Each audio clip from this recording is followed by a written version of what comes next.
Hello. How are we doing?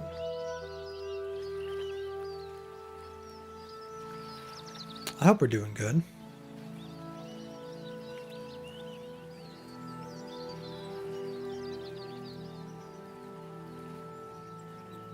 Whoa. Whoa, whoa, whoa. I'm in a good spot. I think I'm in a good spot.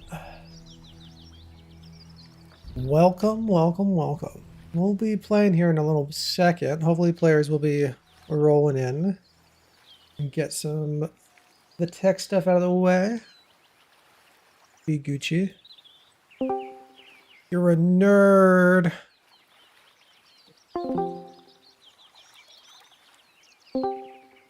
Told you. Told you you're a nerd. Nah. Yeah, huh?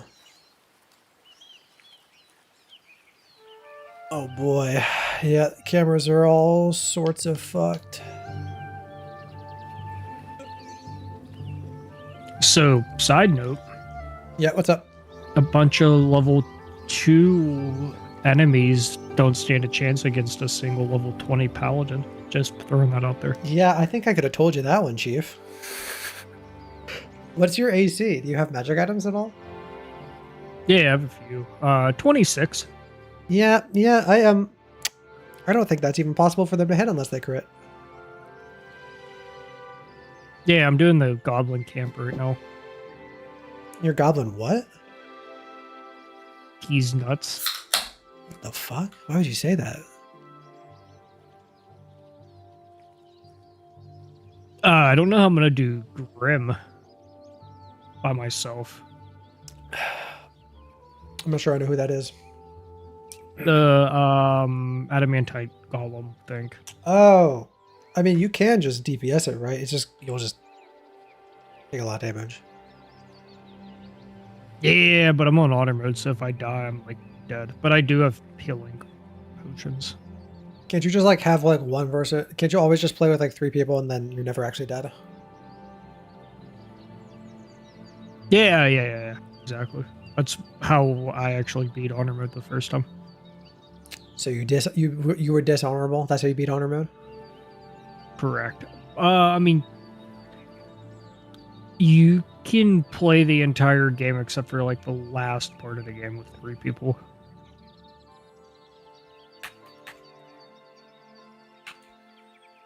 Wait, in the last makes sense. Yeah, because it's probably all scripted, right? Do you remember where all those cranium rats were? Yep. That you take that boat to the final section of the game, and from there you can't go to. There's no camp. So like you can't like swap in and out party members or anything like that.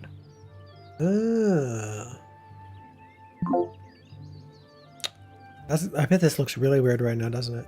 Oh my god, there's a little pocket me. There's a little pocket me. Look.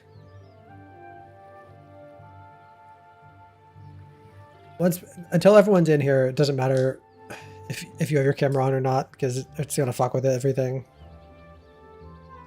I guess I can hide myself though.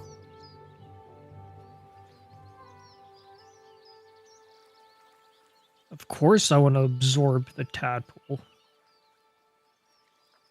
Oh, okay. Well, I'm still there. That's weird. Whale.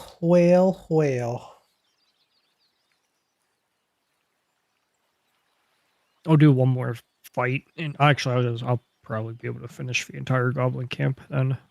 Dude, how can you gobble that Already. much? That's crazy, chat. The wearer gains advantage on melee attack rolls while surrounded by 2 or more foes. I mean, that is literally everything. Yeah, we're throwing that on right now. That's crazy.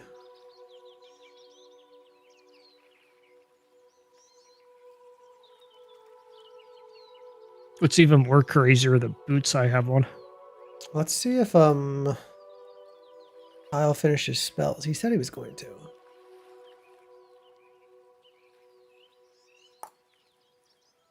One, two, three, four, five, six, seven.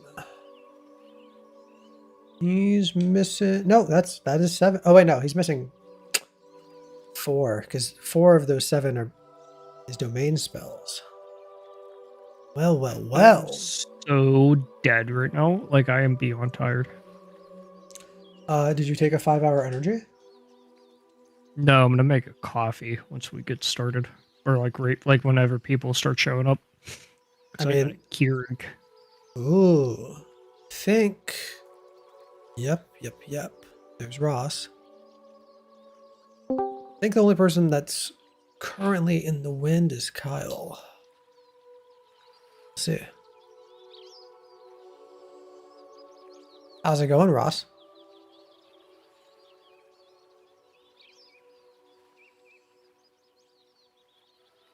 Oh no, he's dead. No, hi Ross. Stop, Dragon. Yeah, see, he just doesn't like you. Oh, why don't you like I'm me? sorry. No, my mic wasn't on. I'm so sorry. Oh. I Okay. said hi X, and then I failed. I failed you, Shaq. Oh, Ross, guess what I'm doing right now? Eating chocolate. I am playing a modded Baldur's Gate run. Ah, nice. I'm a level. It's a solo honor mode run. I'm a level 20 paladin. Okay. I just right. want to see. There's a few fights that I'm pretty sure is gonna kill me. I should be fine. Who's in your party right now? Just me. It's just me. I'm doing a just solo you. run. That's right. Yeah, Yeah, you yeah. said honor run. Yeah. You should be able to pull it off. Did you beat it before? I beat it with a group of 3 other friends. Did you do Shadow Hearts? Like, did you go to the Shar Temple? Yes. So you know, like how like 90% of the people in there have Radiant Retort on. Yeah. Yeah. There you go. And Raphael has Radiant Retort, so there's a few fights where might be a little rough. This stuff, man. So yeah, we beat that part. We did Shar's challenge, and then Shadowheart was so upset that she left the party. Which She did that with us too. No, not that part. There's a part in Act 3 towards the end of the game, like that finishes off Shadowheart's story. Oh yeah, she already left. Oh, okay. She was gone. I didn't see that. Wait, why is Healing Word in 2014 not? Oh, it is. I'm blind.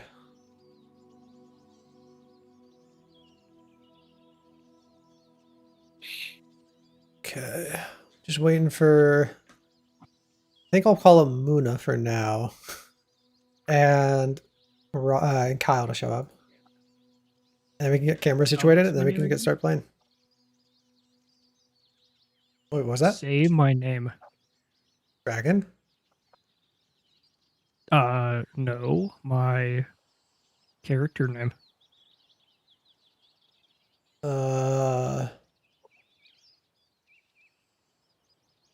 Bongo? Yeah, how dare you forget that? You actually had to look. Yeah, you should when you launch the Roll20, you should change your display name in the settings to Bongo or whatever you want me to call you. Okay. Dragon, I have an idea to play Baldur's Gate 3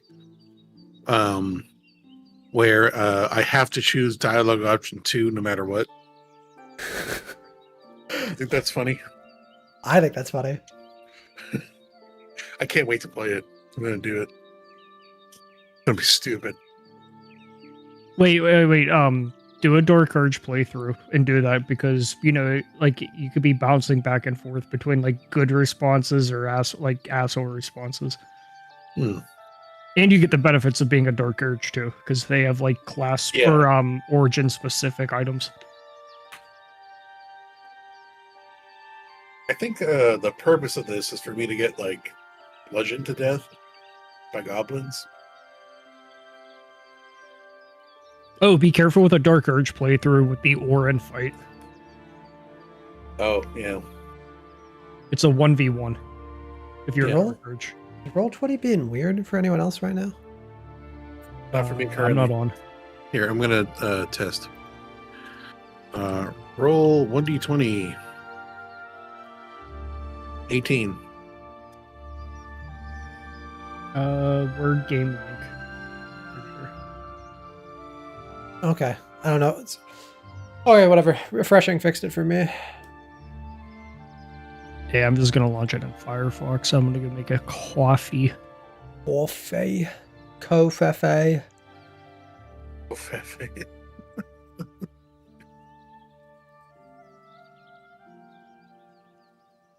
X. Yep. How you doing, man? I'm doing okay. How are you? I'm fine. Glad to hear it. It's good to see you. It's nice to see you too.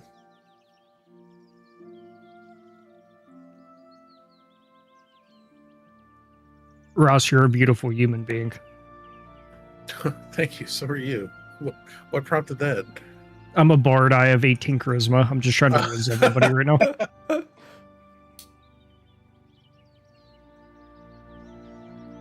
X, give this man an inspiration die now. We haven't actually started playing yet, so I can't. If he said that while we were playing, I would give it to him. You can say it again if you want. Okay, it looks like we're just waiting on Wait, Kyle. my name is Bongo on there. Is it not showing up for you? No, it says, you see how it says Zoria? At the bottom left. Wait, hold, please. If you click the gearbox on the right at the top of chat, and then it says display name. Oh.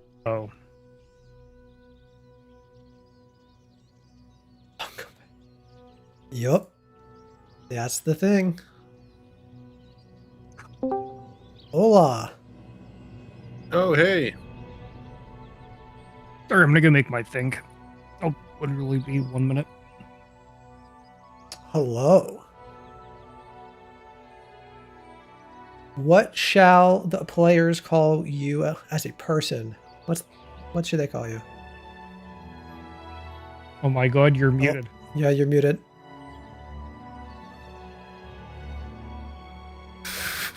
Hold, please.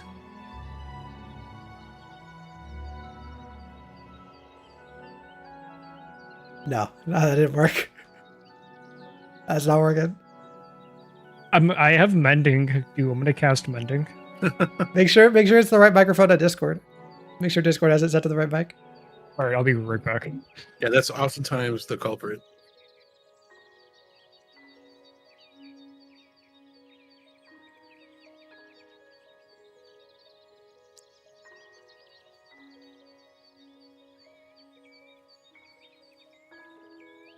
And you can take your time too, because we're still waiting on someone else.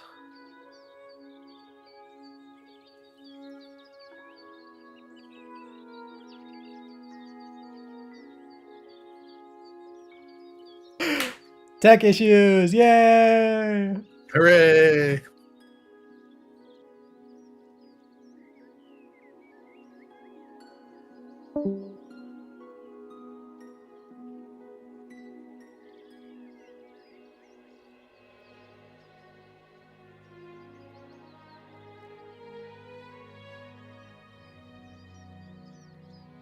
So X, is this a home brewed world or is this from something I just don't recognize?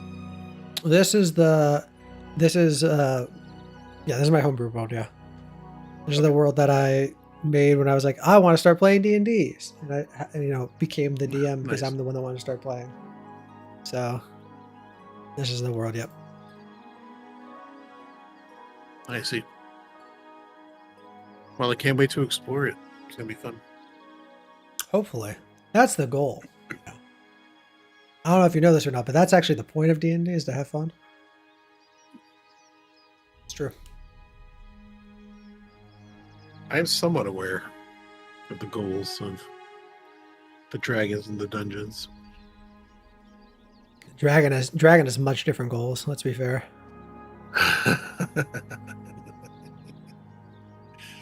Yeah, that's probably true. Wormbane, thanks.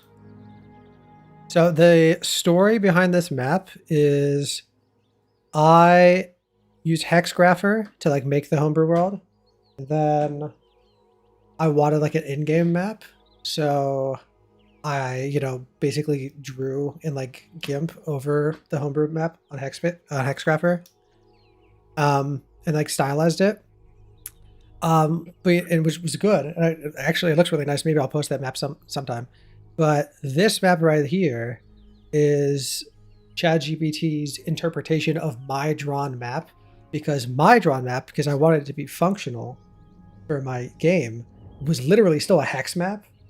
So it was stylized to be like hand drawn, because I literally did like draw it in GIMP, but Right. it was still like a hex map, so it didn't look realistic. So this is more of like a flavorful map, which isn't directly like a one-to-one like pixel to It does pixel. look really nice. Yeah.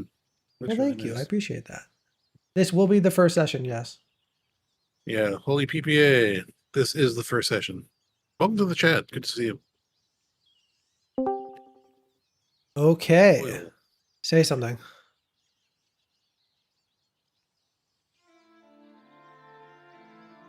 Oh no. Oi. Hello.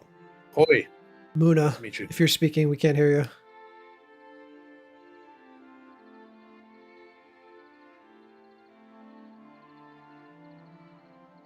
And let me.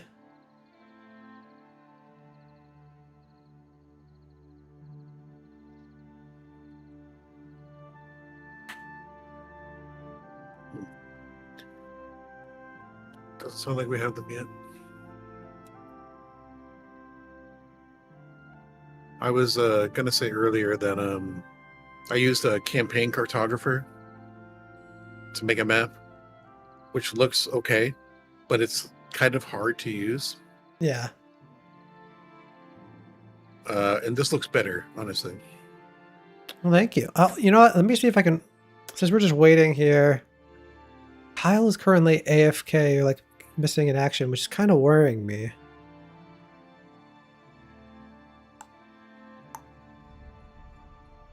But I guess that's fine since we're still having tech issues. Yeah. So it's not that big of a deal. So I guess I can look while we're waiting.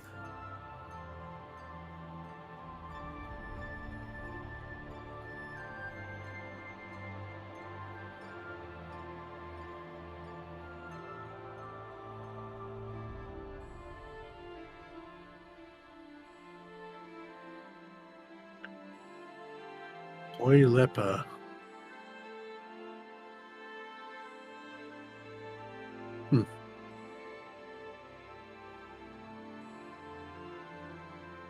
Okay. Well, looks like they're going to restart their PC, so hopefully that fixes whatever issue they're having. Oh, and there's Dragon. There's there he goes. Where's my...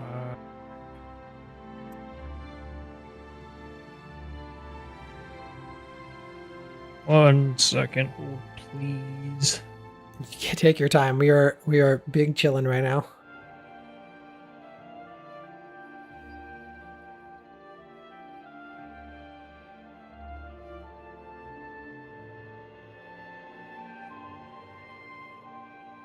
Okay, I'm gonna have to make this an Imgur link because it's too big of a file to send in Discord.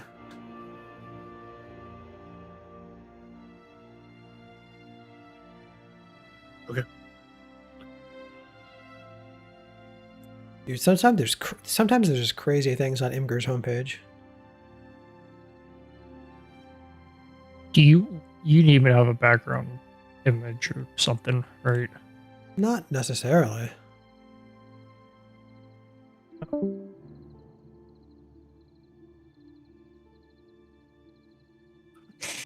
There's stuff behind me. That's cool. That's background. fine. Oh my god, it's a GIF. It's animated. Whoa. Oh wait, We truly I are see in the Kyle. future. Hello. Ah, I'm here now. Hello. Welcome. Our last player is having some tech issues, so hopefully that gets sorted. So you didn't actually miss anything. So awesome. Perfect. I smashed some dinner. You missed the entire thing. I beat the game. True. He beat Dungeons Oh, and you guys Dragons. won?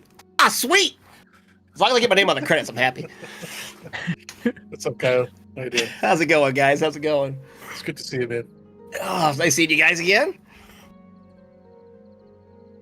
Oh, So now would probably be a good time to actually look and see what spells I took, because I kind of forget. Oh yeah, Kyle. I added some spells to your sheet because you didn't have yet that complete amount that you were able to I prepare. was slowly working them in, and I got a call to work, and I had to run off. Yeah, no problem, no problem.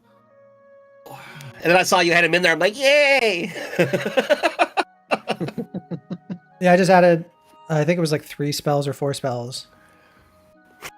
Oh, wait. I didn't... Hold, please. While he's doing that, I need to write down Oh my my God, vicious you mean- mockeries. Is your name Herrick the Cleric? Eric the cleric. Amazing. I couldn't come up with like anything better. I'm like, Herrick's one of my like fantasy names I use, so just I'm Okay. like it rhymes. Herrick the cleric. Why not? Let's go with that. Perfect fit.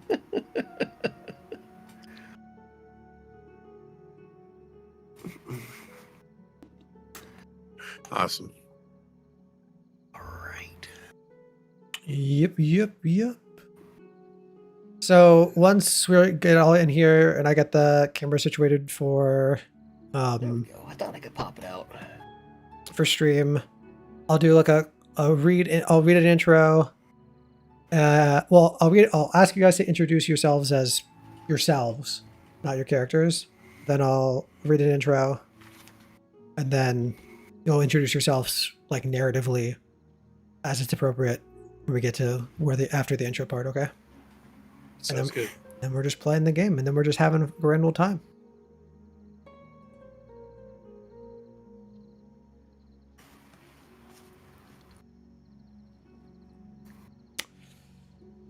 I'm gonna be rolling for the most part with physical dice, just because I think it's probably gonna be easier than, tabbing and typing and stuff like that. But if there's like anything important, or if you think I'm cheating at any time, you can call for me to roll and roll 20. I don't think that's I'll wait till you necessary. say you got a crit, then I'll say you're cheating, make you re-roll on 20. Yeah, that's fair.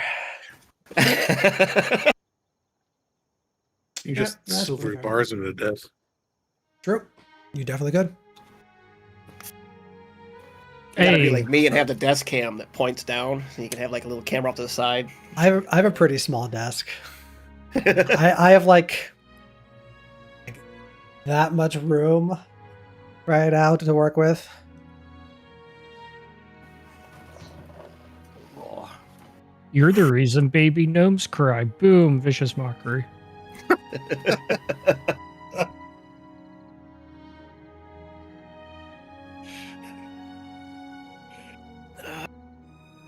Dragon, I want to call your character by his full name all the time. okay, it's working. Cool. Bungo Pipes. Yeah, that's It's- his first name. Yeah, Bungo Pipes is his first name. Yeah, that's not a last name. Oh. All right. Well, we'll have to figure Wait, out hold on, what hold on. your last name is. Since So my character's going to keep guessing it. Okay. Never tell me. All right, so since I just became new lore, I'm taking the space out of my name. It should be hyphenated. Gotta be Or like how about a XX slash bungo, underscore and/or pipes. Bungo and or Pipes. I like that one. I'm just hoping I don't get a bunch of kids running in here randomly. Oh, they're all excited for some reason today. It's just, you have a baby. It's a boy. What are you going to name him? Bungo and or Pipes? Bungo Pipes. Bungo Pipes.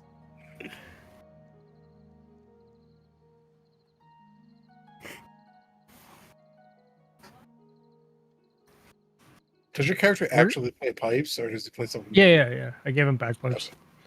That's awesome. Oh, I'm below average intelligence too. Me too. Beautiful. Me too.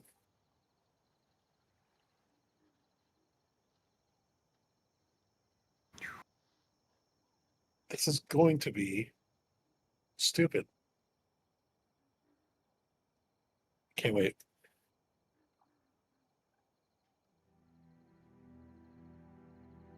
You know, I took the tough feat, but now I'm kind of regretting not taking the great weapon master feat. You take like -5 to hit to add +10 to damage because that would be really cool. But I feel like my job is just to absorb damage. Oh wait, I actually forget what my feat does.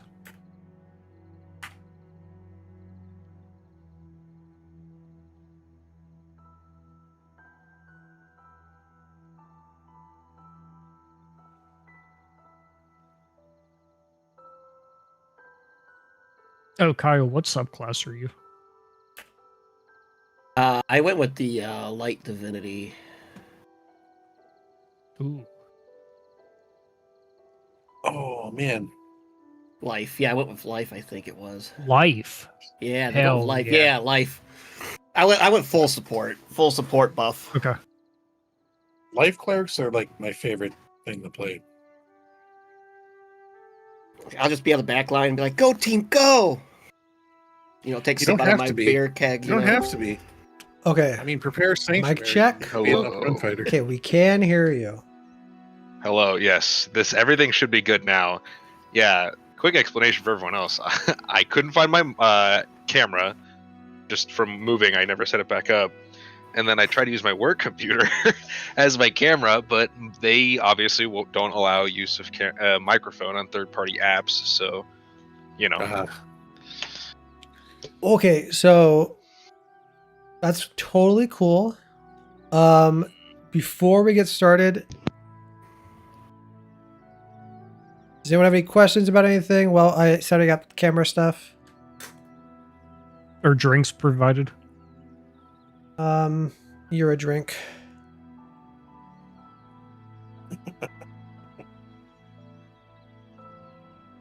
Your mother Yeah. was a kobold and your father smells of elderberries. Yep, that's pretty fair. Vicious mockery. That's pretty fair. Vicious mockery. Starting the stream off spicy.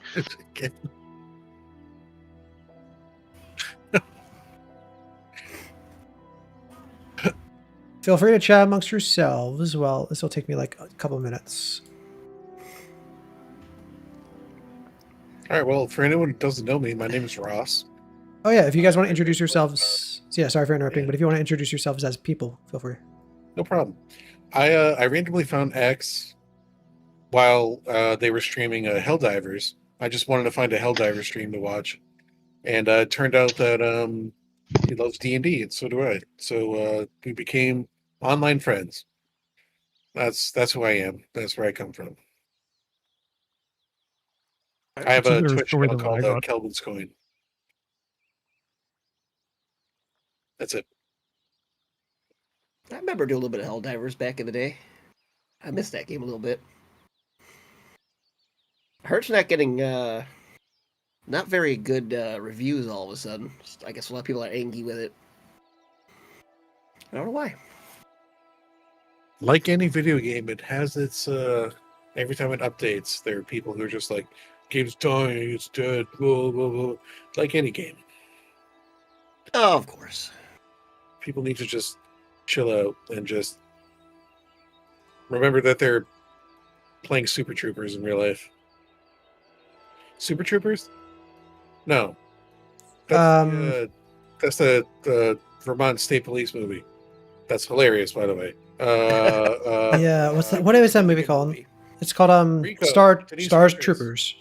Starship Troopers. Starship Troopers, yeah. Troopers, yeah. If you're first on the bugs, the Starship Troopers. Wow. If you're first on the bots, you're basically playing 40k as guardsmen. Yeah, I guess that's kind of true. Fighting the Necrons. That's always our joke. Holy crap, I drew a complete blank on. They sucked his brains out movie. The bug brain. The big Yeah. brain bug. Big brain bug. I'm doing my part. I'm doing my part. I don't like how I haven't rolled above a 2 yet for vicious mockery. Well, we talked about that Never changes. because it's basically It's basically always rolling below average unless you roll max damage, right? Oh my god. A lot of twos. That's your lucky number. Hey, max damage. Hey! There it is. See, actually, I can't see right now because I'm doing things. How long did it take? A what?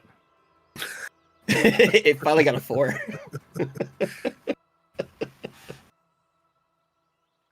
Bungo Pipes. Great. That's a great name.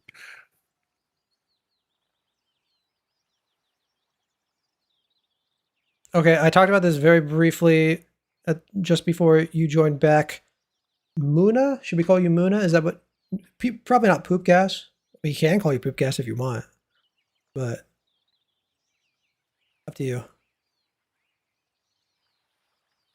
Oh, we lost him again. Oh no. Hello. There Hi. we go, dude. It's been going. No, You're having a great time. Muna works perfect. I was just saying, I meant to change it to that, like in the server display, while I was dealing with technical issues. But it's perfect. I was having a technical issue when I said that. So And then make sure you guys, whatever character name you have, for your display name on Roll20, just so I can read it, because I'm not going to remember your names perfectly, I promise. gotcha. I'm not sure who or what you guys have him set to now.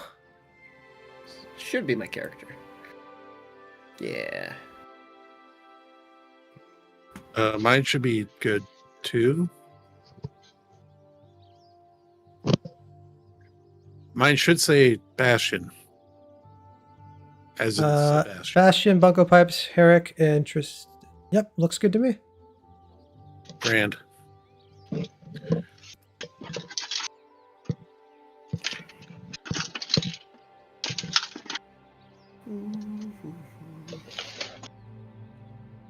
Okay. Are we all set? I think we're just about.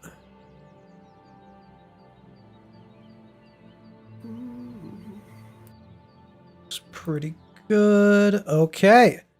Let me see. Am I forgetting anything? I have dice. I've got friends. And I think that's practically all you need to play D&D. Okay. So I'm going to read an intro for you guys. I don't know if you want to redo Oh no. what. I disappeared on my camera. Wow. 1 second. So mad. He's actually trolling me. He's actually trolling me. That's crazy. So this Okay, just for my sake of sanity, we'll redo like you guys' personal intros. It's just so we have a clean slate. I'll do the game intro, and then I'll ask you guys basically who's gonna be like the first one that arrives. And then once I ask you that, whoever is can start to describe their character and answer the following questions that I will be putting your way. The notepad open. If you don't have anything to shout out or anything, you just shout out your favorite streamer. This guy right here. So yeah. I'm ready whenever you guys are. Oh, actually, before we do that, we should do one last mic check. Just let's go down the line. Ross, can you say something for me? Testing. 1, 2, 3. Testing. Okay, Muna. Yo. Okay. Kyle. Hello. Can you do a little bit more than that?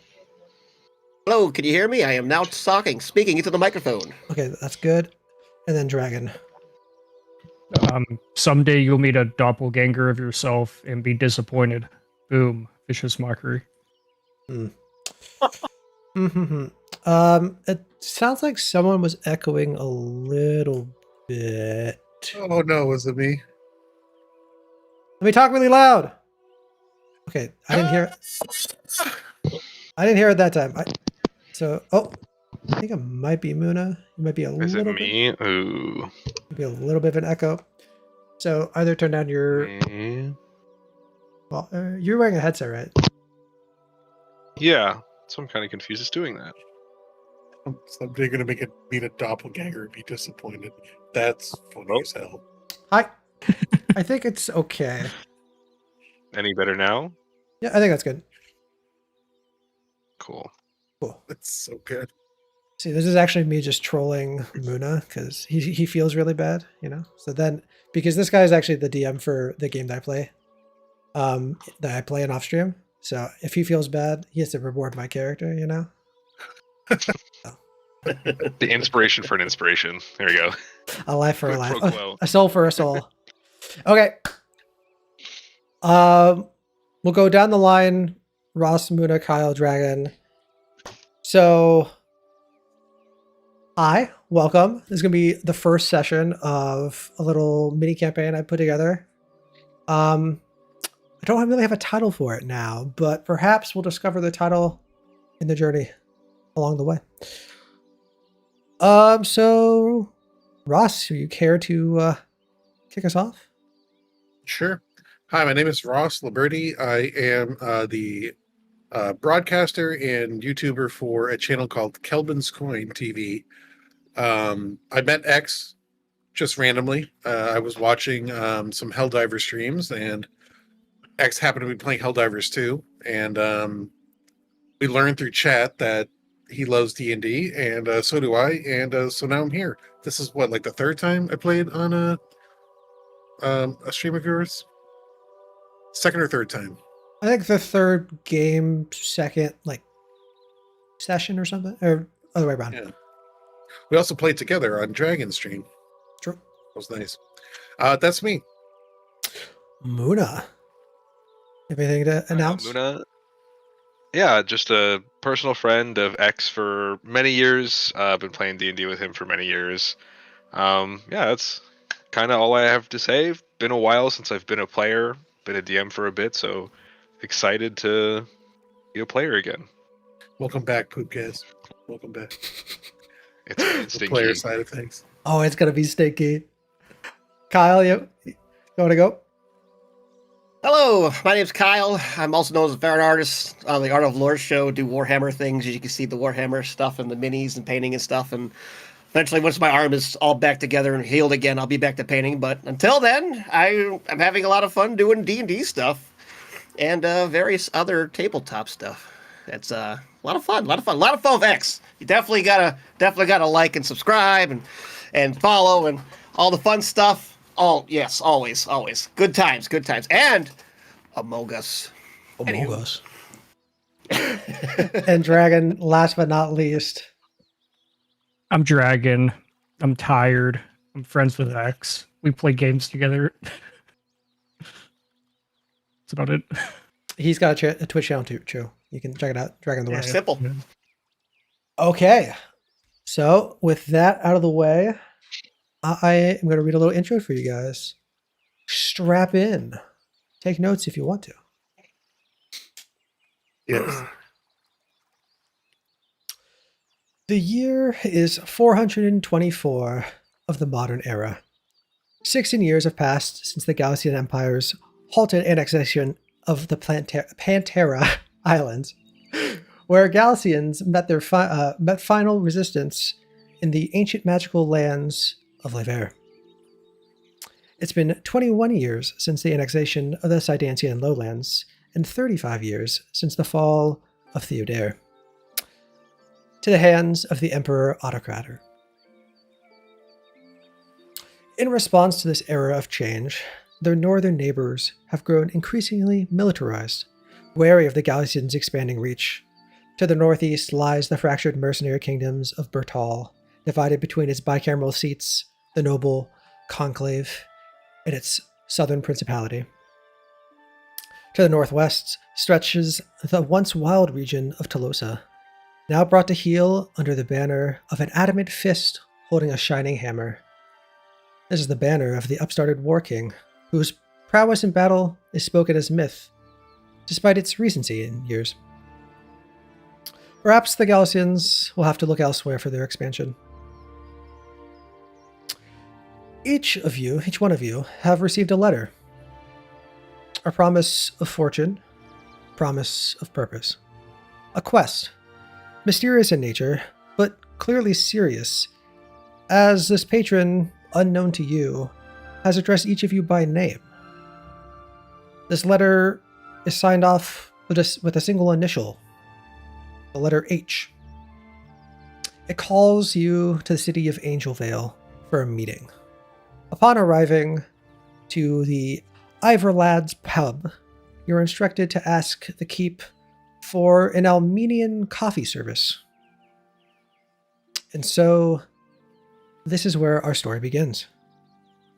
Below the evening side of the World Vales Mountain, along the misty-soaked coast of on the edge of the known world, stands the city of Angelvale, a metropolis of iron, of copper, and innovation. Fueled by rich mines beneath the mountains and the massive leviathan-like whales of the unending sea, Angelvale has become the center of wondrous artifice unlike anywhere else. You were warned in the letter that the city would be like no other that you'd seen before. Rail carts and carriages that move without horses, but driven by clockwork contraptions. When you arrive, you see ships in the harbor forged with steel rather than wood. Street lamps in homes that glow with the pale light of processed whale oil. And above the city, its tallest structure, a tower, with a glass dome to cap it off. And inside that dome, you can see crackling endlessly, seemingly lightning in a bottle. But progress does not come without cost. Weapons of war are tightly regulated within the city. Rare metals have become more valuable as raw material than as coins, and as such, much of Angelvale's trade is conducted through paper notes instead of currency. Worse still, the Galicians have refined flash powder into terrifying weapons. So, welcome to Angelvale. Which one of you, who here, would arrive first? I'll volunteer. Okay. I'll show up first. So, as you arrive and make your way into the city, into the pub, what does the journey look like? Where are you coming from, and how do you make your way into the city?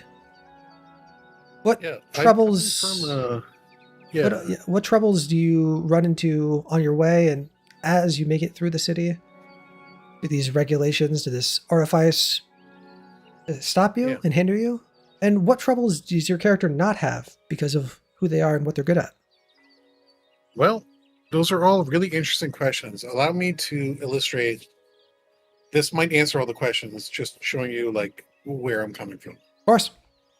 My character is Bastion Blackwood. He is a high elf, noble born. He's coming from deeper in the woods on the back of this beautiful white stallion. And the troubles he encounters are peasants asking him for money, and he just sticks out his knee-high riding boot leg and just like touches them on the forehead, just pushes them away. Just pushing them away left and right. Not even like giving them a look. He's just kind of like stepping on them. And he rides into the tavern. He flips a silver piece to the stable boy to take care of his horse. And then he orders he orders a venti of coffee. Let me stop you there. And then he's yep. There is no stable at this random pub, as horses are not common here in Angelvale. I just assume that this is a stable boy, so I throw him a silver piece and expect him to take my horse. So, as someone that's standing outside the pub, looks worked, covered in sweat from the day. He's just out there leaning up against the wall. You can see the sign, Avervold's pub. You throw a coin at him and just say, "Hey, take care of this." I don't say anything. I just assume that he's just going to do it. I don't even look him in the eye. Just flip him a silver piece, and I walk inside. Fair enough. And you go up to the barkeep. Did you see it? There's only a couple patrons inside the pub, and I'll bow to them very formally, and then to the barkeep I will say, "Please, sir, your largest drink of coffee. I have a thirst. Needs to be quenched." well, as you make your way over to this side of town, he looks at you. Coffee? We got ale, spirits, and wine. We don't serve coffee here. Barbaric. I'll take a glass of your finest red then. Very well. He begins to pour. He doesn't ask for payment immediately. He lets you take your time. You can find your seat wherever you'd like in the pub. Yeah, I'm gonna take a space in the corner so I can keep an eye on everything happening. Perfect. You take a seat in the back corner. It's not large. There's a couple booths and a couple tables, but you can find a seat in the corner. Who would arrive next?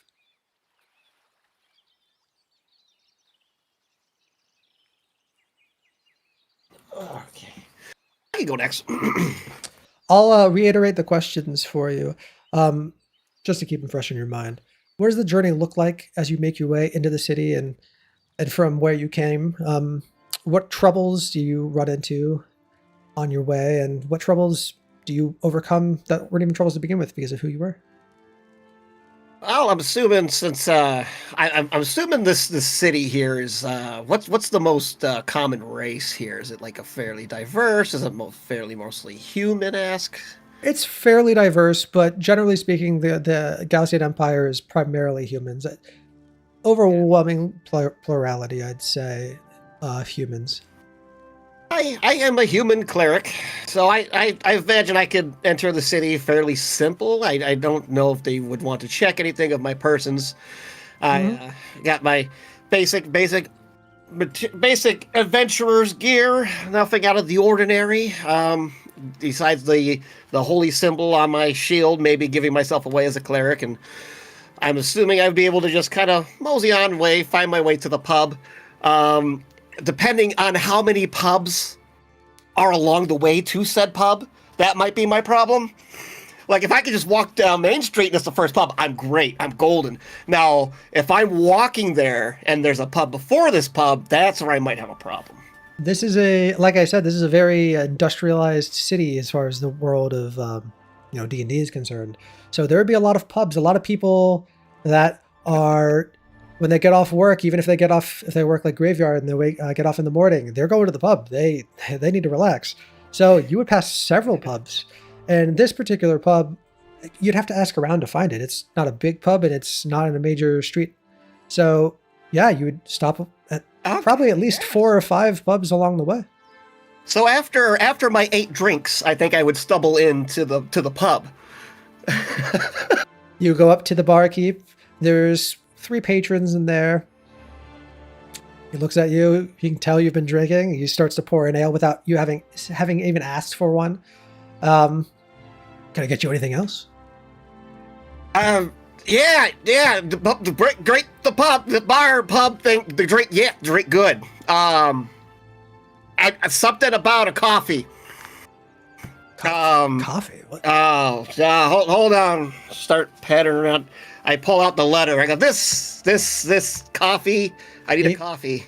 He looks at the letter. He doesn't take it from your hand, but he looks at it and he reads the last line. We don't serve any foreign coffee here. What? He looks over at the corner. Someone else that briefly ago, unbeknownst to you, but briefly ago, asked about the same service. And he's like, I don't know who sent this, but he's got the coffee. He was asking about it, I guess. I mean, okay, all right, yeah. I'll put down. I'll just put down. Like, I drunkenly put my hand in my pocket, pull it out, and 2 gold pieces, just slam it down there. Like, make this another one, and I'll go talk to my coffee friend. Okay. Because you brought it up, you would have experienced this going into the city. Your mace and Bastion, your axe, I believe, those would be great sword. Great sword. Every skin, yeah. Either one of those things, you get the sense going into the city that those are probably weapons of war. So you'd either have to pay for the license for the mace. Mine is incredibly well concealed under my purple robe with gold buttons. Yeah, actually, that's good that is the case, because a greatsword, that would be like a statute 3 weapon. Like that's not something that a civilian would be able to carry into the city, even with the proper licensing. A mace, there are some self-defense uses, mercenaries and the such, but without purchasing the proper licensing, and as you come into the city, you would probably have to conceal the mace on your person.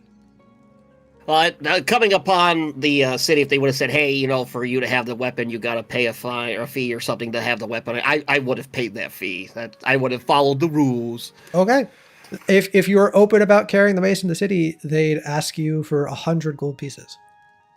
Oh, do you want to hold on to my mace for me, Gay? I just have to go into the pub and get a coffee. They look at each other. We'll confiscate the mace from you. Okay, well that's where my mace is. Okay, fair enough. Oh no. And you make your way to the pub as you previously stated. Who wants to go not last? My 2 tanks. Me. Okay. Take us away. You want me to read? Questions again? Yep. Yeah. So as you make your way into the city, what does the journey look like from where you came and your journey through the city? What are the, the troubles that you run into as you make your way there? And what are the troubles that your character overcomes because for you, your character, that they're not troubles? And of course, what is your character like? Who are they? Oh, I picture Bungo Pipes like riding a white stallion horse into town. Okay. Just going past everybody playing his bagpipes, kind of like a Pied Piper having like some animals following him. Like a few birds and stuff like that. One of the troubles that he would have is that everybody wants him around, like playing music and everything for him. And it's really annoying for Bungo Pipes. That's his first name. One of the real troubles is an Angel Veil, because they don't really use metallic currency. They use like the promissory notes. They can't really throw those as you pass by. So you don't really get to collect any of the money that they would be handing off to you. Wait, it's bills? What was that red thing that I got hit with? What? I don't know. The tomato, was it a tomato thing? I'm not sure. Maybe. No, so yeah, because they need the metals for their machines and whatnot, metal is too valuable in its material form than to be even used as currency. Fair point. So when Bungo Pipes arrives at the pub, do you remember when Lord Farquaad showed up with Shrek, and it looked like he had like fully grown legs, and they pulled him out? Because I'm a dwarf, that's exactly what happened. Okay. Yeah, I just showed right up to the pub and made my way in. You walk in, there is a horse that seems to be munching on some, there's very few strands of grass that are like, sticking up between some of the pavement. Or some of the stones, I should say. It's just a loose horse there. You just leave your horse there with it.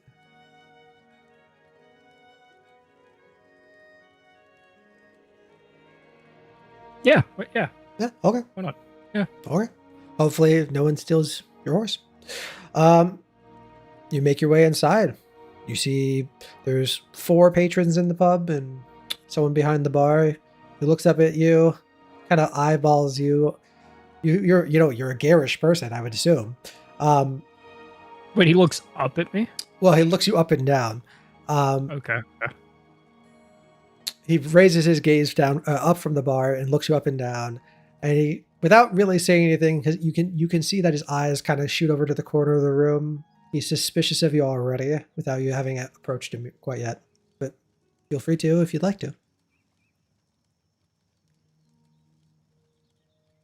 Oh, just order a drink. Okay.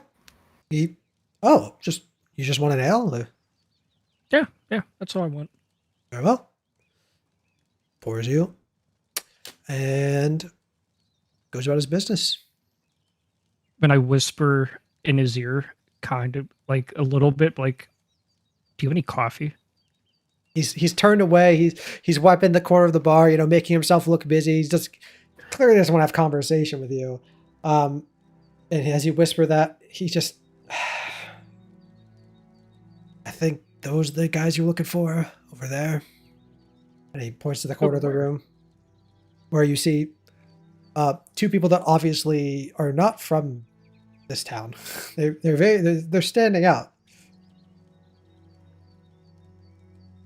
Oh, they're already. So you guys are already standing up. Yeah, I'll just yell across the bar, like, "Hey guys, did you get any coffee?" And then I just raise my wine glass with a shrug. The guy said the coffee was from over here. Okay. I'll make my way over to the two coffee drinkers. And last but not Cheers, my least, friend. Muna, what would you like to? How would you answer these questions? How would you make your way into Angel Vale? Where are you coming from? What troubles do you run into on your journey? What troubles do you not? Oh, one question I didn't answer on where I was from. I'm from everywhere. I'm just a traveling like musician. A minstrel. Yeah. Amazing. Okay. Kristen would stand up, stretch every part of his body. Can't get cramp, especially with these old bones. He knows the game. Kind of knows how these guys operate.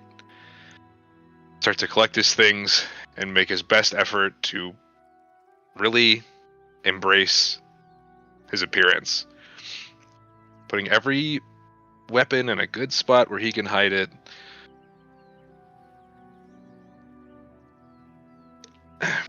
Does his best to sort of lean over, move slow, act like an old man with just a big old bag of beans. Okay. Wave to the guards at the front of the city. How's it going? Just got the recent harvest. Question. Tristan is in armor or? No, he would not be in armor right now. Okay. That's interesting. So, I mean, Galicia is, pretty militarized. Streets or roads between cities are relatively safe. So it wouldn't be on the pale to travel not ready for combat. So if you'd like to, yeah, you could definitely make your way into the city under the guise of just a commoner coming in. You'd be carrying a lot of, equipment with you, of course, but you could definitely do it. A lot of beans. A lot of beans. After he makes it past the guards, starts to get to an area of a bit less eyes on him, starts to sort of drop the feign of the slow moving legs and picks himself up a little bit, starts to move his way towards where he thinks the pub would be, maybe flags down a person or two, asks him the location. Harmless friendly old man. No, yeah, it definitely Clothes. would have to ask people. It's a big city. This is a particular pub. First couple people you ask don't seem to know, but you're a friendly guy, approachable even. So you don't seem to have any problems going around asking a handful of people until you're able to put the information together and make your way towards the pub. Awesome. Yeah, I make my way into the pub. When I make my way inside, give the place a good look. You all would see a rather old man for what you would think to be an adventurer walk into the bar with a pack just sort of filled to the brim. Common clothes. Not much really interesting about him. Well cared for hair, mustache, beard. White, gray, but overall, rather clean, well kept for a person. It's just as he walks in, you see whatever limp he had, corrects it, stands right up. Looks like he has no issue carrying the pack that he is. Walk right up to the bar, set the whole pack down with as a sort of clank of metal. Sorry, a lot of beans. I would like, kind of leans in, 1 ale, please. Yeah, certainly, old timer. Get the coffee. Ignore them. These guys He there. pulls out a letter. Shit, yeah. Uh, Memory's not what it used to be. 1 coffee, please. The I'll barkeep. take the ale too. The barkeep he's taken aback. It looks like just got betrayed. Like you actually you convinced him that you were just like a friendly old man, and all of a sudden you're one of these weirdos who wants some like foreign coffee. Like it's beyond like the reason to think that some random pub would serve coffee from halfway across the world. And he just looks so betrayed. He pours the ale. I didn't realize you were with them. You were... okay. It's okay. Oh, okay. Pours the ale. The ale? Yep, he pours the ale and sits back and lets you go about your business. He doesn't really address the coffee. You can tell on his face that he has no coffee for you. Like he's already given up. Like he's just like his day's ruined. He doesn't even address it. He was surprised and then felt betrayal. He just thought this was a new, old man that's gonna, patronizes the pub. But apparently he's one of these weird people asking about coffee. Doesn't know what, why or how, but he's not gonna argue about it as long as you guys are drinking. So How many people did you say is in here? now there's 7 people, the barkeep, 2 people at a table, and the 4 of you. And I can actually show you guys Okay. what we're looking at. Oh, okay. Did the 2 people react at all from the 4 people walking in? They just would have chuckled when Bastian asked for coffee. Bastion? How am I supposed to pronounce this? Whatever you like. Passion is how. Passion? Bastion, when they would have laughed when Bastion asked for coffee, and then they just would have like been more and more and even more confused as 2, 3, 4 people asking about some coffee service in this random pub. I thought there was more people in here. That's why I was screaming, "Get the coffee!" Well, you would be. You guys, you did say you were back over here in this corner, right? Oh, okay. Yeah, I took a corner booth or table. An interesting point of order. Herrick, who's your deity? Palor. Taylor, okay. That would be prominent on your person. So anyone that would know anything about the gods would be able to tell that you're either a cleric or a devout worshiper of Palor. And yeah, the 4 of you sit at this corner booth. You guys talk about anything in the interim? All in all, the time it took for you to all get in here, probably about an hour or so. So 15 minutes with each new person.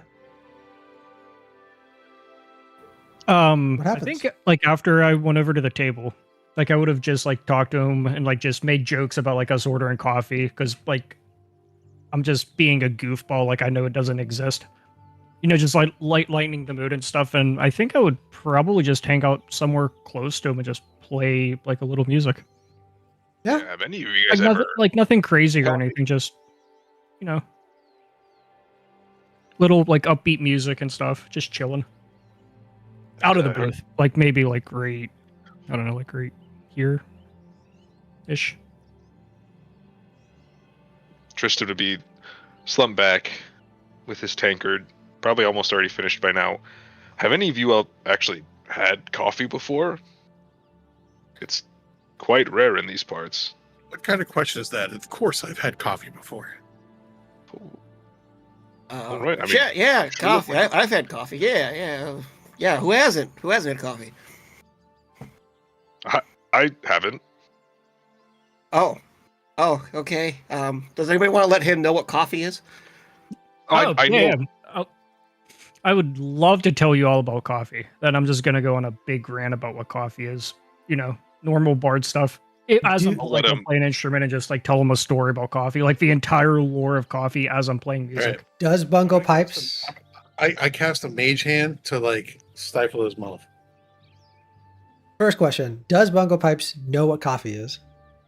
Do you want me to roll for it? No, it'd be like a lore question about who you are. Coffee is like a like a tropical absolutely. rare plant. Oh yeah, absolutely. I'm all over the place. Remember, Okay. like, Fair enough. yeah, I travel all over the place. I mean, this is a port town, and if you port towns often, if you do come through port towns, it wouldn't be impossible to have heard about coffee or seen coffee, because a lot of sailors go all over the world. But that's probably why the barkeep knew what coffee was, but he knows he doesn't have it. But you want to go on a tale about coffee, and you cast Mage Hand and try to muffle his mouth? Yeah. How does that work out between you two? What does that look like? I just keep talking with the mouth over me. Okay. Like it doesn't stop me at all. Fair enough. I'm going to recall the mage hand and let it dissipate and just suffer the story of coffee. Tristan's fully aware of what coffee is. He's just gonna let him go, nod along, show appreciation. I think what I would first start saying would be Wonderful something story. Like, oh, you never heard about coffee? So, well, about like 4,000 years ago, like literally start at the beginning of coffee. So these monkeys, they were shitting out these beans, okay? yeah. Awesome. Half a what-ack? Nice. It's copy. Anyway. Do any of you guys talk about why you're here? Do any of you you guys are all clearly adventurers. You guys know enough to know that you guys aren't your average folk. I'm going to open up the letter I got, place it on the table, and say, it's no mere coincidence that we all came in here ordering coffee. Does anybody else have a letter just like this one? Oh, you got Before one I too. answer, I have a question. Hold mine out. I'll slap mine on the table too. I got one too. Yeah, look, it's the same. Let's keep it down a little bit. We don't know who those. I'll point to those two other random patrons. We don't know what they're here for. Yeah, Could also be- they are looking at you. You can see them like whispering to each other, like it's like you guys are clearly a sight to see. They're obviously not here for coffee because we're at the coffee table. Tristan will just point at them and yell, "Now, boys, be honest. Are you here for coffee?" They look at each other and they kind of laugh and just say, "No, we're not here for coffee. We're here to get fucking wasted." Fair enough. Cheers. Tristan will slam he- back his drink, proceed to go get another one from the bar. Does anybody made him here at the Scottish. table? And I have Sorry? bagpipes. He made him Scottish, and I have bagpipes. Amazing Grace. Okay. Does anybody here know who this mysterious H person is? Never heard of him. I have gone by H, Table. but it's not me. Yeah, and as a point of order, You didn't write this. the letters that you received that you slammed on the table, they are all but identical. The only difference would be who they are addressed to.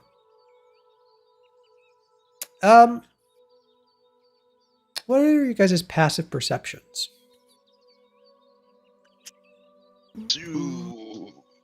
12 or 11, I think, maybe. 14. Okay. Oh, Bastion. 10. Yes.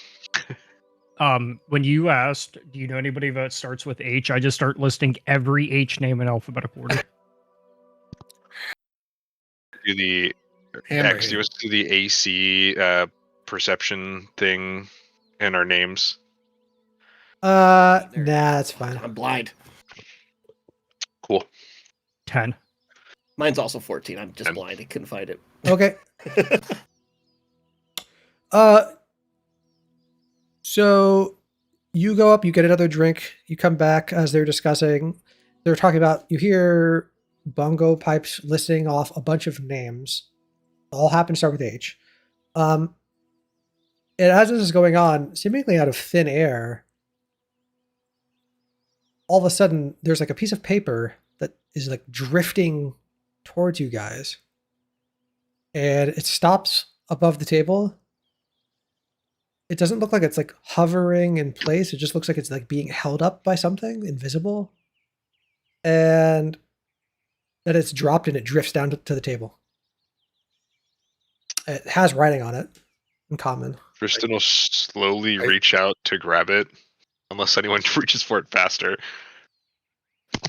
Go for it. Paylor provides. He'll grab. Bless. Open up the letter. Yep. It's a piece of paper. Read it aloud.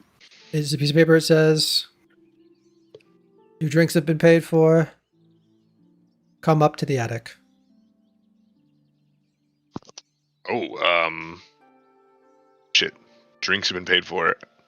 I'm gonna go get 3 more steins. 2 in each hand. I'll be right back. You guys can head up to the attic if you want. And Tristan's gonna go get 3, and if he can hold 3 steins in each hand, he'll get 6 drinks. He's got 18 strength. As you make your way back over there, you can notice all of a sudden, in a similar fashion, there is a pouch of money on the bar, and the bartender's like counting it, like he's taking coins out, looking surprised. You can tell that just by looking at him. And he looks up at you. many drinks did that pay for? You can see him like doing some math in his head, and he like narrows his eyes. I'm gonna pretend to at least count the coins at the same he is. Like I'm. There's at least 10 gold coins on the bar, and there's still money in this pouch, which would pay for a lot of drinks. That's at least. You can make an inside check for me. Oh no! First roll of the night. Oh boy. Worst D&D player, and I don't even have my dice tower ready. Okay. Oh, I guess I can roll it digitally. Yeah, that's fine. You do it digitally just for purposes of game. Yeah. 10. You're a level 3 adventurer. This guy's not trying to hide anything. You get the sense that this is paying for probably more than just drinks. Like, you get the sense that this guy's probably like not going to ask any questions, that he just got like probably a bribe. So you know that's for us, right? The coffee and all that. Just give me 7 tall tankards, and you will just forget about all of this. Or remember it. Whatever you want to do. He turns around, grabs a 1-gallon keg, and just hands it to you. Oh. Then kind of squats down, makes sure not to lift with the back, picks it up, heads up to the attic. Okay.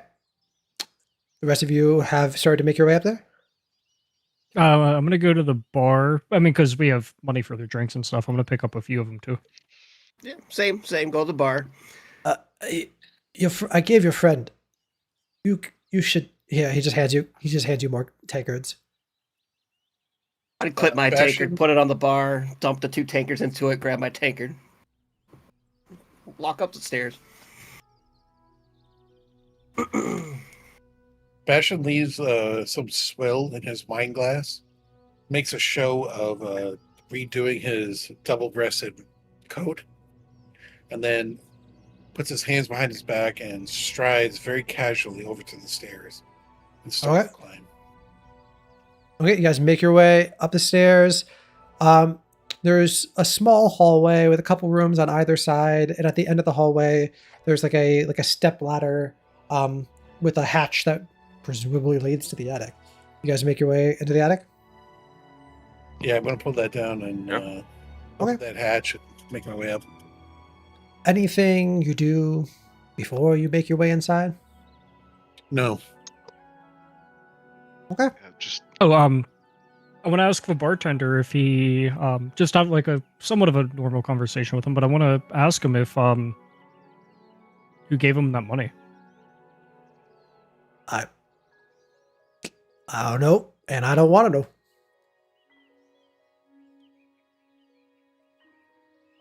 Do I think he's lying? You can make an insight check if you'd like.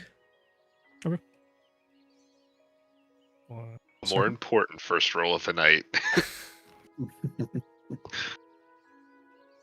Okay. You don't get the sense that he's lying.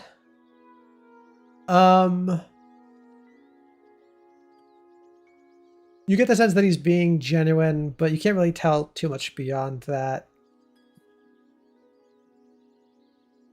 You can't tell if he doesn't know who gave him the money, or if he just doesn't know, what's going on or what. But you get the sense that he's not lying to you.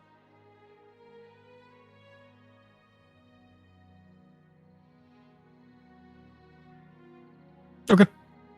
Good enough for me.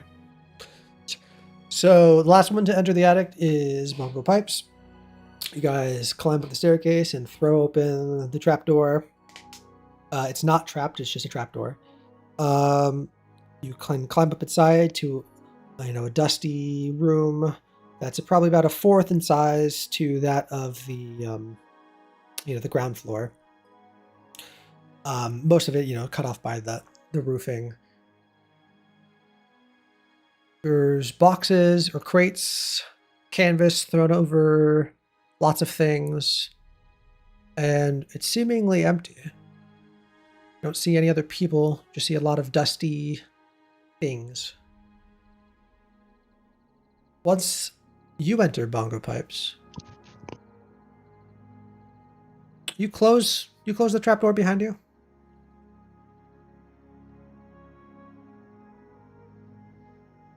No, I don't think I really would even think to do it. Okay. Just casually just walk up and not even Yeah, you give it a second thought. you climb your way up, and you guys start looking around. See anything? A moment goes by. Trapdoor shuts. You turn, you look. There's no one there. And when you turn back around, there is suddenly another person in the room.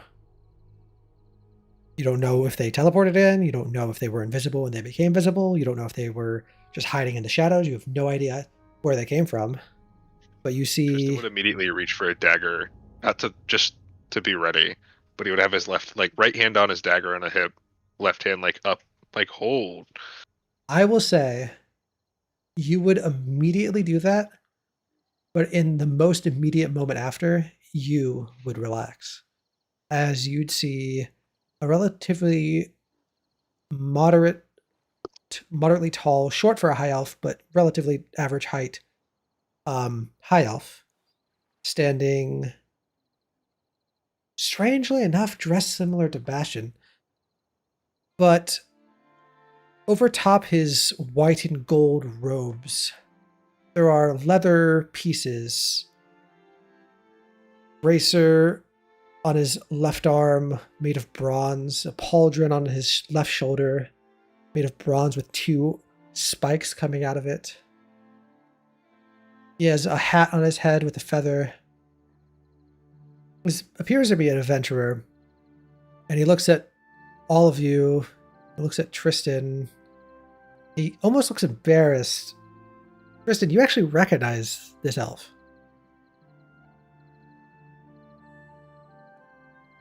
Are you? It's been Is 15 years or so. You know who this elf is. He doesn't look that different. I mean, he looks more matured. He has a lot more magic items on his person than last time you saw him. But this is your once companion, Hazim.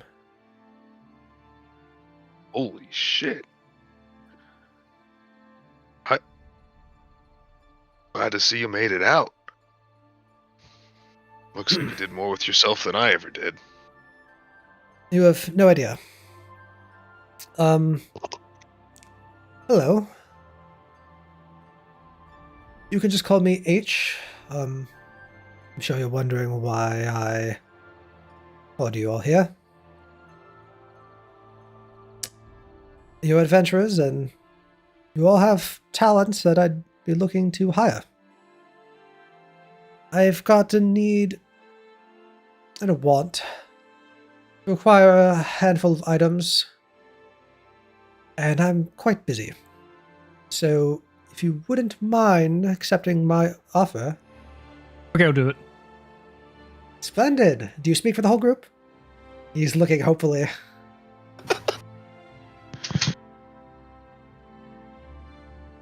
No one. I mean, that's up to them. Blackwoods. I am in. What was that, Ross? Nobody speaks for the Blackwoods, but a Blackwood.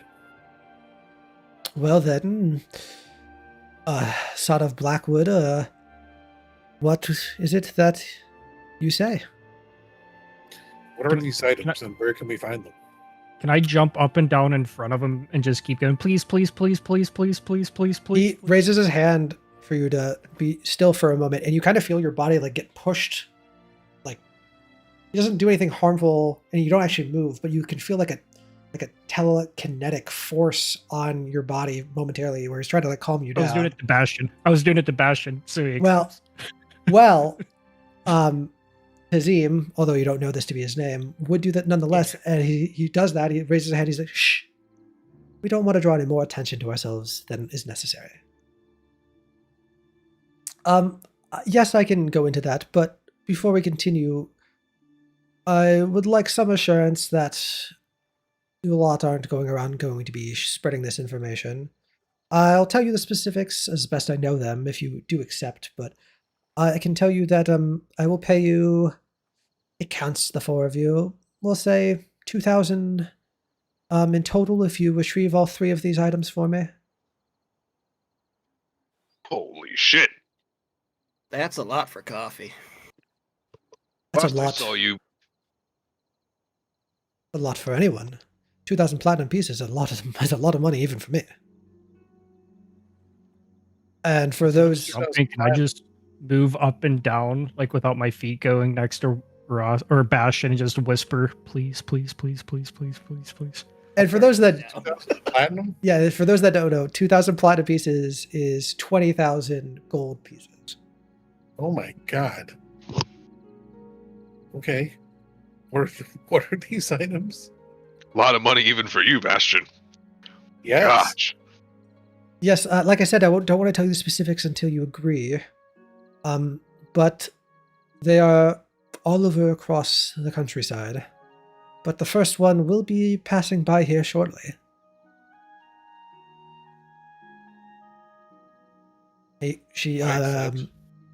Okay. Well, Not a fan of the wording, but passing by. that's a lot of money. Yes. Passing by is in a way we can intervene, or Hopefully.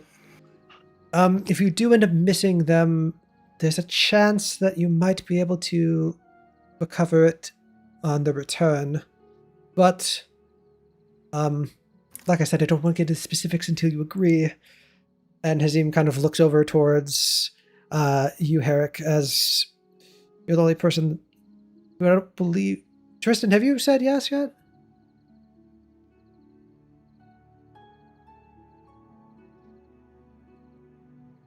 Oh, Una?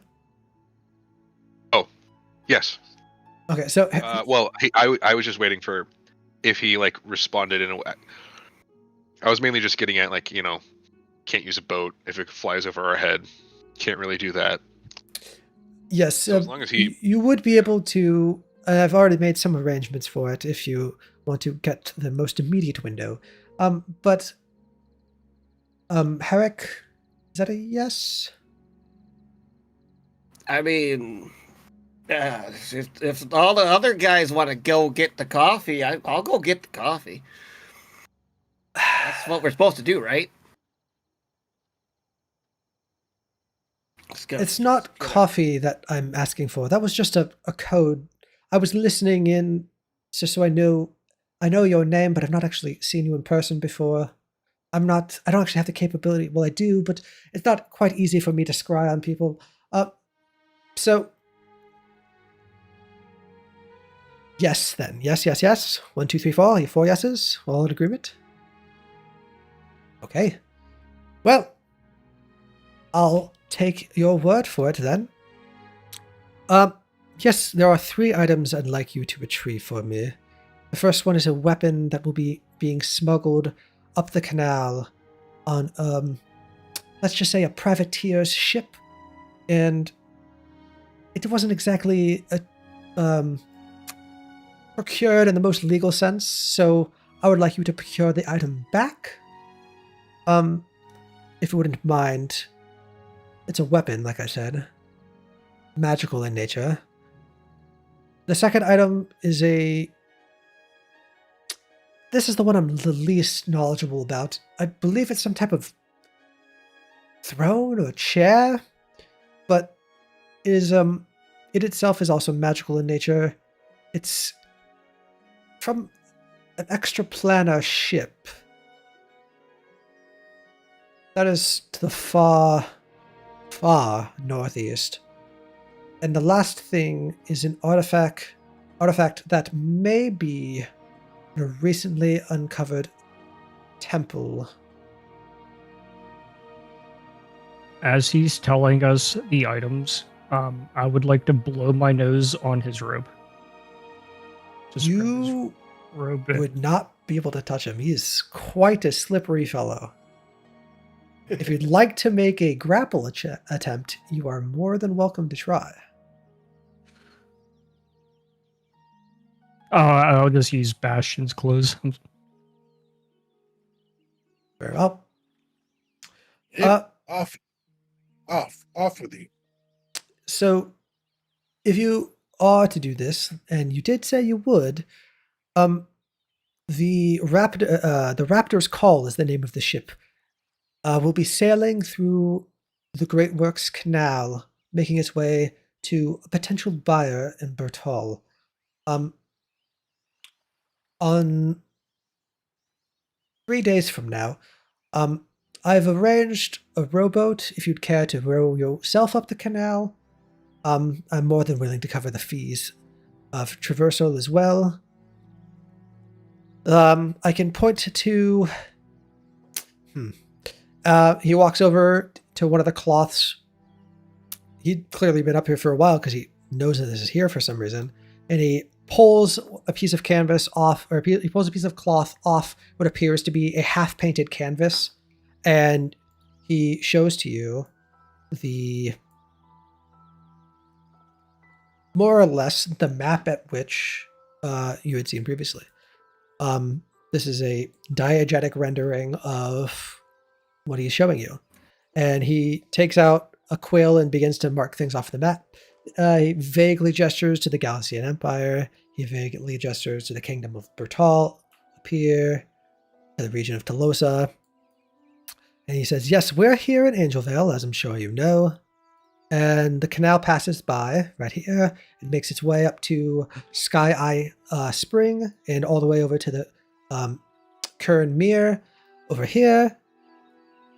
The planar ship that you would retrieve the helm from is, like I said, to the far northeast, all the way up in these mountains here. And if the artifact can be recovered from this temple that was just unearthed, you would find the recently opened entrance to that over here in Treading's Quarry. If it is there, and I hope it is, all signs say that it is, it will look quite similar in nature to this, and he gestures to a bronze bracer on his arm, and gestures to a bronze pauldron on his shoulder. It'll look just like this, but it'll be, if I'm correct, it should be for a gauntlet.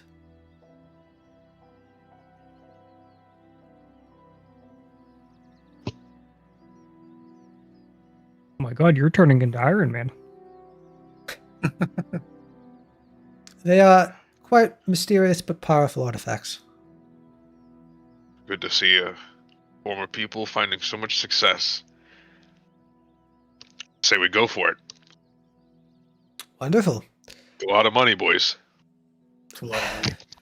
Zim looks a little bit like nervous. You can see like the sweat on his brow as you talk about how much money it is. It's like, yes, it is. The helm, like I said, it's a throne. You would not be able to climb a mountainside with it, and I understand that. And so he pauses. He reaches inside his robe and pulls out a handkerchief made of black silk, and he tosses it on the floor in front of him. You can use this temporarily to retrieve the helm. If I do not retrieve this back, I will find you.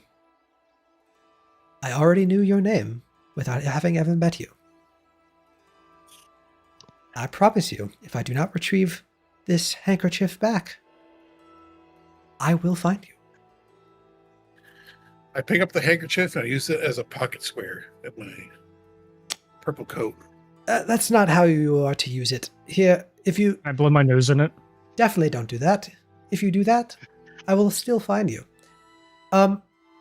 If you throw it on the floor just like I did, but you take a moment and spread it out, you'll see. I do that. And before you, as you start to flatten it out, your vision kind of like shifts strangely as soon as it becomes flat on the floor, the perspective is weird. It is a hole in the ground. It's not a hole through the floor. It is just a hole in the ground. It's about 10 feet deep and it's a portable hole. 6 feet wide. Yes, it is in fact a portable hole. And you think you've seen it all. What do I think of next? I'm going to fold up the handkerchief and I'm going to hand it straight to Herrick. I think you would be best served with this power. Okay. Take the handkerchief. Okay. We could probably get a lot of drinks in this thing. Taylor I was will thinking provide. the same thing. Provides. Strangely enough, yes, the momentum on the outside does not affect what's on the inside, so you can store liquids in there relatively well. You don't want to get water in there. Though. You don't want to spill a whole lot of water in there because it's really hard to get it out. You have to sponge it all out because you can't tip the hole over. Anyway, I'm not gonna lie. There's a devil on my shoulder just now. There's like piss in it. Importantly, can we go in there? Like, we just die right away, or no? The hole is more or less like any pitfall in the ground. Although when it's closed, the doorway to our plane is shut, and as such, there's only enough air on the inside for, as what was in there previously. can we open it from the inside? I don't believe. Yes, actually, you can. Yes, but actually, funny you say that. The last time I tried to, I was in a field of anti-magic, and now that was terrifying because you couldn't open it. But we had no idea because I was on a different plane of existence. But that's neither here nor there. So, My desk job a couple weeks ago. 3 days from now, the Raptor's Call, a sailing ship, will be making its way up the canal. It's a perfect spot for ambush as it cannot sail in full speed and has nowhere to run. Turning takes several moments, and even such, it has nowhere to run besides back from which it came. The captain of the ship, his name is Raven. Um, Tristan, I don't know if you remember him or not. You might have seen him once all those years ago in Celine. But his father is somewhat of a pirate king, and stealing from him is one thing, but killing a son is probably not a good idea. So if you can avoid doing that, that would be swell. I would suggest a stealthier approach, but that's mostly my forte.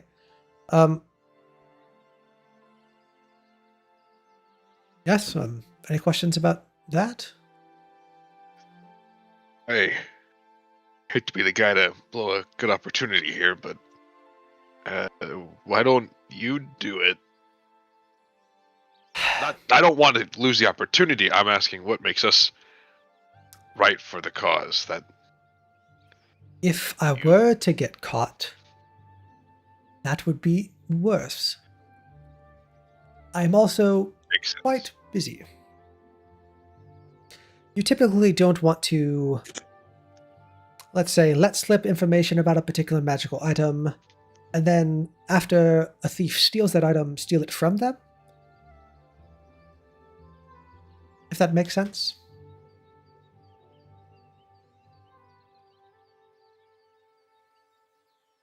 Yeah. As long as the money makes sense. Yes, if you return all of these, if you claim all these items, and I will pay you just as I said. I'm sure Tristan, you believe me, but if they don't, you can vouch for my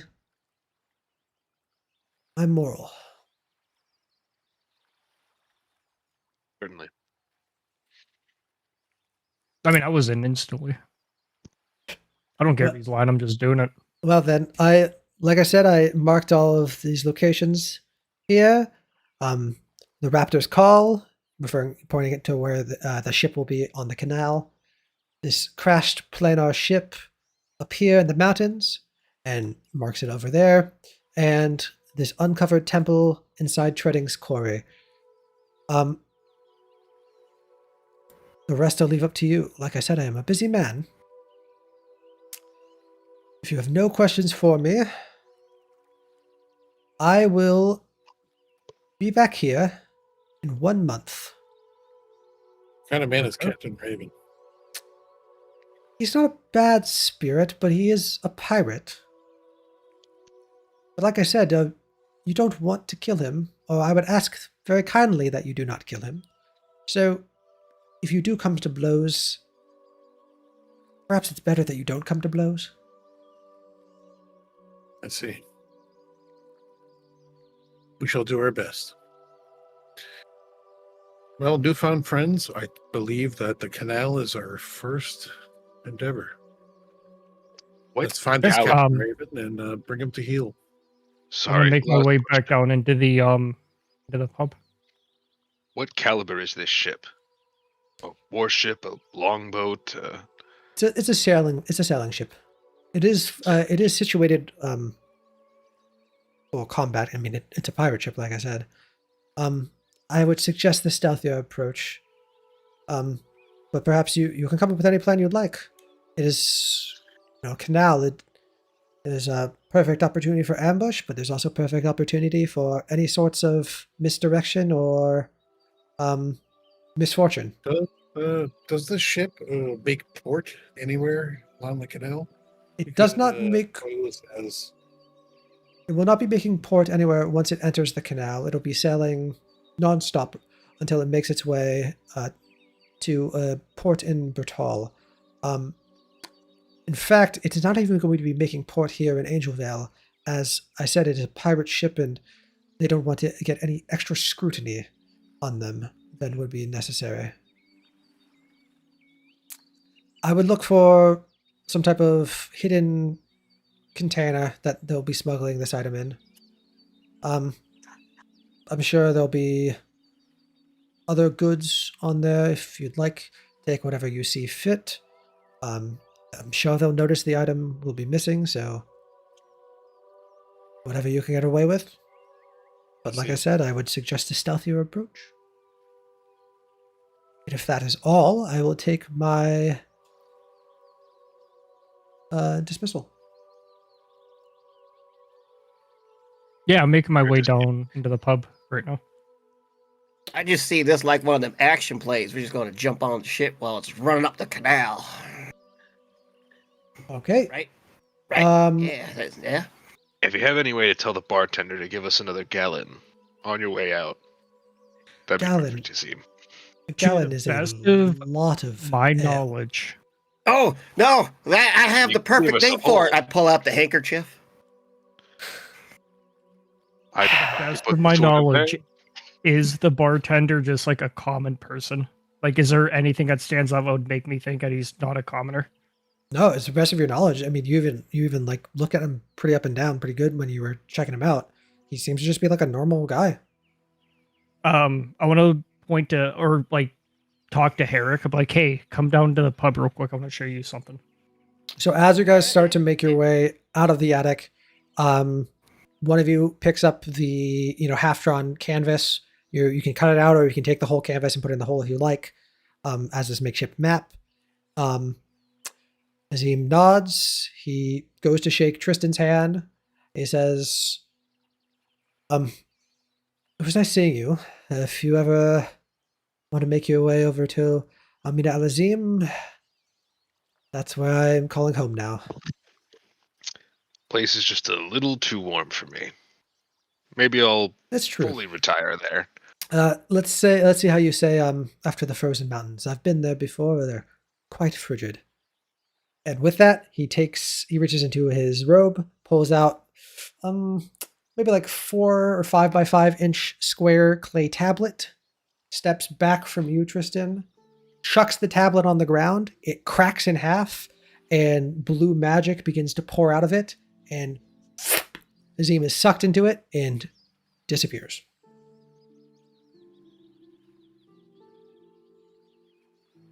Kristen looks back at everyone. Who the fuck was that guy? Wasn't that the coffee guy? Yeah, no, I know who he is. Oh. But was he the coffee guy? Okay. Let's take a pause here. So, you guys can go about this however you want. You have 3 days in Angel Vale to do whatever you'd like. Hazim has told you about a rowboat that he's acquired for you if you care to use it. If you go that route, there'll be a bag of money that would pay for any fees to enter the canal. There is a whole metropolis here if you'd like to purchase anything that would be reasonable to purchase. You could, if you'd like to, not go after the Raptor's Call first, although it was impressed upon you that this is your best opportunity. The intent is for them to sell this weapon, so if you do not go after it now and they succeed on selling the weapon, it will not be there in the future for you to steal from the ship. From there, or if you care to, you can go to the quarry to the southeast, or the crashed extraplanar ship to the northeast. In either order you'd like. I would So- like to do something before I leave the pub, if possible. Okay. I want to look at Herrick and be like, hey, do you want to see something really funny? I like funny stuff. I'm gonna go up to the bartender and I'm just gonna ask him like, do you know how much money you would have made today if you actually had coffee? I can't imagine more than this. Oh, I mean, look how many people are coming in. I would like to suggest to the bartender, but he should go out on a quest to look for coffee. Okay. Like, look how much money, look how much money that you could have gotten. It is 100% worth it. You should go out and find some coffee. Okay. What is your spell save DC? 14? He shakes his head for a moment, looks you up and down. What the fuck did you just try to get out of my pub? You better if I see you in here again, I'm gonna call the Gaussians on you. And I don't know if you're from around here, buddy, but they are not friendly. Bungo, sorry, my memory. I get up close to him. I don't actually know this guy. I say to the bartender, listen, I'm not a big fan of mages out here. Superstitious and stuff like that. Any of that special talents you got, keep it on the down low.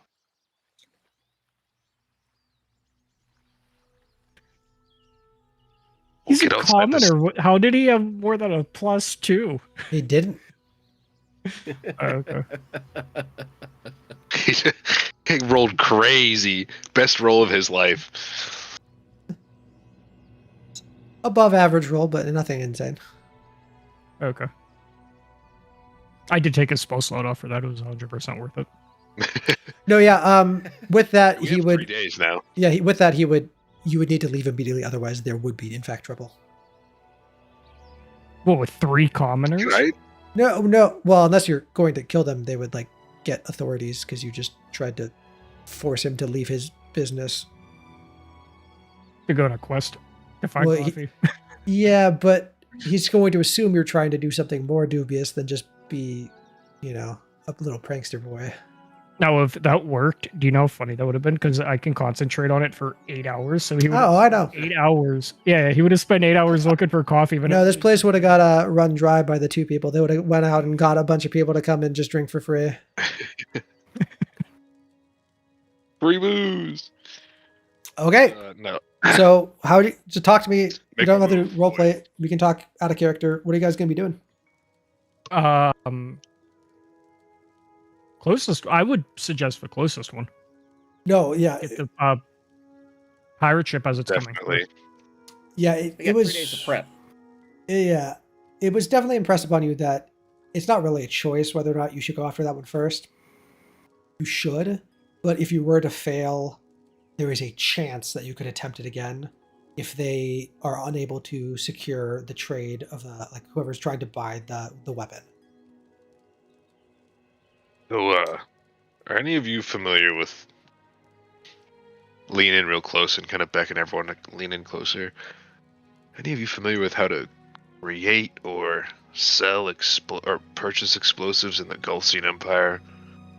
I'm not really sure this is something that they just are going to allow any person to do if I can't even wear my fucking heavy armor.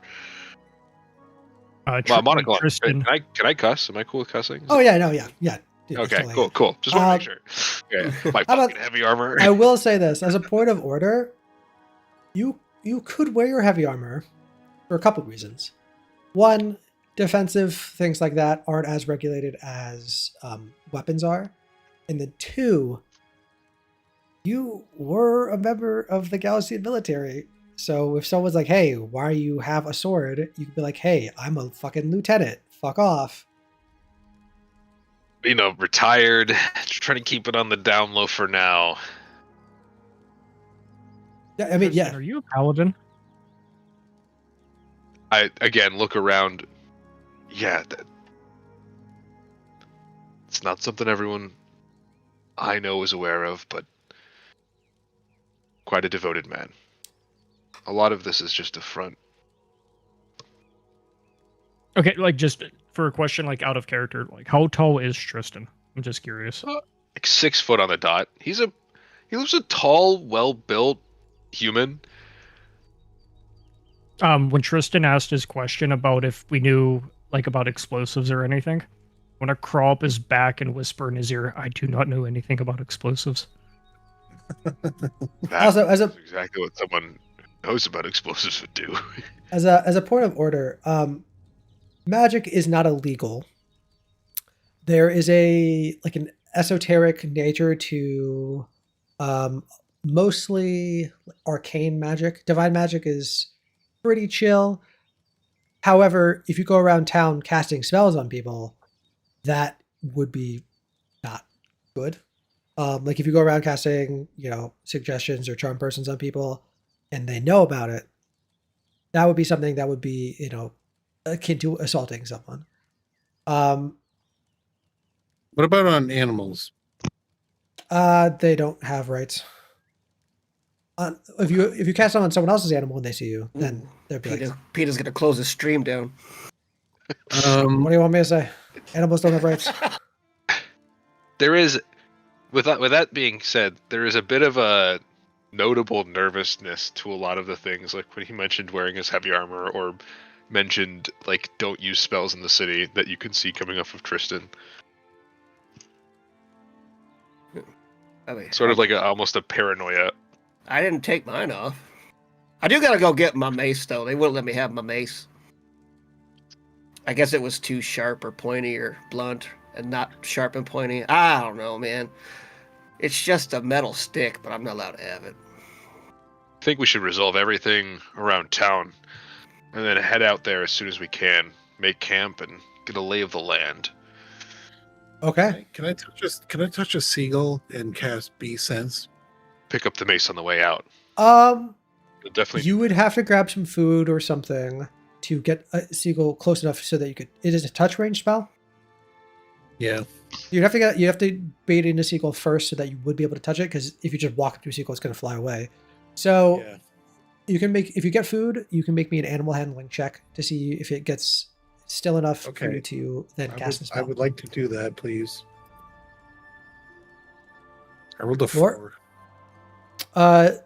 You would fail on your first attempt, but over the course of 3 days, eventually you would succeed. So if this is something that you'd like to do for the purposes Yes, of... it is. Yeah, okay. Yeah. I just want eyes on the ship. Okay. You would know just from what his team said that the ship is not here yet.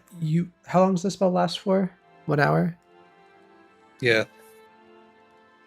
So yeah, the ship will be passing by Angel Vale and entering the canal in 3 days. Well. Shit.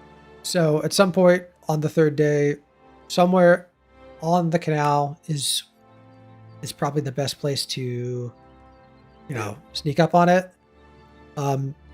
You're in a city. You could probably get a pet bird. This is a major city. You could probably find I've a seen pet the bird. visions on the Scrim Scry mirrors of people just snatching them seagulls out the sky.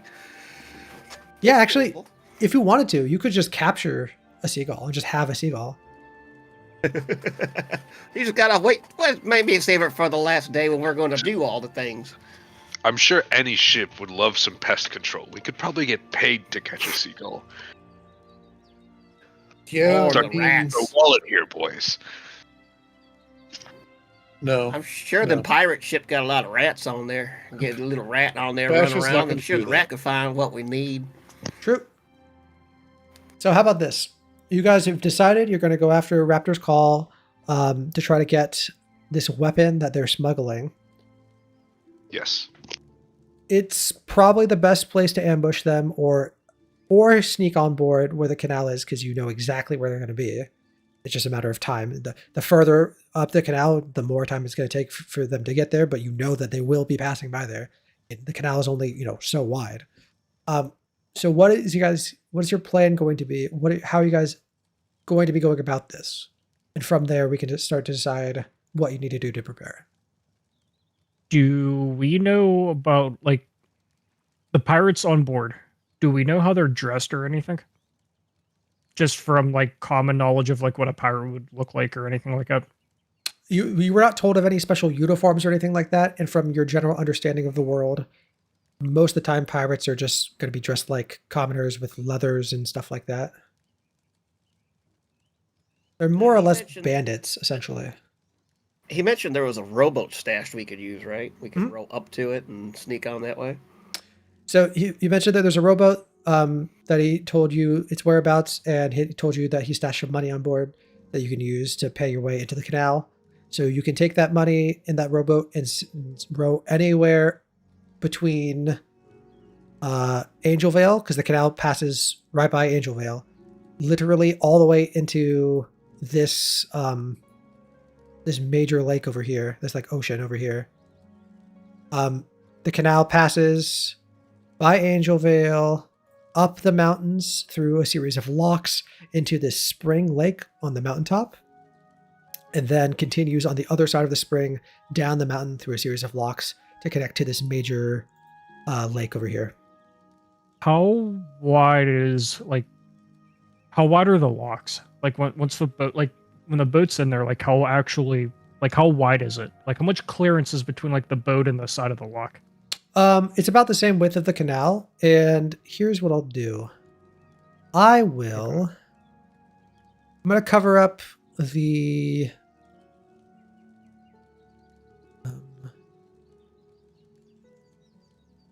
this cover up the actual what the boat looks like for now, so you don't know exactly that. But I will bring you over to a generic sample of what the canal looks like, and you can get the vague idea of what the canal looks like in like any given snippet. You guys can see this, yeah? Yeah. Yep. I would like to ask my party, like, if we actually do take the rowboat, how are we gonna get on board? Like, even if we get right next to the boat, how are we gonna get on board? Can any of you They have blink? to anchor when How they're does- hot, right? I'd assume they have some rat lines coming down in case man goes overboard or something, I would assume. Unless they retract them. You guys want to take a couple of days and just go through the harbor and just look at a couple of examples of boats? Be a good idea to eye the canal and see if we can see anything or find anything. Yeah. Maybe there's a random overhanging bridge or something going across the canal. We could hop down onto the back end of the ship. That's There what are- I was thinking, too, like from the lock. We go to the rowboat, take the money, and then go find a place on the canal to get on the boat. There would no... You know, like, the lock would start up high, right? Because it has to go Well, down. when they go up the lock, especially if it's going up the mountain, it's going to have to get into the lock. They got to shut the lock. That boat's going to be in position for a while they fill the lock, and then it can continue down the road. Yeah, so yeah, we know then there's at we'll least a have a high couple ground. locks where it has to sit in place for a bit. That being said, those are manned by people.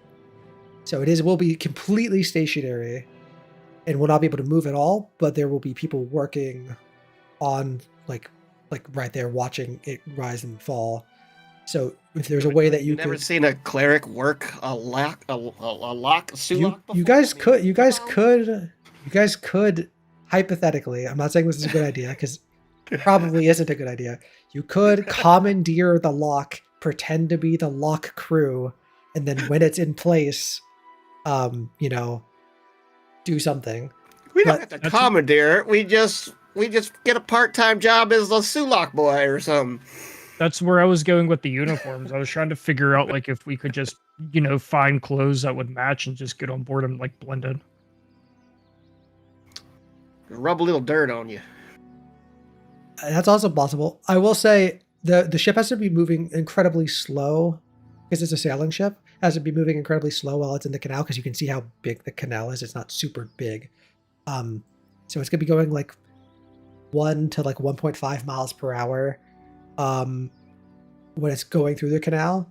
So you don't really need to worry about it moving for the purposes of getting on board because it's going so slow that it's essentially not really moving.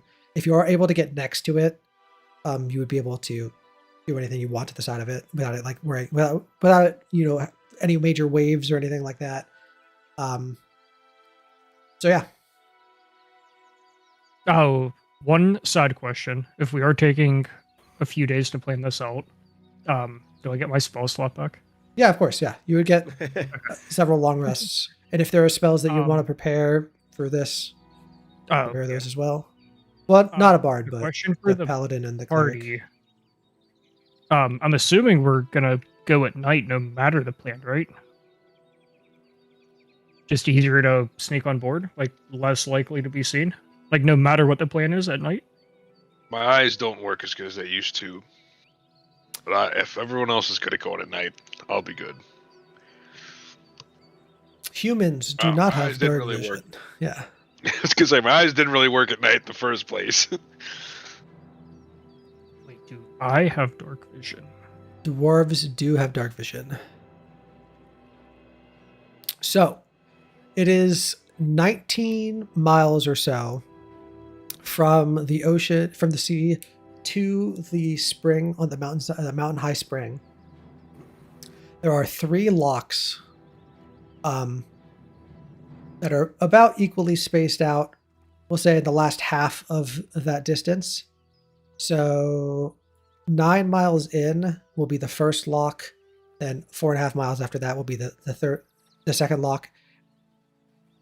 Actually, no, it'd be the exact distance don't matter too much. However, it's probably not going to be nighttime for majority of the time they're in there. Let's say they come. Question for you. Yep. I'm being dead serious, like I'm not being funny with it.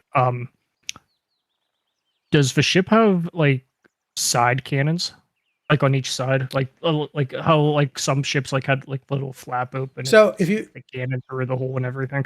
So cannons aren't something that exists for the most part. Okay. They do technically exist, but Okay. the cannons, as you know them, do not exist. That being said, if you were to go through and you just take a couple days to the harbor, just look at some examples of sailing ships, most of them would have like windows and ports on the sides that would be a couple feet wide. Not enough for a cannon. They would just be like normal like windows that they'd be able to open or close for light and for air purposes. And they have that on like a layer that would be below the main deck. Some of them have them on the lower deck as well, but that's much, much rarer. That's only for them like very large ships that have more than like 2 or 3 decks. And you would just generally know that pirate ships are generally on the smaller side, so it's probably not going to have more than one set or like floors that have windows on it. Okay. I have an additional question for this. I don't know if you would allow it or not. It's just an idea that popped in my head for us to get on. With that being said, like how it has like windows and stuff on the side, would a character be able to like lift me into like a lower level of the boat, like from a rowboat or something? Like I don't know if you have like a lower level of the boat like mapped out or anything. I don't want to like. No, yeah. You do whatever. Ideas. Do you? I got this. I got this. Okay. Do whatever you want. Like, would that be a viable thing though? Like, yeah, definitely, especially because you're a dwarf. Okay. A medium creature could slip through one of these windows. Like I said, it's like depending on the exact size of the window, it's at least a foot, more than likely 1.5 feet, maybe even 2 feet in diameter. It's probably not going to be larger than 2 feet in diameter. However, 2 feet in diameter, pretty big. So even if it's like the average, like 1.5 feet wide, a person could, unless they're extraordinarily bulky, could definitely slip inside of that. Yeah. Okay. If you go at night, and you know, it's gonna be dark, you still be making noise, but you don't have to worry less about being seen. You could also try to come up with some type of diversion or some type of, something that would cause them to stop. A reason that you'd be on the ship. Guys. I'm like a world-class performer. I could definitely get like something going, like with like playing music or whatever, and definitely get that ship to stop somewhere. Pirates do love a good show. How many gold pieces do I have on me? Just like the default amount, like 2, or did we get any I think you have like 90. Oh, we got. I think you have 9 Okay. or 215 or something. You have more. You have a decent bit because you didn't buy anything besides like a dagger, right? Okay. So this is just a plan. I don't know if you guys want to go with it or not. I would use my own money. We could pay just commoners from the town to just join us, like, or follow me around and like have some sort of distraction going. Like I could just be playing music somewhere close to the canal and just, Once the canal makes its way away from the city of Angel Vale, it's more or less like wilderness. There's no like settlements at all until there's like the outposts that exist for the purposes of maintaining the locks, and then there is a village at the spring on top of the mountain. So if you want to do that either at the spring or at Angelville proper when they're just entering the canal, you could do that.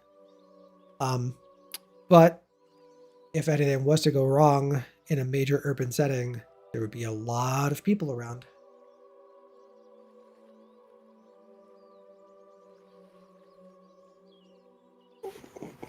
More people to Well, witness how could- awesome we are.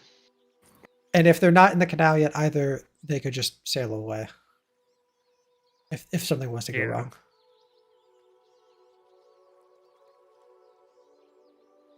Well, yeah. Oh. I mean, let's have the distraction on one bank. The rest of us row the rowboat, climb up the moorings or something. I think I thought of a distraction for us. So we're going through the wilderness, you said? The canal, once it makes it like a mile from the city, is more or less wilderness. Yeah, Like it's surrounded by like trees and stuff on both sides. there is cleared out on either side because they knew they were making a canal, and there is a like pathways for like horses and things on either side of the canal, but there's no reason to travel to anything if not through the canal. Like there is the real reason this canal exists is to connect this ocean to that major lake in the middle of the continent. So there's not really So anything. on the Yeah. on the edges of the canal. Is there anything that we could grab that could be like easily grab that we could like burn? Yeah, I mean, once you get like 50 feet, it's like completely wilderness, like complete forest. But it's like got cleared out on either side. You know how like Romans would like clear out brush and stuff on either side of the highway because they want to be able to not get like ambushed? That's more or less what happened with the canal. But like once they got that like regulation distance past the edges of it, it's completely untouched wilderness. So it's canal clearing woods. Mhm. Yeah. So while it's in the lock or whatever, we could, start a semi big fire, cause a major distraction for everybody. Hopefully everybody would go over to that side of the boat and take a look and we just slip in on the other side. You could do that. Sure. Yeah. Just want to reiterate a couple of things.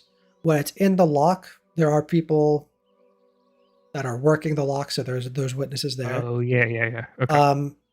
And then 2, it's probably the chances that it's going to be going through. Let me go back. I was doing some math. The chances that it's going to be going through a lock through the night is probably high. At least one of them. Let's say it enters. I'm going to roll a d10 with I'm going to roll a d6, and noon is going to be the default, and then I'm going to subtract a d6 number of hours from that. Okay, so whatever I roll. So I rolled a 5, so I'll be entering the canal at, what would that be, 8 a.m. Right? That's math, I think. Yeah. So you never want to do math on stream. So Real. it's going to be entering the canal. And like I said, 19 miles. We're going to say it's going 1 mile an hour on average. And it probably is going to be spending at least an hour in each lock. So it's going to be in this half of the canal, or in this side of the canal, for almost 24 hours. So I guarantee you it will be night at least one of those canal, or at least one of those locks.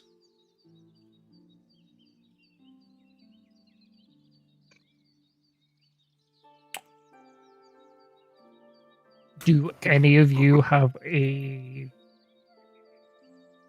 fire spell? Like anything?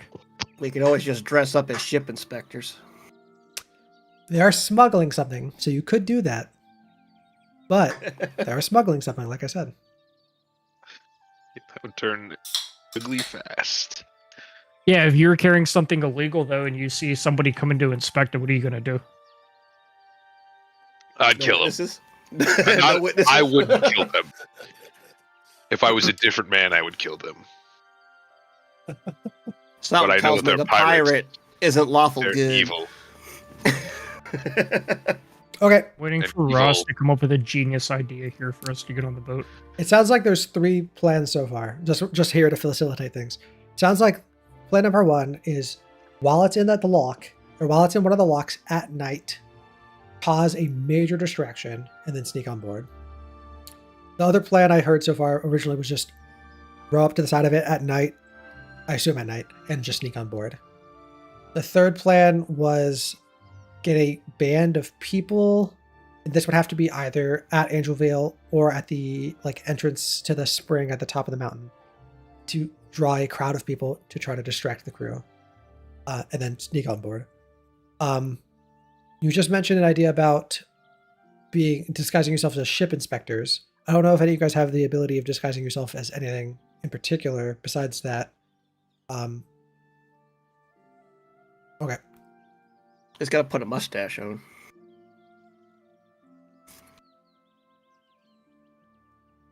Okay. Well. Them's be the we don't need breaks. to- We don't have to overthink this. We can just flag them down. Maybe they'll come to the shore.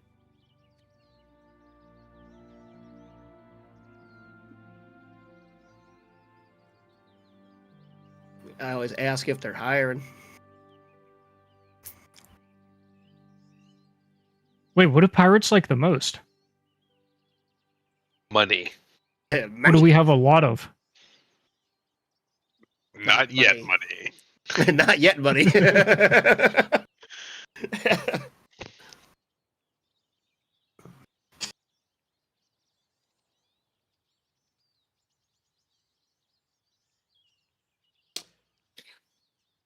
Definitely think night I'm would be most in key. favor- Sorry. I figure definitely night would be key. Either rowing up to it or doing like 'cause it's in one of the Sulaks. I think would be good, but Agreed. I agree. I like the distraction idea. Which one? The fire or the people? The first one. Okay. How are more we going to people, start the a more fire? liability.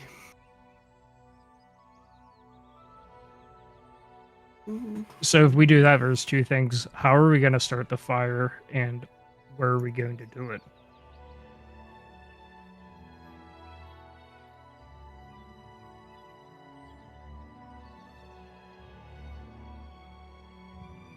Yeah.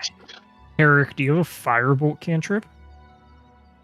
I don't play with fire, unfortunately. Just the power of the sun, which I don't wield.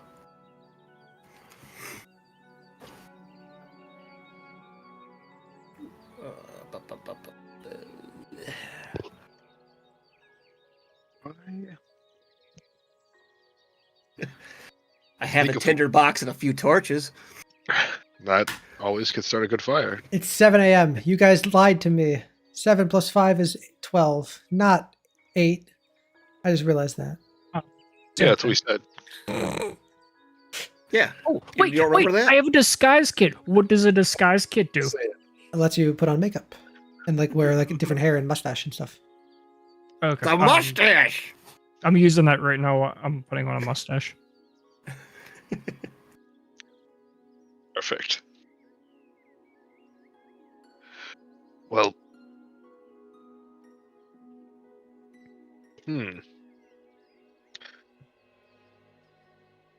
I think we need to figure out the nature of our distraction. So it would be Wait. 7 o'clock to 8 o'clock while they're in the second lock. And then Okay. from there, after the second lock, and they would be getting to the last lock at midnight, we'll say. Okay. So we have dawn pretty much, or pitch darkness. No, sorry, 7 p.m. to 8 p.m. would be Oh, okay. when they are waiting for the second lock to fill. And then they would be entering the third and final lock on this side of the mountain. Gotcha. Okay. At midnight. Okay. And that 1 hour, that's kind of like timey-wimey because they got to wait for other people to leave the lock. They got to go in. They got to fill the lock. So it might not be exactly that, but for the purposes of game mechanics, we're going to say they're going to be spending an hour at each segment. Okay. Wait, where's the boat at, like, right now? I It's have no more sailing idea. toward. You have no idea. You were told that it would be entering the canal, that it wasn't here, and that and it was entering the canal 3 days. Could we get to the first lock before the boat does? Definitely, you could walk there in less than a day. Why don't we go scout out and see what type of people are working there? I mean, they could just be like regular people that we could easily either take out or.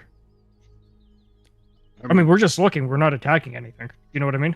Let's just go. I mean, they could just be just ordinary people that wouldn't be an issue for us to fight. I think observation would be important. Okay. But I would be opposed to at least doing more than apprehending any individuals.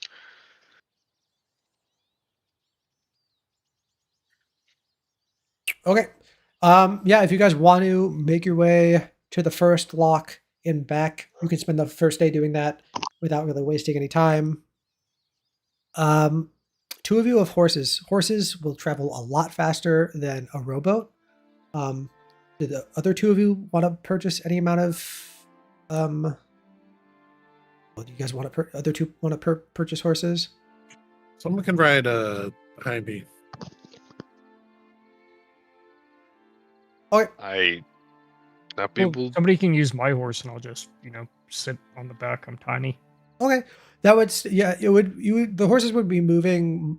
If there's two people riding a horse, they'd be moving more or less the same amount of speed as a normal person walking, but that would still be faster than taking the rowboat. Plus there's no fee for riding in the wilderness when there would be a fee for entering the canal. So you guys take the first day, you ride your way up to the locks. You would find that there would be a relatively small garrison. There would probably be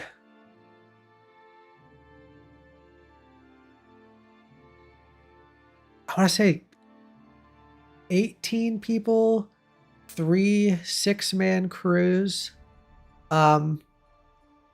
Each crew would have like a foreman, and like an engineer and like 4 workers. And then there would probably be like a squadron of like Gaussian troops to be guards. So about 20 people, 4 people. So about 20 humanoids, I should say, at each working at each lock. The non-troops, are they armed?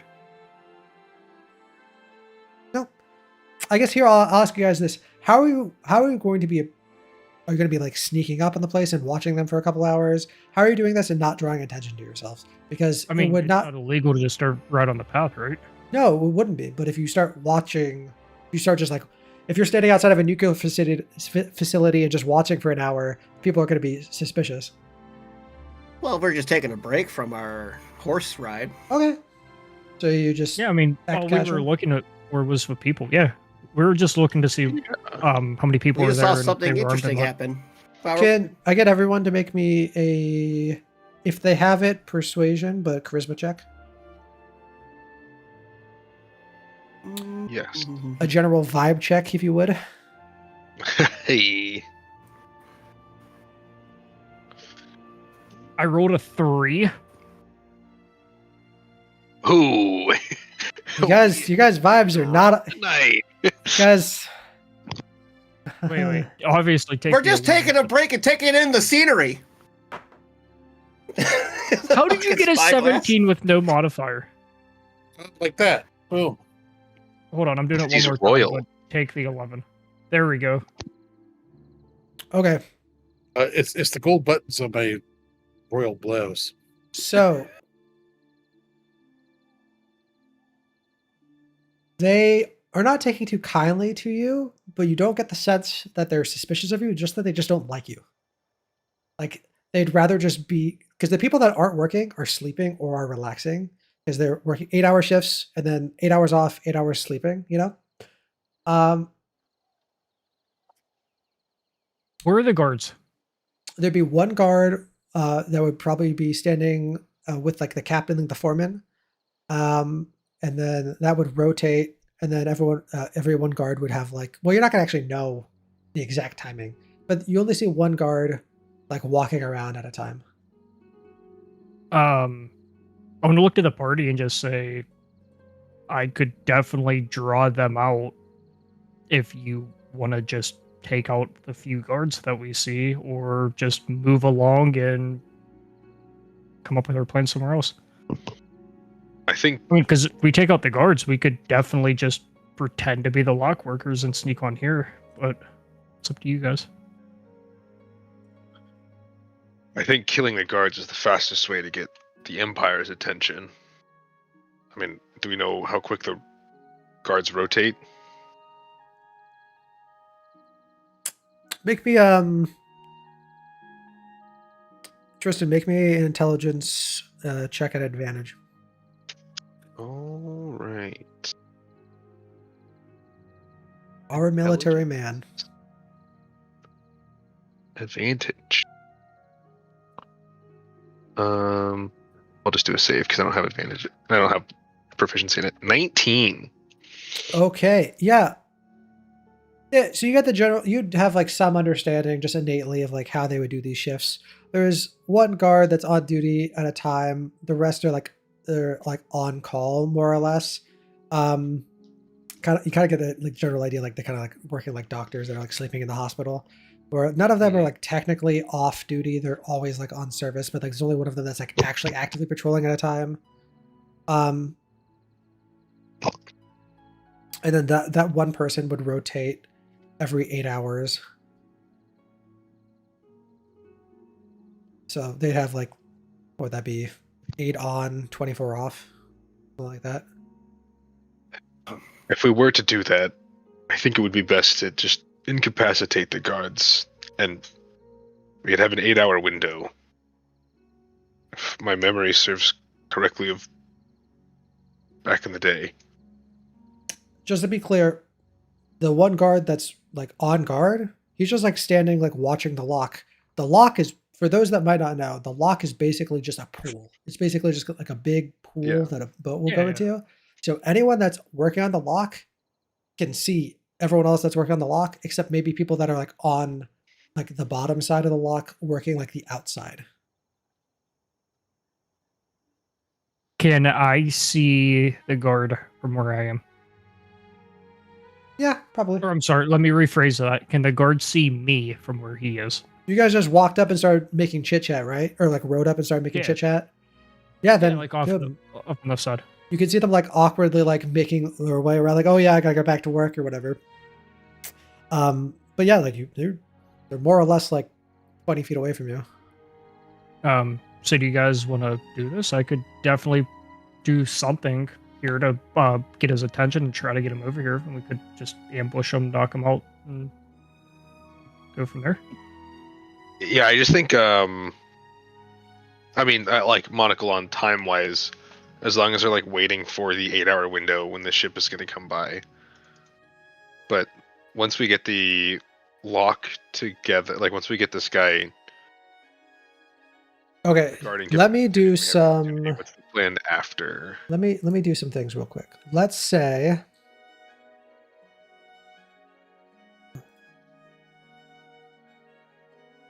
Okay, you guys can see this map, right? Which one? Yep. The one that's on roll 20. Like you can see me like moving these guys around. Oh yeah. So I said there were 6 workers, right? Yep. Okay, there's 6 workers, and we'll just say this guy's the guard. The lock, for sake of ease, we'll say is, 15 feet thinner than this map is wide. So like there is a locked door on either edge of this map that is wide enough for a person to walk across when it's closed. So it functions as a bridge while the lock is closed. There would be at any given time 2 people on the other side. Captain and these people working, if that makes sense.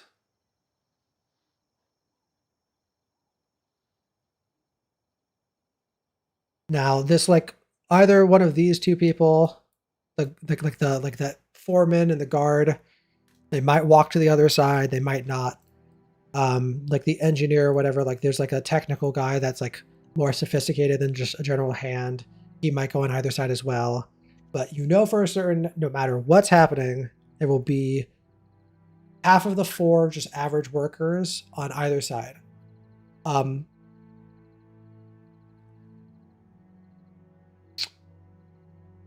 Yeah, and when the lock is, while the lock is closed, or while they're working the lock, I mean, they can just look across to the other side. It does pose some problems.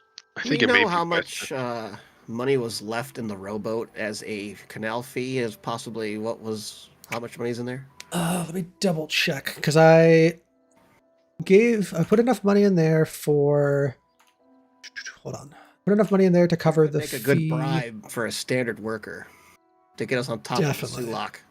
Definitely. It would not be enough bribing would to be a much bribe. better option. It would not be enough to bribe everyone, though, Most likely. probably. At Here, least you the want- 2 to get on one of the Sulaks, maybe. Herrick, do you want me to try to bribe him with my amazing charisma and persuasion skills? I don't know. I saw that roll.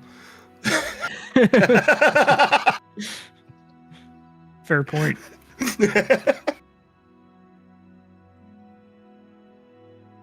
Rolls if we can be could- deceiving.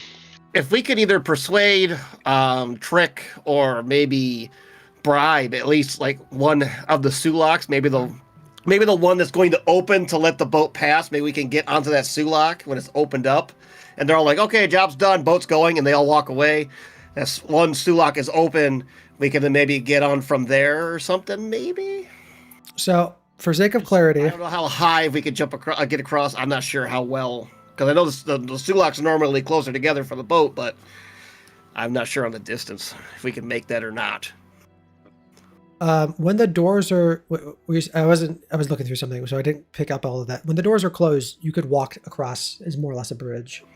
When they're open, they'll open wide enough for the ship to go in. So for a sailing ship, it'll probably be a little bit probably like twice the width of the ship for the ship to enter and leave. It won't open up all the way because they have to physically manually move the doors. It won't open up all the way for smaller ships just because it's easier on the workers.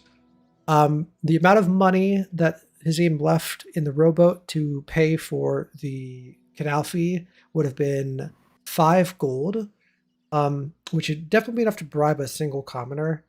I mean, I have 90 on me.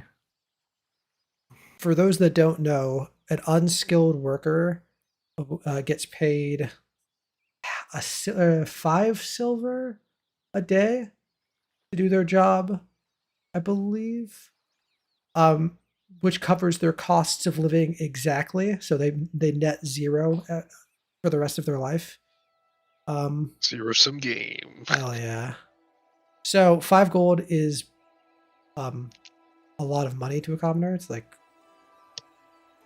yeah, it's $5. I mean, imagine if you got paid $500 a week, and you just found $2,500. Now that's a decent money.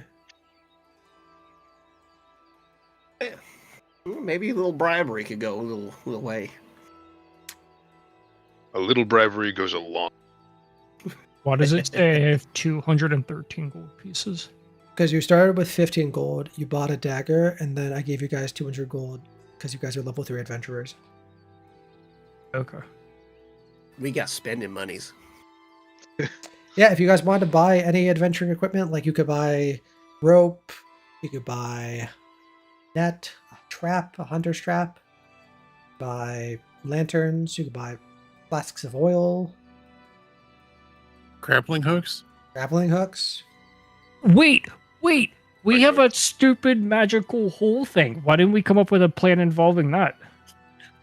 Yeah. There's enough room for all 4 of you to fit in the hole. So 3 of you could go in the hole, and 1 person could sneak on board. I mean, I'm the smallest one here. I could definitely get all of us on board. Not I a bad did put all idea. the alcohol in the hole. Good for us. Wait. What if you guys give me all of your money and I'll just for Your persuasion's not that high.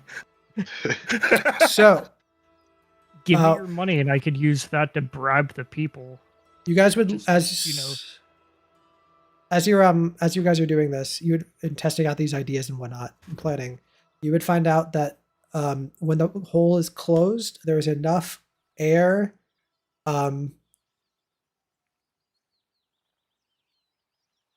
for 10 minutes of breathing. Oh, that's more than enough. We bribe the people. We work the lock to get them in and out. Then we go in the you 3 go in the hole, and I'll sneak on board and open the hole. So walk me through this. You bribe all of the lock workers, including the guards, or you bribe a couple mean, people.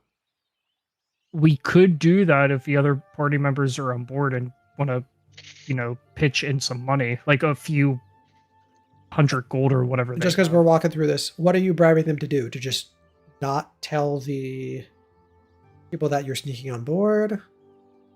No, to leave. But like, here we'll take over today. You can go do whatever. You bribe them to walk away from. Okay. I have a feeling the guards might not just let the workers just walk away. I don't know. And then how much do we need to pay the guards? I mean, I could probably persuade the guards if I don't roll a 3. Fair. I don't know about rolling. But I'm sorry, bad joke.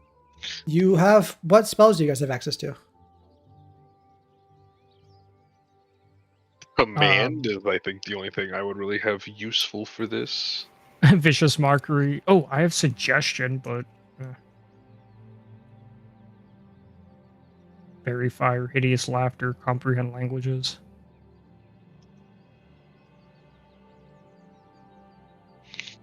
Okay, so let's say Bless. I mean, whoever's sneaking on, I could bless. there'll be attack rolls though. Oh, I have Bardic True. Inspiration. Okay. Mage Hand, Beast Sense, and Animal. Speak with Animals. I could do guidance for a little bit. I mean, that'll help you roll maybe more than a 3. I think it would be possible. I think as spending a couple days talking about this and doing this, you guys would know that it'd be possible to bribe the commoners. It's probably a coin flip whether or not you could bribe like the foreman. And Tristan, you would probably know, and Herrick, you picked up on this, bribing one of the guards to just walk away from guarding the thing that they were stationed to guard is that they're not going to do that for anything that's not going to cover them for a long time, because of the fact that they basically can't show their face in the country anymore. Is they're a person, Lose their job. they're going to do more than lose their job. They'd be, I mean, what's it called when you go AFK in real life at a military base? You're AWOL. Desertion. Desertion is Yeah, punishable by yeah. death, I believe, in real life. I'd be willing to persuade them to, like, the guard to do that with the promise of giving them even additional money once I get paid. You could attempt to do that. That would be, Even try. that's a conversation that once started has to resolve in your favor, have to resolve in your favor. Otherwise, would be attempting to arrest you. Is attempting to bribe someone and failing, bribing is illegal.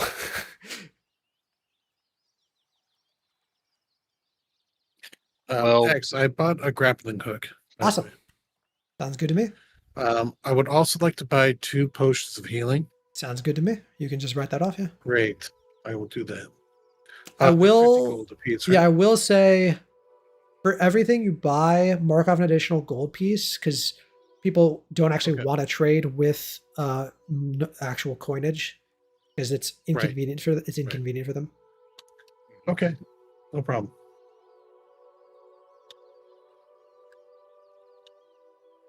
Got it. Thank you. I like the idea of bribing them at night and then letting them sneak up onto the Sulaks using said grappling hook to hook onto the ship while it's in the Sulak at night, and then getting on board with somebody having us in the pocket in the hole. I do like that idea. You guys, Night. I mean, night. bribing. You guys could sneak into the lock at night without bribing anyone, but then you'd have to hide from the guards. If you sneak into the lock at night and bribe or hide from the workers, you can sneak into at night and bribe only like some people, because then you don't need to hide from those people. Like if you were to bribe like the people that work on like one side of the canal, then you only have to hide from the people on the other side of the canal. True. That's an idea. Yep.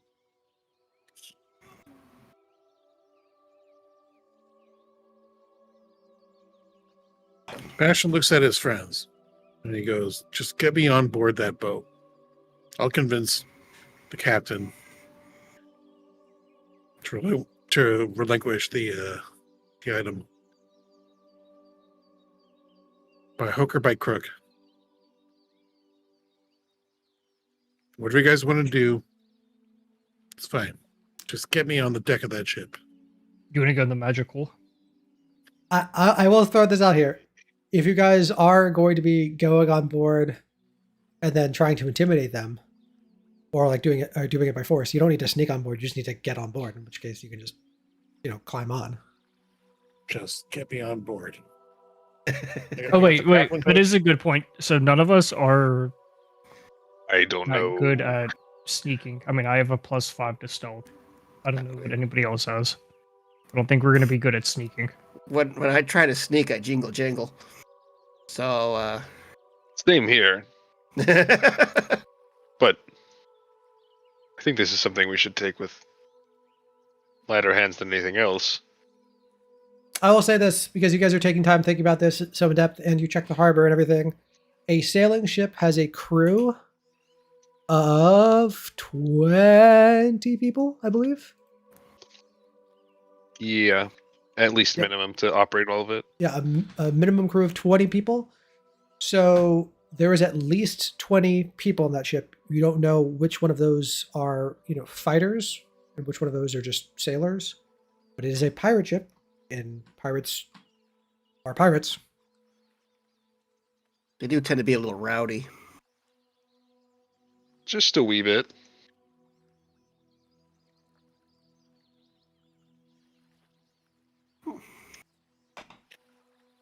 Bastion remains unconcerned. The only thing I'm worried Wait. about is the guards I am- seeing four Okay. people just grapple hook onto a ship in Well, broad daylight. I have one more idea before you say that, that I thought of real quick. Bunko Pipes, Herrick, the only time you have to worry about people not on the ship is if you go when it's in the lock. If you just find it when it's just sailing up on the canal, the only people you need to hide from are the people that are on the ship. So it's if you go when it's in the lock, they can't run away. They're stuck there. But I mean, so are you if they find you. Yeah.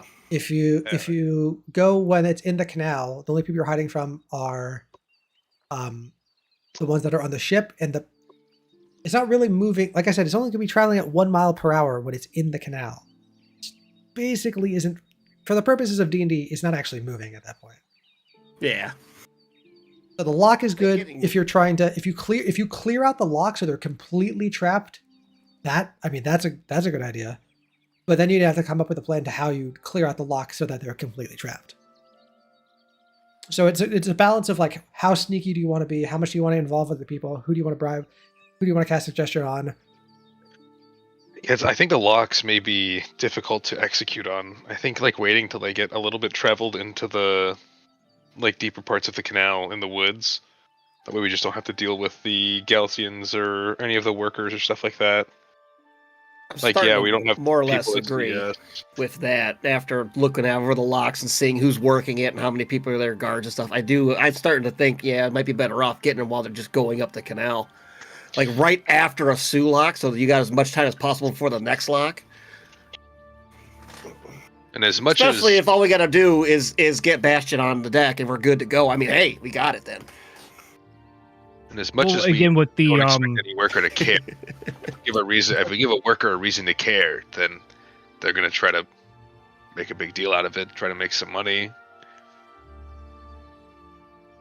if we go with that idea, only because we have that magic wool thing, only one of us technically has to get on board. Like we don't have to worry about one person being seen rather than 4 for 10 minutes. True. I think. Does anyone have any ability to turn invisible? I mean, not really. Nah, not I. I have +5 stealth and dark vision. I didn't get my Harry Potter cloak yet. There's gotta be some way we can get onto the ship and sneakily get one of us into the below deck. Take Well, the Can I crate, buy put it in a the hole. potion of invisibility? You could try, but that would be that'd be a very particular item to get on short order. I That would would like also to probably try. rate eyebrows. It would cost money to even make the roll, and it's going to be a Yeah. difficult roll. Okay, how much money do you want to spend paying people like, hey, I'm looking for I'm looking for a potion of invisibility like today. How much money are you putting in people's Do- hands? Being a charismatic bard, It's going to be a charisma Would, check at the end of this. Yeah. How much money you're spending But is going to for- modify the roll. the amount of money, do I get a bigger influence on like a smaller amount of money just being a charismatic person? Like, is my $10 technically, more than like technically, but just that. because yes, but just because the money you're spending has a direct relationship to the DC. Not in the way that you're asking, but Yeah. yes, and it effectively yes. 25 gold. Okay. Can you make me a persuasion check? Wait. Am I asking just a random commoner? Like, No, you're spending the rest or of am the I at time a shop right now? you're going around to multiple different shops, putting a little bit of money here, putting a little bit of money here. I was like, hey, I need to find a potion of visibility. Oh, if Like, I'm today. talking to a shopkeeper, if I'm talking to a shopkeeper, I'm just gonna start right off at about 100 gold. Okay. For the purposes of the game, this is how much money that you're spending over the course of the rest of the time you're doing to get this potion. You're spending 100 gold. Okay. Make me a persuasion check before you roll. Is anyone doing anything else? Guidance. I will definitely cast some guidance if you would like it. Okay. Anyone doing anything else? Yeah, I'm gonna donate 25 gold Okay. to this endeavor. Anyone doing anything else? Now, this is just the roll to see if we can find the potion. This is Yep. even to buy the potion. Yep. Yeah, Okay, so I'll hold on to my gold then. Just Yeah. Okay. So we have a total of 125 gold. Yes. Okay. I need you to make a persuasion check, and before you roll, you should know that the DC. The DC. I don't care what it is. I'm getting in that 20. Okay. I mean, the DC was 20. Okay. Ooh. So, for purposes of you finding this potion, this is a major city, so it's possible, but you have to Yeah. find the right people. And there's a city of artifice as well. There are a lot of alchemists. That's the word. So you are able to find a potion of invisibility. Now, I need to remember how much that should cost, and it's going to be expensive. I have no idea what level of magic item they are off the top of my head. It is Potions in just kinda all over the place. fact a very rare Okay. potion. That's Yeah. crazy. That's actually So- crazy. It's Oh, powerful boy. as hell. Yup. Invisibility for an hour that you don't have to concentrate on. That's Yup. crazy. We should have Yep. got a deposit. Let me check another book real quick. It Would is you made the consumable, so DC it's half way off. higher if I said like 5 gold. So it was minus 1 for every 25 gold spent. Okay. Buying a magic item. Okay, I'm going to be rolling. Okay, you're not going to be able to buy this. How much Yeah, is it? Hold on. How very- much is it? It is 5,000 gold. no, 15,000 gold. Oh, How I thought much you were is haggling. okay? I mean, I have to attempt it. I will. I want to go to the shopkeeper and tell him, like, I'll even show him, but like, I am on a job right now. I will give you everything that is in my pocket right now. This will definitely make me succeed, and I will more than pay for this. I am getting, what, 2,000 platinum at the end? 200 platinum? You're getting a share of 2,000 platinum. A share, so, what, 500 platinum. Yeah. I will tell him right off of the bat, like, I will give you half of my money. I will give you 250 platinum Okay. right now, or like after I get paid. I need you to make a I showed him proof that I am on a job. I need you to make a persuasion check, but not to convince him. To convince him that you are not lying. Okay. Guidance. Guidance. Tap you on the nose. walked in as it's probably more I've ever seen. Okay. And he's pretty convincingly telling me about more money than I've ever seen. He believes you. But does he let you, a random person, buy it on credit? 15,000 To be gold. fair, 500 platinum is not even gonna cover that cost, actually. Yeah. I'm not making this up out of my ass because I said it before. Bongo Pipes is well traveled. He may have been here before. This person may have heard of him, so that may influence that I'm good on my words. Make me a percentile check. You need to roll a 3 or lower. Oh boy. Wait, do a what? Percentile die? D100? Roll Yeah, 100. You have to roll your level or lower. 000 is 100. Okay. Oh, you wanna? This is just a pure luck thing. Yeah, this guy's not heard of you before. Okay. Yeah, so the 50,000 gold would be all but 500 gold worth. No, 15,000 would all be 5,000 gold worth of the 2,000 platinum. So your share alone would only be a third of the cost of this potion. The economics are not working out. Yeah. That's only one of the 3 items, and it would cost that much just to get this thing. Maybe there's something we can get that isn't necessarily directly invisibility. This guy is Any of you- a major alchemist. How about this? Can we can buy the ingredients and craft? How long does it take to craft a potion of invisibility? It's a very rare magic item. It's going to be like months. Okay. How long does it take to master Omu It's rice? 27 days short. Man. This also would have taken you, your character in particular, this would have taken you the rest of the time until the ship was passing. So like whatever the rest of you guys are doing, any like spell casting, anything like that, your character is going to be predisposed looking for this thing. However, this guy believes you. He believes you would pay him. You told him it's like your share of 2,000 platinum, right? He does I'll believe even you. work for him. Like, I will do anything he wants so I can get this potion. He's not giving you the potion, but he will give you. I mean, if he has like scrolls, like Yes. pass without trace or something, we could try to sneak on the ship with that. A Let scroll me- of invisibility is probably cheaper than the potion. Water walk. We have a Water breathing. He will by tomorrow. He will get you a scroll of invisibility for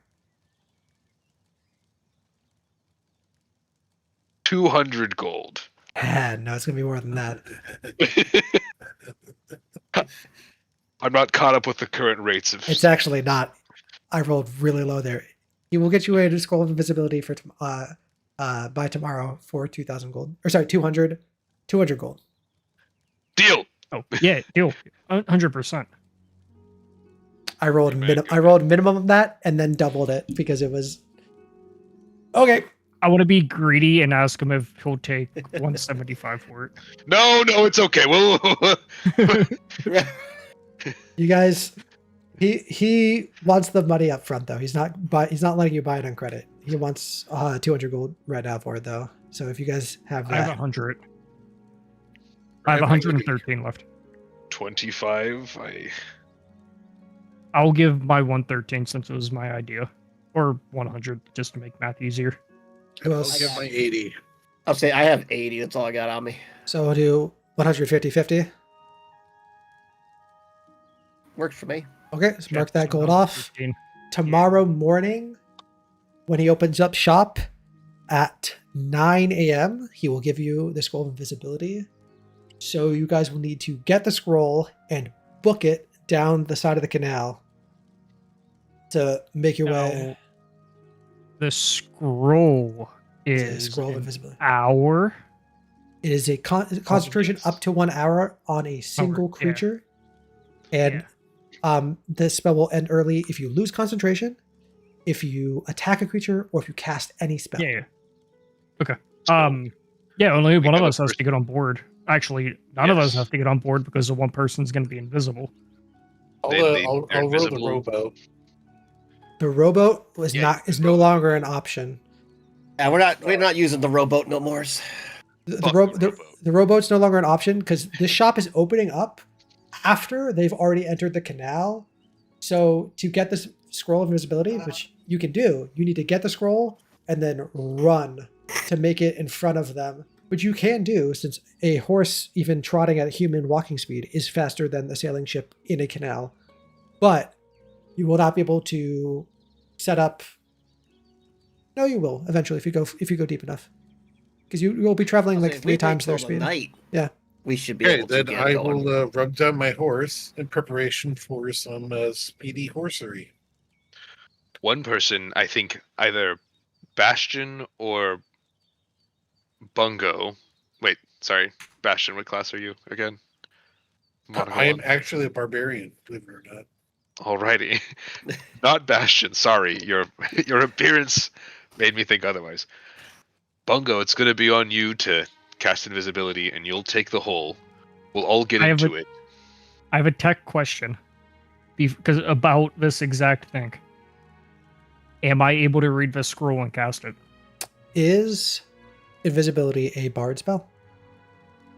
I'm 99% sure it is. I think it is. I think it is too. Yeah, That's your question. Okay. I can look it up. Yeah, you guys should look it up The though. hole. You'll get into the ship to the bottom, unroll the hole. That won't break your invisibility. You just sit tight. We'll look through the bilge or the hold, try to find what we can. Maybe we have to bring an extra box or two. Maybe we bring a few extra boxes on purpose. We get out, recover what we can. It is a In and out. second level spell. In and out, 5-minute, under an hour adventure. I have one question for you, Tristan. 20-minute adventure. Yes. Actually, I have a question for the party. How many of you can see in at night? I have dark vision, so Oh, I I should. can definitely- see the dark very well. It's very dark. It's easy to see. Both Tristan and Herrick are humans who do not have dark vision. I have dark vision. I can see dark. Dark is dark. He cannot see into dark though. You I can can peer into see the darkness, dark. but it's going to peer back. So I can see dark. especially to search for a specific item, you will need some amount of light in the hold. Which there are things that you can do. There are hooded lanterns, there are candles, each of which produces a small amount of light, but is still, an amount of light. I can cast the power of the sun to light your way. You could also Am I do the that. only one with dark vision. No, I believe Bastion. I don't have torches, so Torches are probably not a good idea on the ship if you're trying to be sneaky. You would probably want a Yeah, candle you gotta or be a careful with hooded those. lantern in its hooded position. I do Yeah. have 60 feet of dark. I think candles. Me and Herrick will get out of the hole, light candles each, and go Light about them our in the hole business. while it's closed. That's not a good idea. Actually, no. It helps suck the air Actually, out for no. us. Hold on. No. Whoa. Actually, hold on, Herrick. You drop a fire on the top deck. If you have a torch with you while you're invisible, you drop a torch. You start a fire on the top deck. Everyone will move to the top. Cover the torch in oil. Really get that thing going. It risks us a little bit, but it'll remove everyone from the lower decks. If you're It going, would be all hands on deck on a fire. That is true. Hell, you could bring 7 torches in your arm. Walk around the ship, dropping torches everywhere. That may raise some suspicion, but if you So, just stick them in a the- spot where no one can see, just to be clear, if you have lit torches while you're invisible, that you would still be producing light. The source of it would just appear to be invisible. Secondly, they would become visible as soon as you dropped there'd just be random torch on deck that's on fire. yeah, And then thirdly, all man on deck is not necessarily a good idea, because then where's this? There's 10 torches on the deck. What just happened? no, Another thing actually, is too, where do probably they get the water to put out the fire? They have to go below deck, probably with a bucket or whatever. that's fair. Let's Been a while water since we've been on the water, boys. Get a little excited there. Maybe the fire is not a good idea. Maybe we just move quietly below deck, unroll the hole in a spot behind some boxes, incapacitate a pirate or two if we need to, stay quiet about it. You do know that Hazim said that after you guys make your way out, whether or not you are found, whether or not you're killed, or whether or not you escape without being seen, they will know the item is missing. They are traveling to their destination to sell this specific item. So as soon as they get there, even if no one finds you on your way, even if you run into no resistance whatsoever, they will know, no matter what, that someone stole from them. So it's okay if you need to leave behind. Fine. Yeah, it's okay if you need to leave behind a little bit of mess, as long as you're able to make your way out. Yeah, Let's so leave behind a calling card. We could put a hole in the ship. We could be the wet bandits. You could put a hole. You could put a hole in the ship. You guys could still climb through the window. That was something that Bungo Pipes brought up. I think climbing through the window is probably the best option. We have a grappling hook that technically would be invisible as long as you're holding on to it. I'd say once you throw the grappling hook, you're no longer holding onto the grappling hook. Even if you're holding onto the rope that's tied to the grappling hook. Neither one of those would be in your possession for the purposes of D&D mechanics. Yeah, it's all connected. Yeah. Nah, I don't think so. You know, looking back, I think there's probably a few adventurers I've led astray with my suggestions, but Oh no. then most of them. Okay. So sounds like the plan is we are already we've gone past the 3 days. It is the day of the third day. You've gotten your scroll of invisibility. You are racing, trotting down the side of the canal. Actually, you were trotting down the side of the canal. You'd be able to see the ship. You'd be able to it'd be the Raptor's call, would have it be painted on its bow, and you'd be able to see them in action because you'd be passing it during daytime as well. So let me. There it is, boys. Our quarry awaits. Men, do you all want me in my armor when we get on the ship? I'm a bit of a sitting duck without it, but if I'm searching Put on your around, armor, sir. I got mine searching out. around with my splint mail, it'll make quite a commotion. I'm old, I'm fit, but by God, do I have a heavy foot? Well, if you're the one invisible, then it won't matter. I'm not the one invisible. I can't I think the chest, person so- is the one person that's not going to be in the hole will be the one that's invisible. I believe. It'll be Yeah, me. that's yeah. When Oh, Bungo lets us all out of the hole, and I get out, and if I'm in heavy armor and I'm just moving boxes around and searching shit, I'm gonna make a lot of noise. But if I don't have it on, there are I'll have spells. OAC. I have a lot of hit points, but Sir Tristan, I think you should don your armor. I'm also in my heavy armor, so it's fine. Sounds we'll good. We'll be birds of a feather. Paler provides. Both of the two heavy armor bros can prepare spells. So if you want to prepare like enhance abilities, I did put silence on your sheet, which is a cleric How many spell. spells can we prepare again? I can't remember. You can prepare 7, and then there's 4 spells on top of that that are always prepared. And I that's got- Cure Wounds, I got 4 Bless. that I always have. Yeah, that's the Cure Wounds, Bless, and then there's Yeah, like 2. word That's ID. the restoration and spiritual weapon, I Yeah. think. Yeah. Spiritual weapon? Oh, Those 4 I wow. always have, and then I could do 7. Wait, you always have spiritual weapon being a lake domain? That's awesome. That's cool as hell. Yes. Life clerics are awesome, by the way. They're awesome.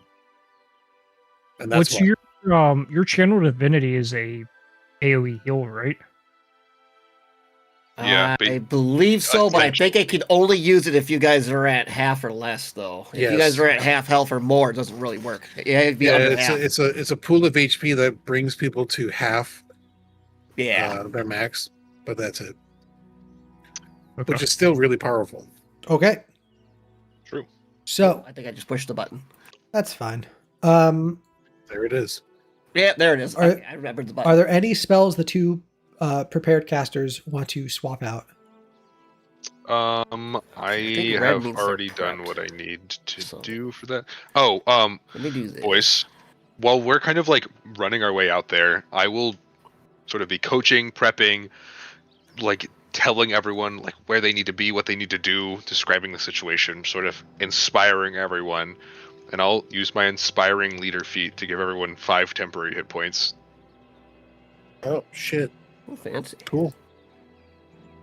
This is I- my first rodeo. Enhance abilities, Kyle, might be a good option because that can negate either yours or Tristan's disadvantage on stealth, but that's concentration. Silence would completely would do the same, but is concentration and can't move. That would be on an area of effect. Yeah. Okay, so silence would be an area of effect area. So it'd be just an area. Yeah, 20-foot radius would cover a lot on a ship, though. What was the other one you said? Enhance ability. It's not added to your sheet, but I can add it real quick.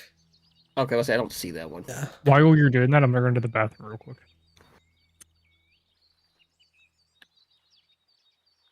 That is for another time. So enhance abilities is you cast it on a person, you choose one of the 6 ability scores. They've got advantage on checks of that type for an hour. And then if you chose Okay. strength, dex, or constitution, there's like a secondary rider effect. Okay.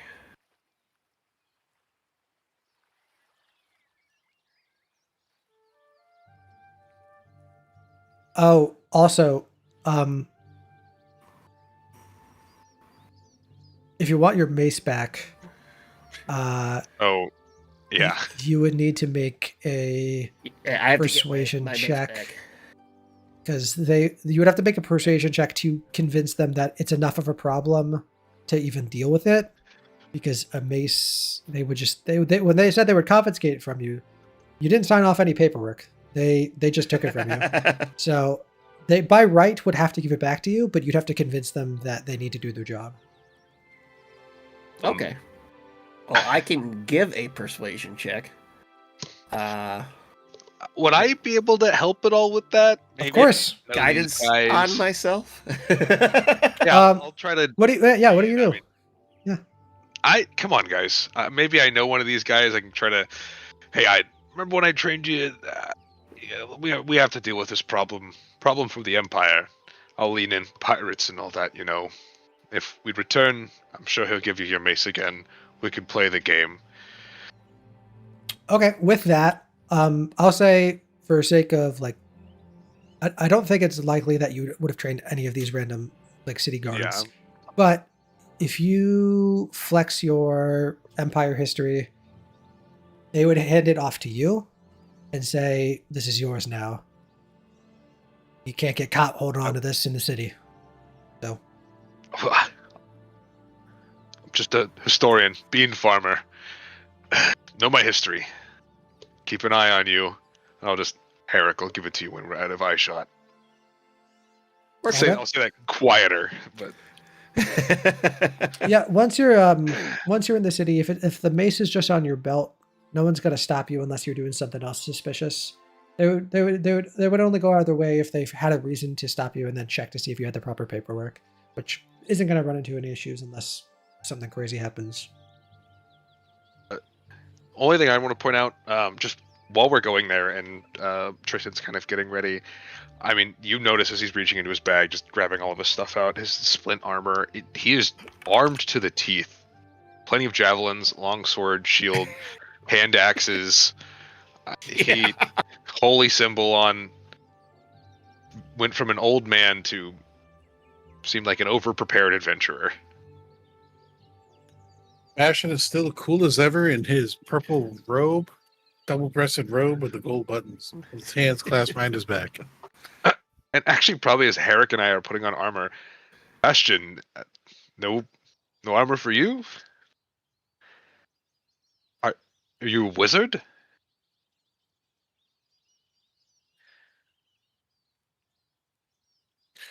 Sir Tristan, of course not. Paylor provides. Do you not see his god symbol upon his shield? Oh, sorry, Bastion. I meant you've no armor Oh. on. No, I don't need armor. Never seen a wizard with a greatsword. In fact, I've never seen a wizard who's that strong before. Let me give you a pat on the back. Indeed. Okay.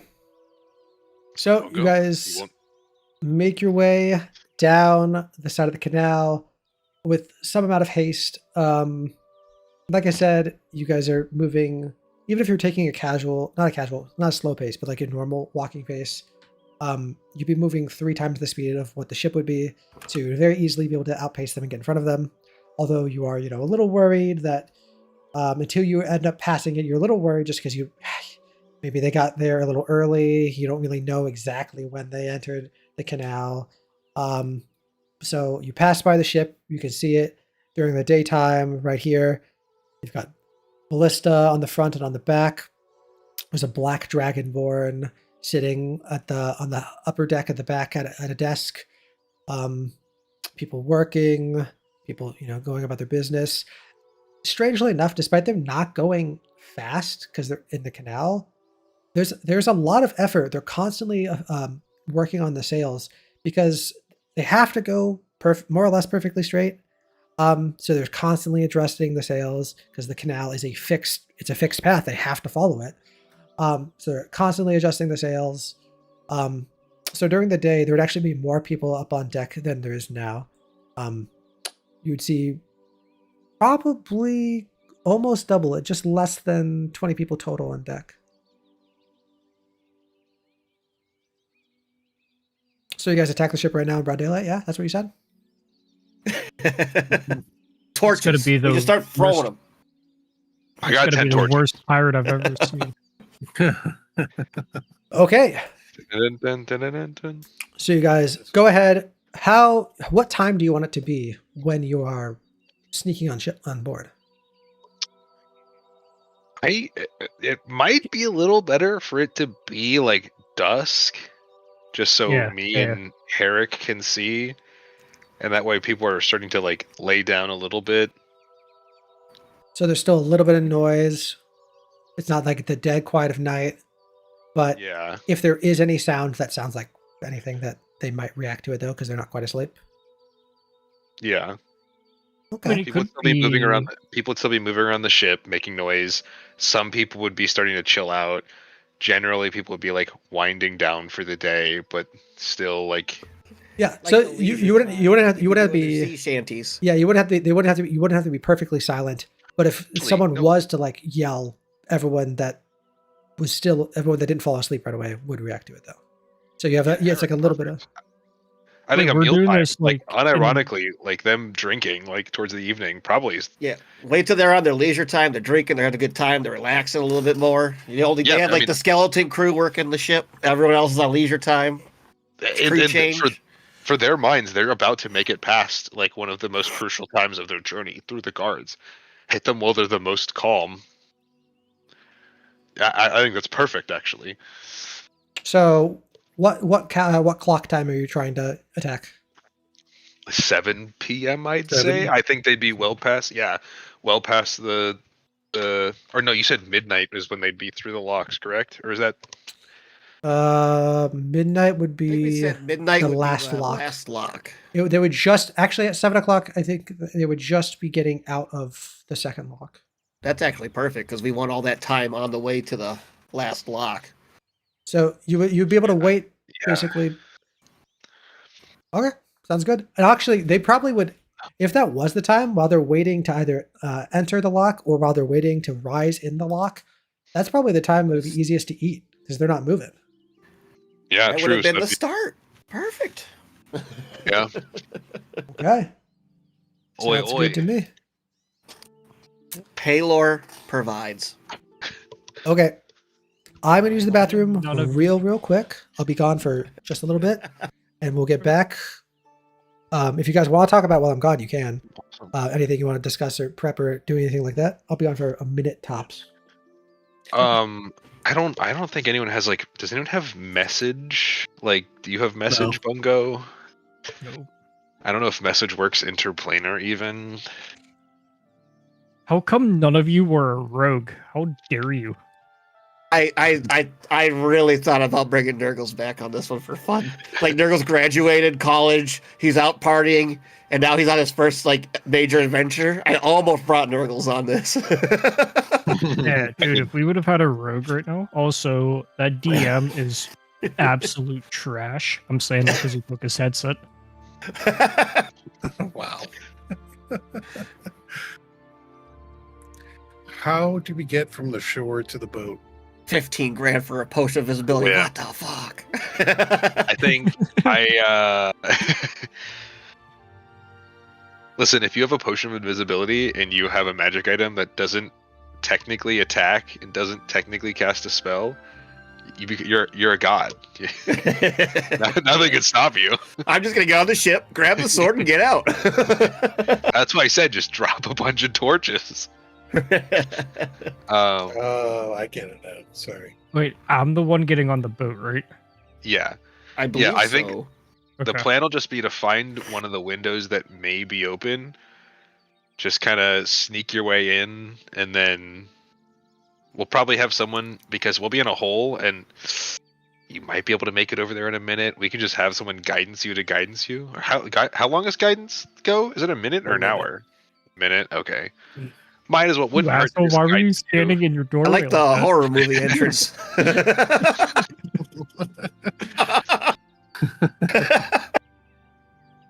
Oh, I gotta get a camera. I think you're I'll just muted. do that right now. Hello? Oh, not me. No. No, I was muted. Yeah.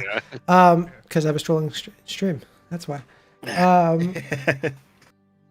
So yeah, you guys are waiting till they leave the second lock, or if you're going while invisible, you could go while they're in the lock. It actually doesn't really matter.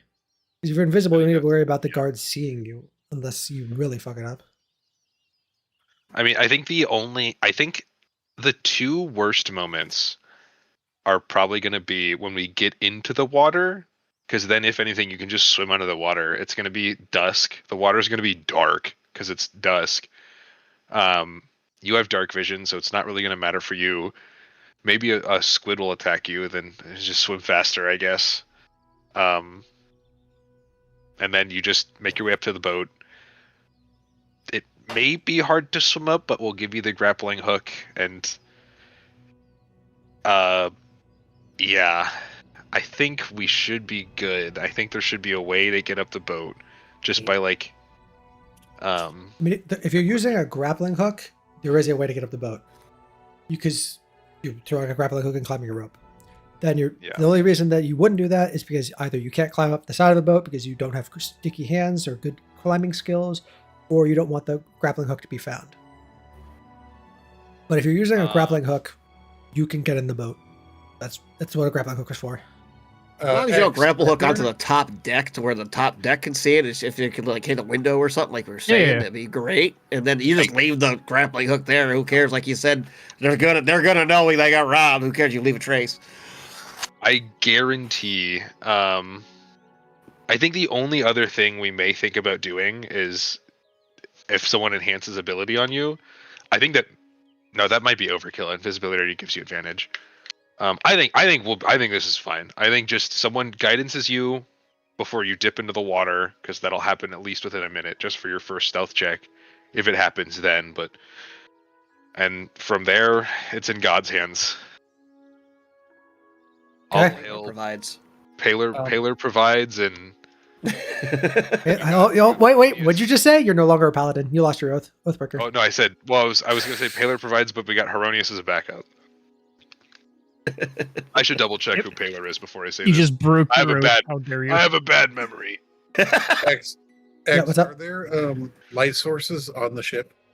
Yes, actually, so you wouldn't know this until, because you passed it during the day, you wouldn't see how the light sources are until nighttime. You're not going in the dead of night, so it's not going to be pitch black out. So you probably aren't going to see the light coming through the windows as much as starkly. But you would notice that there are lanterns on either mast, about 10 feet up, hanging over the deck, right there and right there. Okay. There's 2 lanterns by the entrance to the main cabin. And I believe, there's a lantern on this table right here. You'd presume there's lanterns or candles or lamps or something below deck. There's also a lantern on this table and a lantern on this table.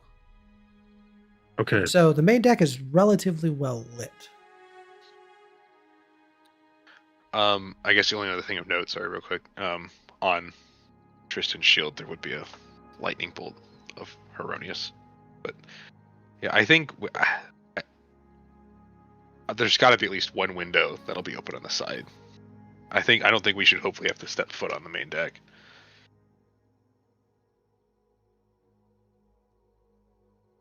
Emphasis on hopefully. Okay. Let's do it. Okay. Everything that happens before you close the hole. Let's go through it. What's happening? They climb in. Also another thing that I thought of as we were talking, because I'm carrying a shit ton of instruments, I am throwing them in the hole too, so they do not make a noise.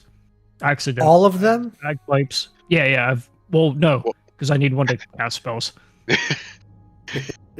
True. I'm gonna throw the Wait, what do I have again? Definitely the bagpipes. Definitely the bagpipes. Yeah. I have the clown just bagpipes, keeps all just coming out. a flute and a lyre. I'm gonna throw. I'll keep the flute. I mean, Okay. that's not gonna make a noise unless you blow into it. A strong breeze. Oh, you're discovered. Okay, so you kept your flute. Rolls for windy. What spells are being cast? What items are being used? Everything that happens before you close the hole. Final call. I'm gonna cast invisibility on myself. Okay, you're concentrating on that for 1 hour. Herrick cast guidance on Yeah. Bungo. Yeah, definitely Okay. want to do guidance. Okay, And cast then that. That's concentration for 1 minute. As soon as that happens, we're all in the hole. Herrick casts his guidance on Bungo, and then Bungo rolls us up. Does he have to cast that before he turns invisible? Probably, just because. Yeah, I don't know. I think you probably have to see the person. I just have to touch a willing creature. I don't think I have to see him, but Easy. I'd probably do it before he goes invisible. Anyway. Best spell in the game. Best spell in the game. I don't have to see him. I just got to touch him. Okay, so for the next 9 rounds, because you got to spend an action closing the hole. For the next 9 Good luck, Bungo. rounds, you have guidance on you. You would be back I believe I said it was like 50 feet from the side of the canal. So like one round of movement to get onto the map from either side. So what side do you want to go on? Do you want to be on the port side or the starboard side?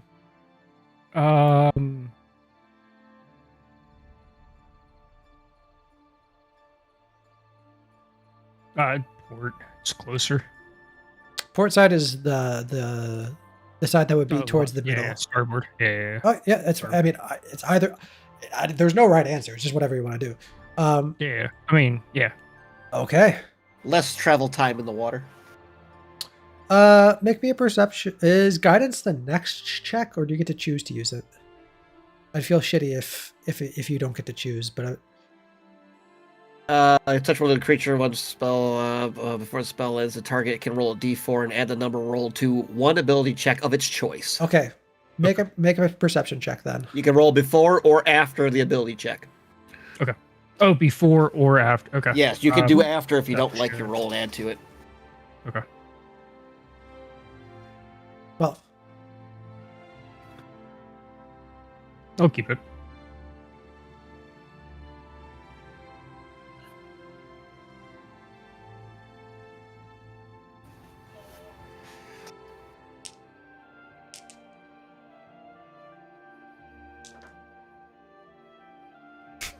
that's hilarious.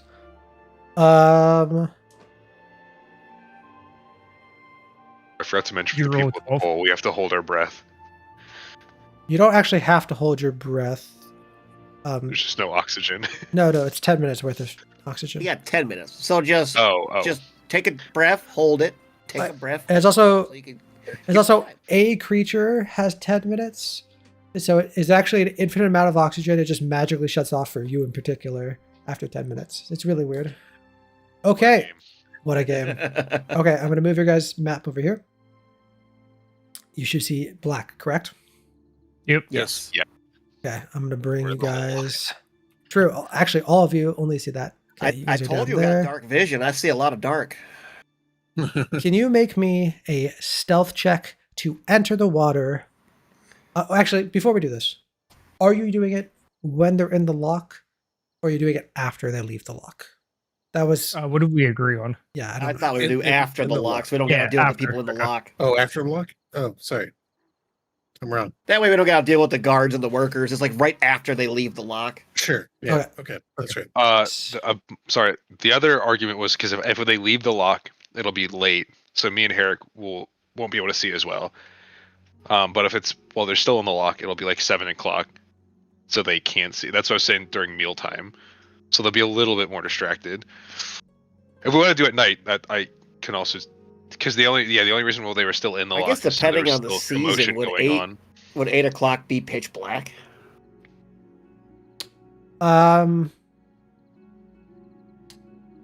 Actually, this is something I did not quite consider until this very moment. You were on, and it's funny because I literally used the word evening side of the mountain earlier in the intro. You guys are on the shadowed side, or no, sorry, the evening side. No. So you actually would have more daylight because you're higher in the mountain. Okay. So I would say irrelevant of the season, it's probably, you probably only have, or you'd be fine. It'd be Tweedly hours either way. Yeah, Okay. so I Yeah, think I think- after the lock is okay. Then we got to deal with the workers and the guards, and then we have a lot of time before they reach the next lock. For a second there, I was about to say, holy shit, no, you guys are screwed over because you're on the shadow side of the mountain. But no, the shadow side is good because you want it to be evening.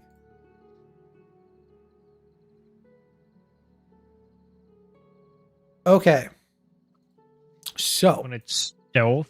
yes, stealth check, please. on. You know, hit it with I'll the guide use- just in Yeah, case. yeah. I'll do it. I'll do the guidance. Are you sure? You sure you don't want to wait till you're actually on the ship? Oh. Up to you.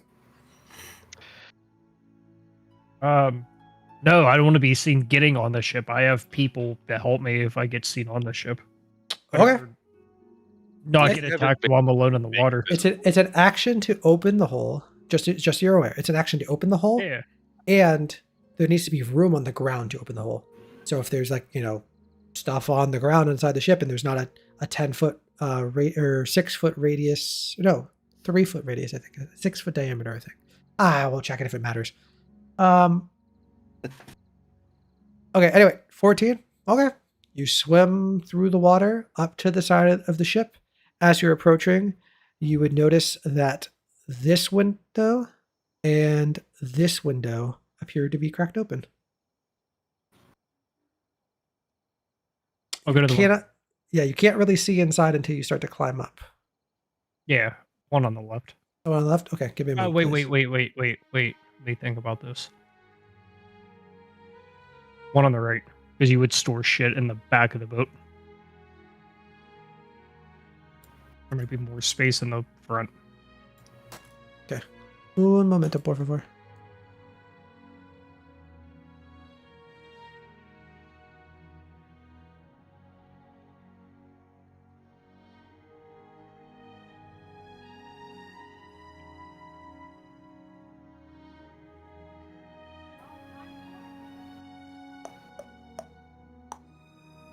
Okay, go to the one on the right. Yep. It's a cracked open window, but it's 15 feet above you, probably. Okay. Oh, yeah. Grappling hook and climb one in. Okay. Can you make me a sleight of hand check with for the grappling hook? Yeah. Okay.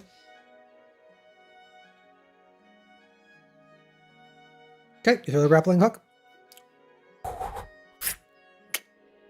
It catches on to the...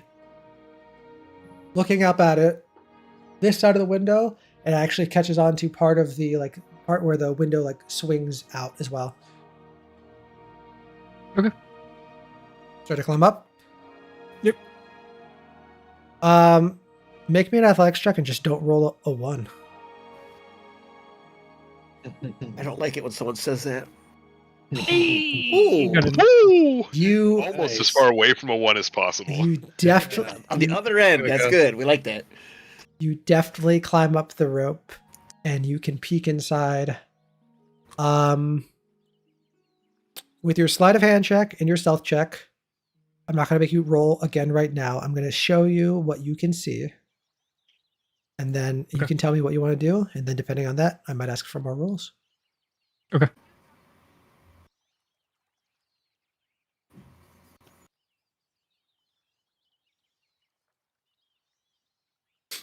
You see a guy right here.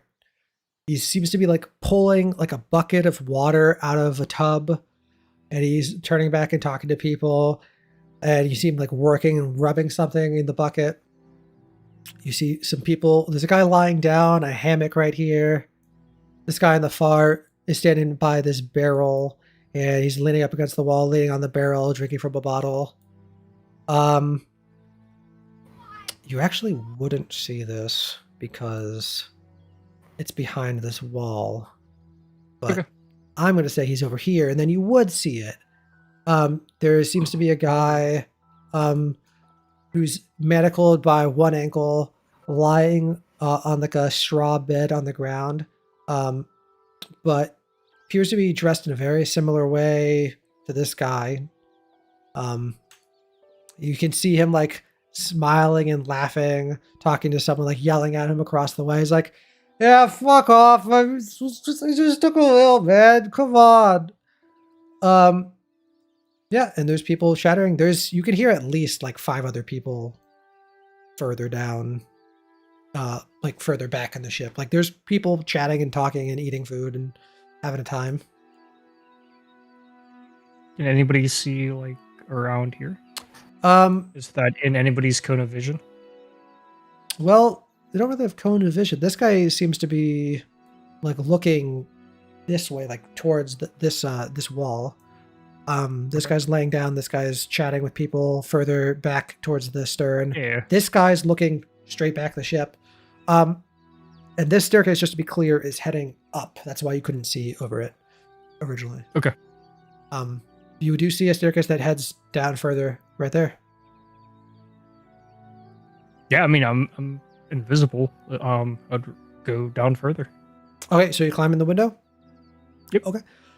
Just because you have to climb through a window that has a grappling hook in it and is a window on hinges, and you're trying not to make any noise, can you make me a stealth check to just try to squeeze through the window without making any noise? Guidance. Guidance. Okay. Now's a good time. You gonna roll the d4? Okay. Wait.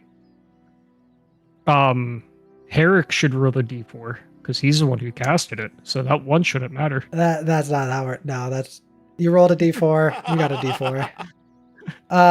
So a 9. So just this guy. He hears something as you're squeezing through, and turns and looks towards the window. What do you do as you see him? Because you're keeping an eye on these people. I mean, you're trying to make sure you're not making any noise. You can see straight through your body, so you're not actually have to like look around anything to see like what you're climbing through, which is actually kind of convenient. You see him starting to react to the noise you're making. What do you do?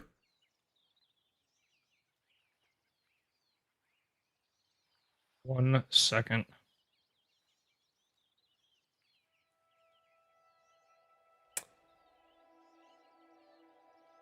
I just had OBS open for the longest time. I think all of your cameras were frozen. I'm so sorry. I don't want him to see because right there, I would assume he's gonna go look out the window and be like, "Oh, it was just something random." I mean, He's gonna look. out what the you did window. what you did is you as you're climbing through, the grappling hook shifted and like made like a scratching sound against the window. So he doesn't know what it is, but he heard something coming from the window. He can't see you. If he was to come closer, I mean, he would see the grappling hook. Yeah. Kick off. Yeah, which would alert him. If you throw off the grappling hook, just let it land in the water. Fish just jumped. There's no grappling hook. It's metal. It sinks. Yeah, Nothing on the window. Okay, you kick He can't see you. you reach back, you kick off the grappling hook. He starts to make his way over. You're still you can do that like freely. Doesn't matter. Like you just do it. Yeah. But you're still in the window. So how do you, as he starts to continue to make his way over, you can see him like he takes a second to put down the bucket and start to make his way over towards the window. What do you want to do? You're still halfway in the window, climbing through. Oh, climb through and try to get past him. Like, hold on, I'm on Which the one? stupid thing. Actually, Oh, here, just, like, straight. can you control that guy? past. You can? Okay.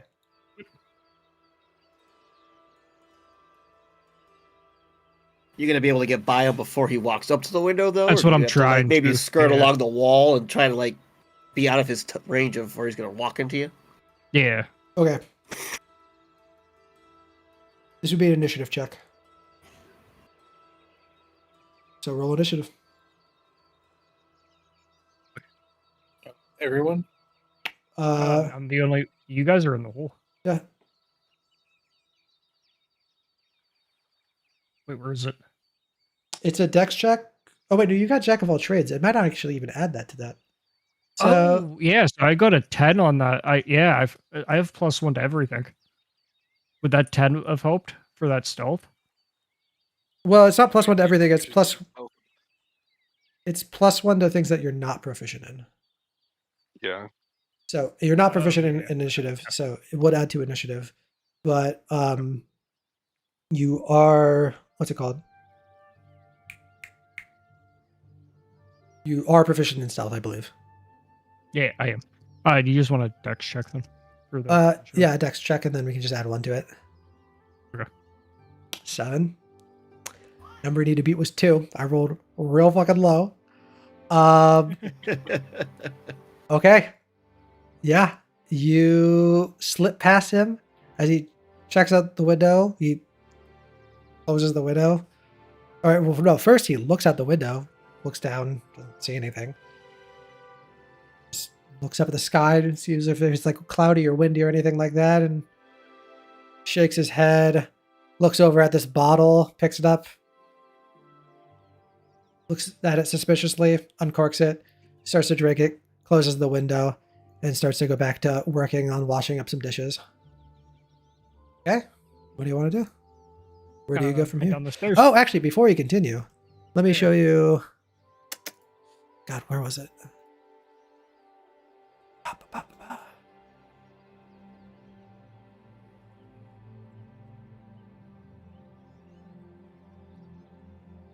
So, Oh.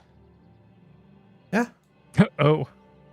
Yeah, there's people having dinner. They're eating at the table. Yep. There's a couple people lying down. So, yeah. I am going down the steps. Okie dokie.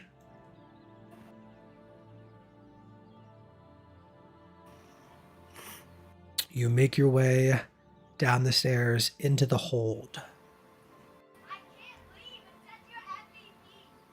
That's crazy, bro.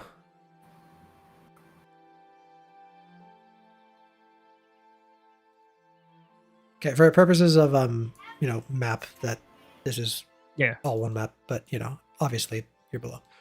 I will say you did see that there was, this grate here. So you would be aware of that somewhere, back in this area, there would be something that if they were looking down would see potentially.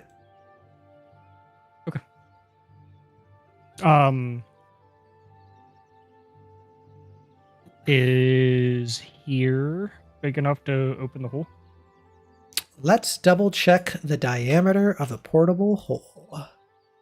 It needs to be, it is 10 feet deep, but we need the diameter. It is a 6-foot sheet. So I believe that would be enough. Okay, yeah. Let me open our hole right here. Okay, you're doing it right here, you said? Yep. Let me do something real quick. Let's just do a little line here. Oop. Oop. Okay.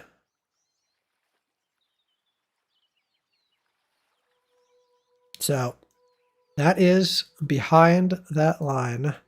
The only person that could potentially see would be this guy right here. But it's dark down here. There's no light source at all. And I'm going to roll a d4. On a 2 or a 3, he is a human. On a 1, he's a completely plastered dwarf. And on a 4, he's an elf. He's a completely plastered dwarf. So he has dark vision, but he's fucking drunk. You open up the hole. That's me for real. So, what do you guys do? You guys suddenly have a moment to catch your breath. It really wasn't that long. Less than a minute has passed. I grab my bagpipes instantly. I Okay. kind of pretend to punch the area where Bungo, I think he is. I'm not invisible anymore. I used an action. No, you're still invisible. It's until you attack or cast a spell. Yeah, I thought it those was an two action. specific Okay. things. Yeah, you are still invisible as long as you're concentrating on the spell. And you would know that by casting the spell and having it be a bard spell. So, Are you as awful as dexterity as I am?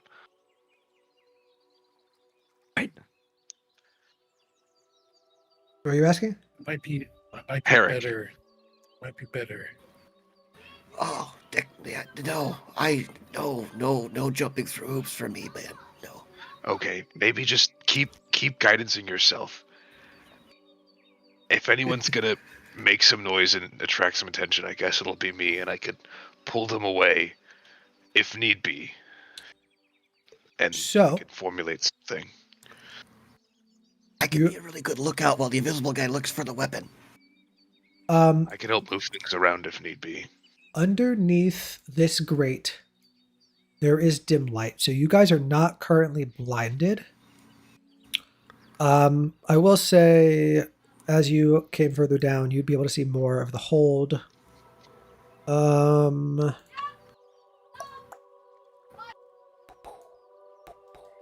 I do it like... There we go. That's what I've been wanting to do this whole time.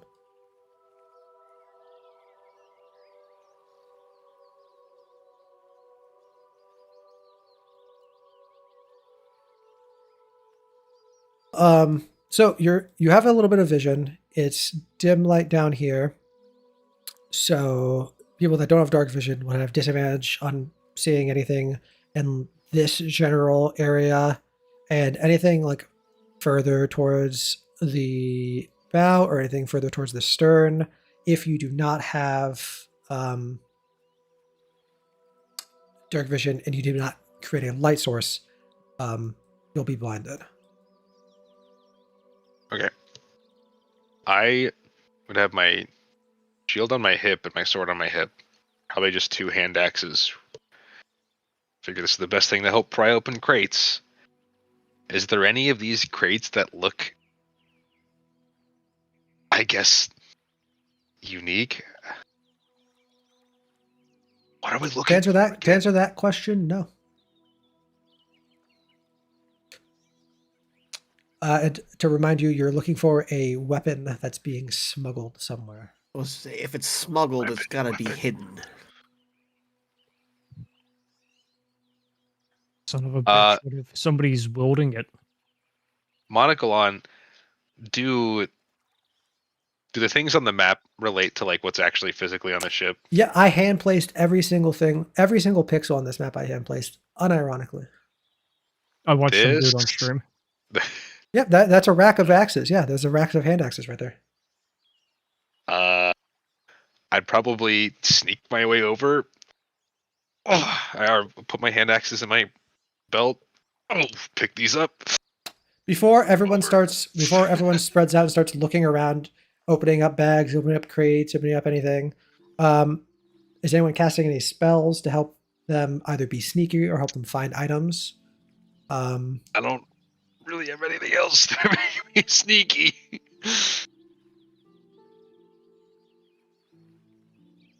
One second. Or could you maybe potential? I'm not saying you should do it because it will make noise. You could bardically inspire someone as well. Yeah. 1 second. Also, wink, wink, nudge, nudge. You could have. I'm not gonna let you retroactively do it at this point, but you could have bardically inspired them before they got in the hole as well. Yeah, but College of Swords, though, I need that for... Oh yeah. You don't have to though. Yeah. Don't listen to the DM. He's trying to sabotage you. I am. It's player versus DM. It's always player versus DM.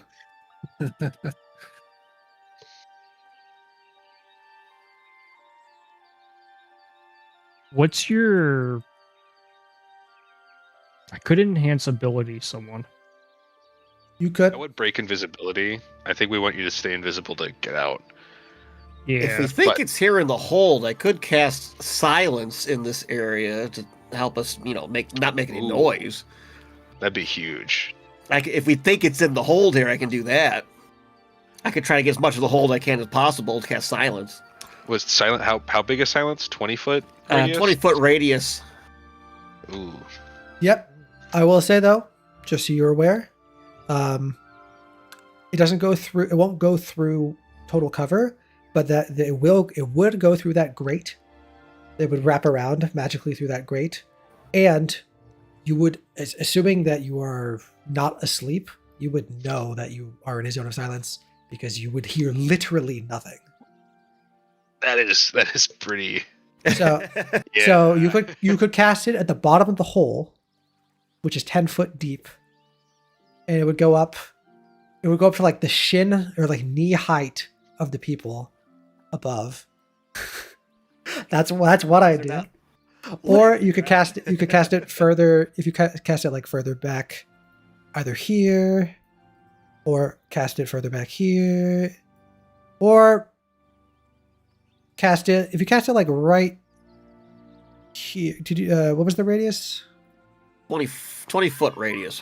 Let's do this. If you cast it, let's say right here. Something tells me it's closer to the back of the ship.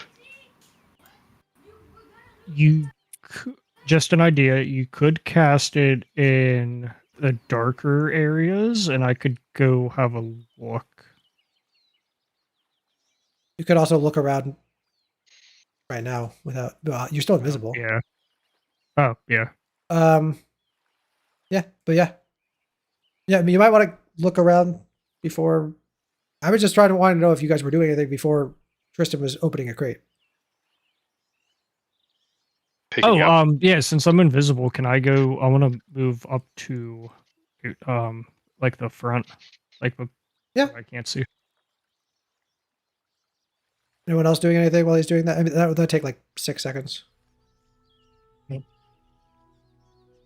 I just be moving slowly, trying to get those axes. Okay. First weapon I see. Yeah, if you're making your way over there, can you make me a straight stealth check? Me? No. You're fine. Oh. I guess just take the 6. I just automated disadvantage, even though I had normal. I guess I should have clicked advantage. Yeah. Oh well. Okay. I don't know how you want to do that. I'll just take the first roll. Okay. Wait, the heavy armor thing, that just happened automatically? I didn't know that did that. Yeah, mine's set to normal. Normal right now. That's cool. Okay, so a 6. Okay, So you walk like up there. You walk up there and you see what you see. Anyone else doing anything? Tristan's checking out these over here. I'll move them over there. Oh, sorry. Uh, Yeah, move them over there. I want Go to ahead. move to the back now. Okay, what are the rest of you guys doing? I'm gonna prepare my short bow in Okay. support, but I don't know. if Definitely I'm don't gonna want to shoot move. it yet, but I want it ready. Can you Bongo, can you make me a stealth check? And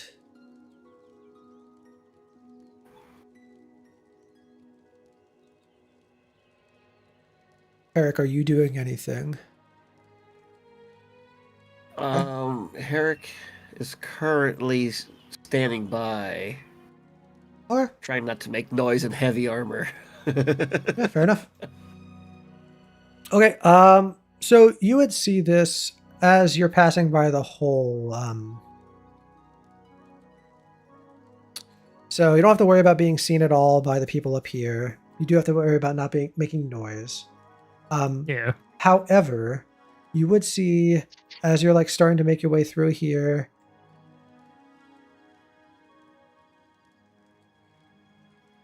There's a guy who is looking around a crate back here.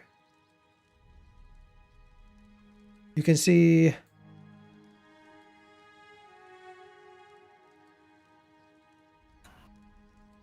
you'd actually be able to see all of this. You'd be able to see everything back here. Okay. Because once you make it around this like L, because these are double stacked to hide things behind it, this is only a single crate. You'd be able to see that there's a guy that's like looking inquisitively, like he heard something over this way. And he's looking, he's getting closer. And you'd also see this cage back here. There is a person in that cage. And you know, see whatever else is on the map there as well. I see treasure chest. He's walking towards me. Yeah, like he heard something. Okay. Like Is maybe he armored? he is wearing armor, yeah. Armored? Yeah, he's wearing armored and he has weapons on him. And he looks like he's like holding onto the weapon like he's ready to use it if whatever made the noise is a threat. I think I can get back to you guys to like warn you because he's already on me.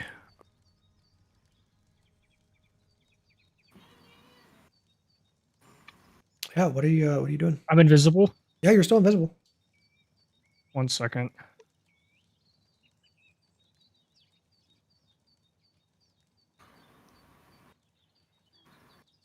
I'm gonna defensive flourish him while I'm invisible. Okay. I need you guys to all roll initiative. Off and off. I mean, I don't think I can get back to you guys without him. You know what I mean? Okay, I need you guys to I have all come. roll initiative. As you start to hear the sound of daggers unsheathe. Oh, Okay, we said the hole was there. The hole is where, yeah, correct. Like I'm just outside the hole there. Okay. Hmm.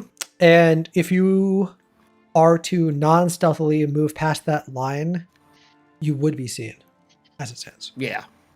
Yeah.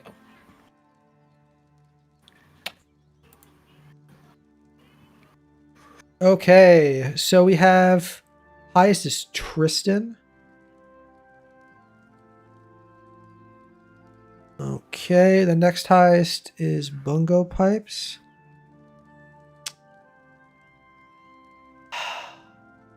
Do I follow? No, I'm not going to do this. Bungo Pipes, can you roll initiative again for me? Yeah.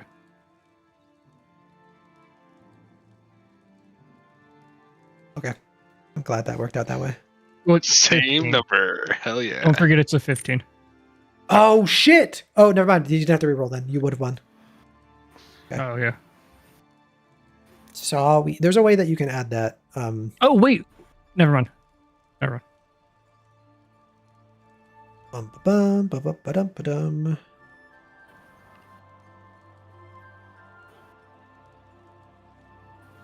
Oh, no, I'm stupid.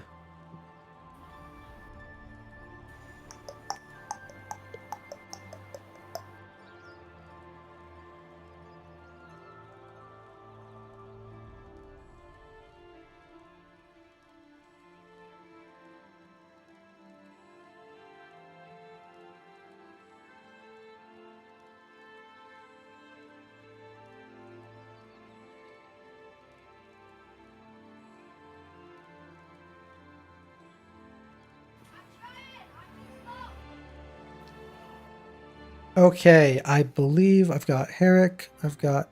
Oh, I don't... Now I've got... Bastion. And you're bashing it in. Boom. Boom, boom, boom. Okay. So, first one to act that knows that there's something going on is Tristan. Tristan, your keen veteran senses tingle as you hear the ever familiar sound of weapons being unsheathed. You don't know exactly what's happening. What's your passive perception? 10? You would actually, as you look, you would see that there is a man here, looking probably at the sound that you heard, of metal clanking on metal. But he's not the one that's drawing a dagger. So someone else is reacting. And he doesn't actually look like he's seen you quite yet. So,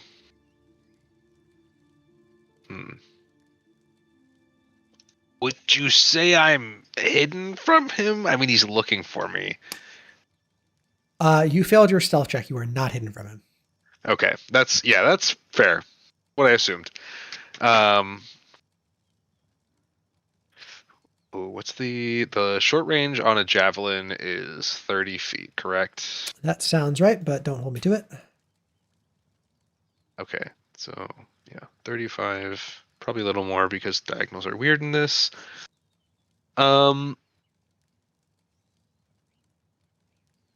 Just being keen to what's happening, I'll pull out a javelin and prepare to throw it at this guy if I see him start to make it step too close.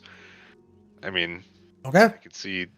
I mean, like what I see is Herrick unprepared and, well, quote unquote unprepared, and Bastion also in the hole, not necessarily ready, and this guy moving towards us. Maybe I'll move a little closer too, just so I can kind of get behind some cover and not have total disadvantage on the throw. Cool. Yeah. Next up is Bungo Pipes. You said you were doing a defensive flourish, but you can whatever action you want to take, you take. No, yeah, because I'll have defensive flourish without a doubt. Okay. Because I am right there, and nobody else is near me Well, make your attack roll. with advantage, right? Correct. For Okay. being an unseen attacker. You just want a dagger roll. Yeah, whatever you're attacking with. Oh yeah. Oh You didn't even roll with advantage. Dude, yeah. All right. Well, you don't need Need to. it. So that's the crit damage. But now you need to roll 2d6, correct? Because you're using a flourish. I am, yes. And the flourish is on hit, I believe. So you can choose whichever one you want, even after you hit, if you want to do a different one. For Oh whatever no, reason. I need that extra AC because I am like right there, just in case if he doesn't go down. So 1d6 and then another d6 because it's a crit. Okay, so just 2d6. Yep. Okay, so that's a total of 16 damage. the dice giveth, the dice taketh. He looks super hurt. Well, he looks pretty hurt. He's cut up real bad from that, but he's still standing. Wah! He starts to make sound. Yep. I think this is trigger enough. Yeah, I'd say so. Go for it. Okay. I would say he has half cover though from the crate that's in front of him. That's in between you. Okay. Oh, I have +3 AC until my next turn, right? I think is it all of it or is it just one of the dice? How's it read? Um, Not sure how it works on the crit. 17 to yeah. hit. Let's double check their AC. I actually have no idea. That definitely hits. For how much damage? Cool. A 6. So total of 22 points of damage. He's looking pretty darn hurt. Bunko Pipes, it's still your turn. You're no longer invisible though. Oh,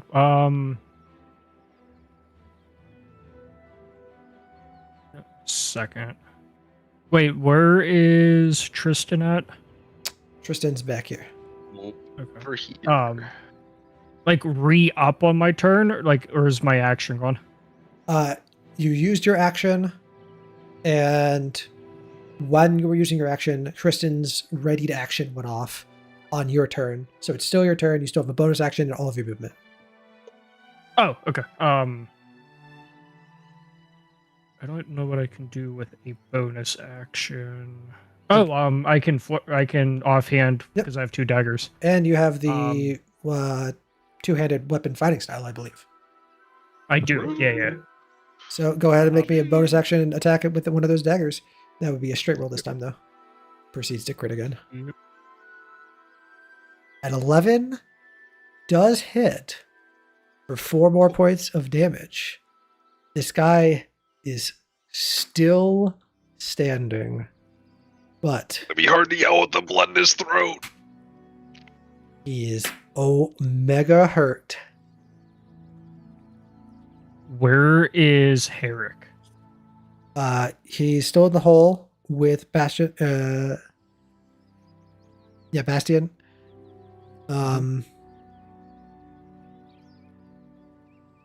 Yes. Okay, dokie. After you go,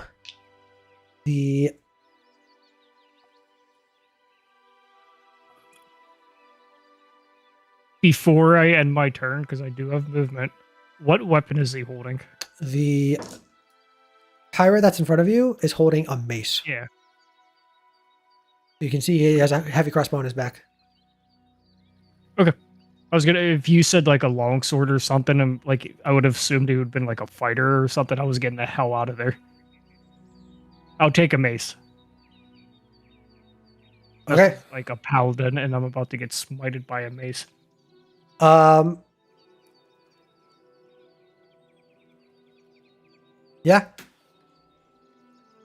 It is these people's turn up here. I could smite on range attacks. They are not sleeping, but they are preoccupied. Oh wait, the people up top got into initiative too. Yeah. Yeah. I am 150% getting out of here, so they're not shooting arrows down. I will take the attack of opportunity off of the person in front of me. Okay. I do not want to be seen from the crate. That's a natural 20.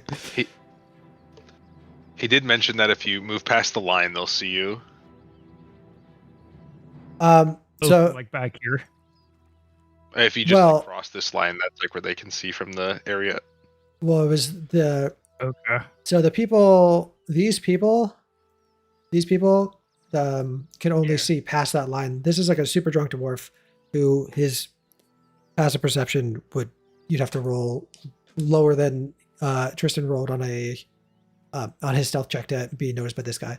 So we were just ignoring that guy for the purposes of being seen. Here, I'm safe. Gotcha.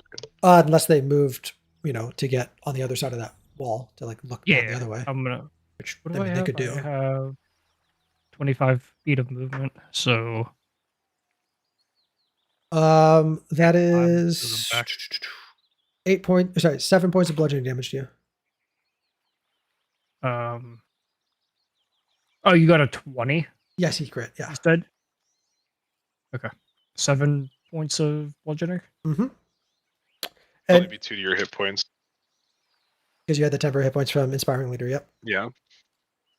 Okay, that's good to know. Oh wait. So how much damage did I take? 7 damage, but you should have had 5 temporary hit points. So 2 from your max. Okay. Awesome. It's their turns. Yeah, I don't think. I don't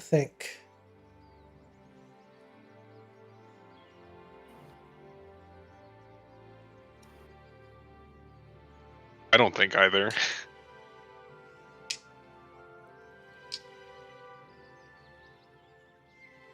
I'm gonna roll for it. Because originally, I wrote down their passive perceptions, assuming they were asleep originally, but they're not asleep now. So I'm gonna roll for it because they're distracted. So it should be passive perception.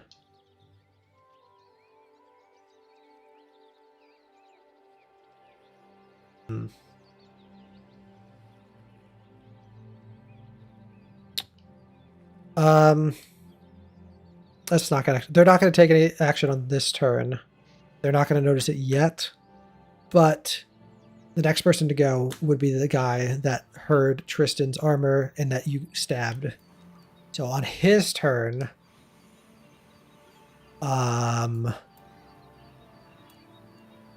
he would just be screaming like, "What the fuck is going on?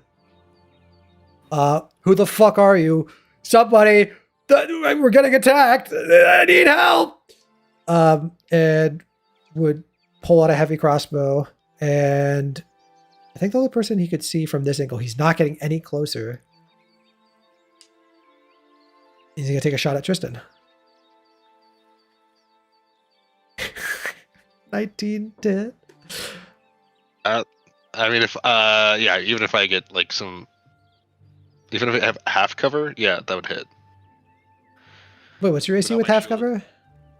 But you don't exactly. Oh, because you don't. My Yeah. shield out. 2 points of piercing damage. He screamed and made the shot. That's his turn. No points of piercing damage. And does he have a magical heavy crossbow? Nope. Cool. And it is Herrick's turn. Well, Kill him. he already screamed. He did So, I scream. mean, that's Plenty of dealt people with scream during now. a party. Monocle on. People scream during a party. If we kill him fast enough, maybe we can get away with it. Or really, monocle on. Sorry, I already said that. I can just keep saying it. I mean, like, combat's happening over 6 seconds. If he only gets like 3 seconds of screaming out, it may be enough for someone to not hear. I don't know that. I'm not saying that with any level of confidence. I'm just saying that in terms of combat. If we just kill him quick. I just wish I had my turn before his turn because a hold person's supposed to paralyze, and I don't think you can scream if you're paralyzed. True. But he already screamed. That's the thing that sucks. Paylor, why? Why did you make this Kill him. harder on us, Paylor? To make us better? To better ourselves? Maybe Okay, we're the well, bad guys. I don't want to run up and be in the zone, but if I want to clock this guy in the face with my mace, I gotta have to be, right? So suppose I could go up to here and then up to here and then just try to whack him, I guess. Hope for the best. Okay, make an attack roll with your mace then. All right, if I remember correctly, I just gotta push the button, right? That does hit, and that is enough. Were you trying to not kill him for any reason? Just for the fact that, cleric of life, I prefer not to kill, but Okay, so you just hit him over the head real hard. I just try to knock him the fuck out. You clobber him over the head with your mace. Anyways, he got shaked twice. He's got a fucking javelin in his throat, but I mean, hey, I didn't do it. He is unconscious on the ground. Next to go. Well, what else are you going to be doing? Is that's just your action. There, you can see there is a person back here, and as a cleric of life, See the person now. you can see the person, Yeah. and as a cleric of life, you feel some strange, intuition connection to it. This person has like this golden hazel skin and like hazel hair that seems to glow as if it's like it is almost creating light itself. Wearing white robes. He has tattoos on his body that seem to be made of silver. Like they are like glittery like silver itself. Like the tattoo, like a metallic ink has been imprinted into him. My God, it's the night song. True. So, do you want to do anything before you end your turn?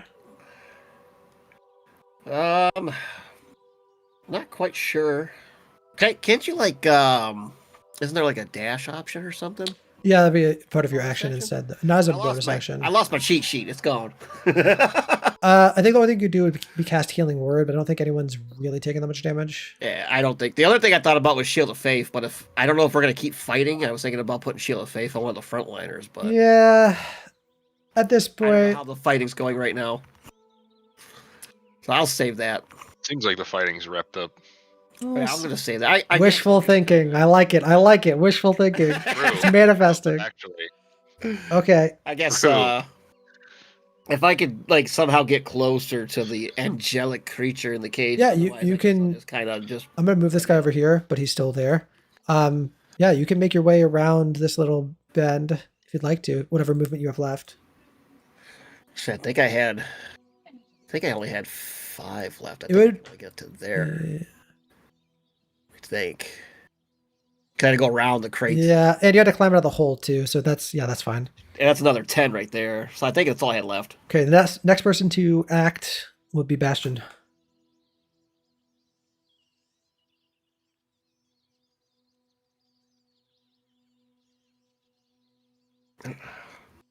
While Bastion takes his turn, I will be right back. Hey, Ross. Oh no. We You lost fall Ross. asleep? I hope not. Ross!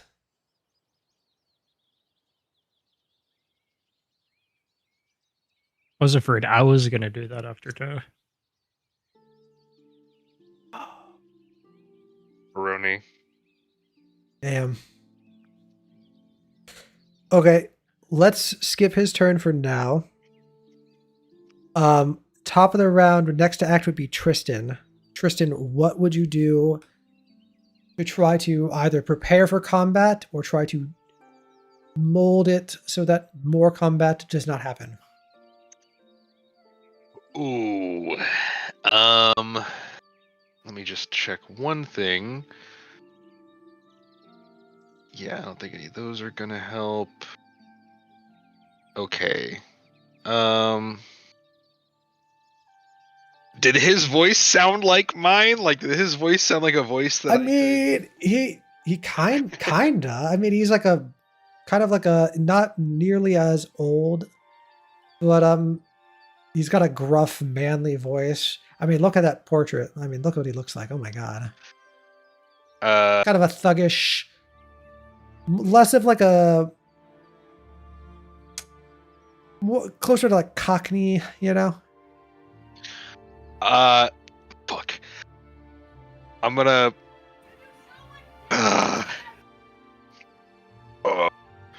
I'm under attack, and I'm gonna. Tristan's gonna make himself throw up. Oh, I drank too much. We're under attack. Kind of stumble, and then he'll try. Actually, guess he'll try to make a stealth check to sneak up these crates. How far can he move? I don't know. I don't know if me like trying to dissuade them would have been a skill check. Well, it kind of depends. It kind of depends what else you're doing on your turn, whether or not it would be a check or would fail automatically. Yeah, I'd probably do that and then just hold off out of sight for now. Okay. Maybe pull out a hand axe and look back towards the staircase. Okay. Can you make me a deception check at disadvantage, please? Because there was, in fact, because I'm throwing up. No, it's because the fact that there was the sound of fighting going on, and maybe it was just him like clambering over a wall, but it's also probably the high dice was pretty good, but the low dice was not so good. As a bonus action last turn, I stretched my arm 40 feet to cast guidance. Oh, unfortunately, that's an action. That means that guy's still alive. No. Oh no. Okay. From last round, bonus action. We can make it happen, right? You're the DM. You can bend the rules. I could bend the rules. But unfortunately, this guy saw you or heard you before you saw him. That was not good for the fact that he was able to react. Because he got that one round closer. He didn't get killed right away, unfortunately. The initiative is really what decided it, sadly enough. Okay. Fair versus DM. Yep, I'm rolling 3 dice. And 2 of them need to be a 7 or lower.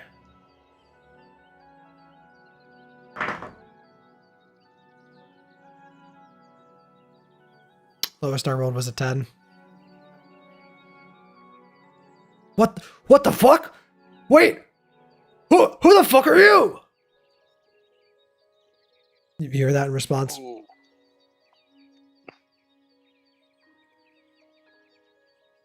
I think probably should call it there if Ross is dozing off.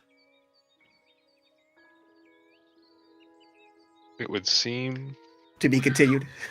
Oh, did Ross just wake up? No. Hi. Ross, are you okay, buddy? Yeah, sorry. It's okay. I think we're gonna call it here.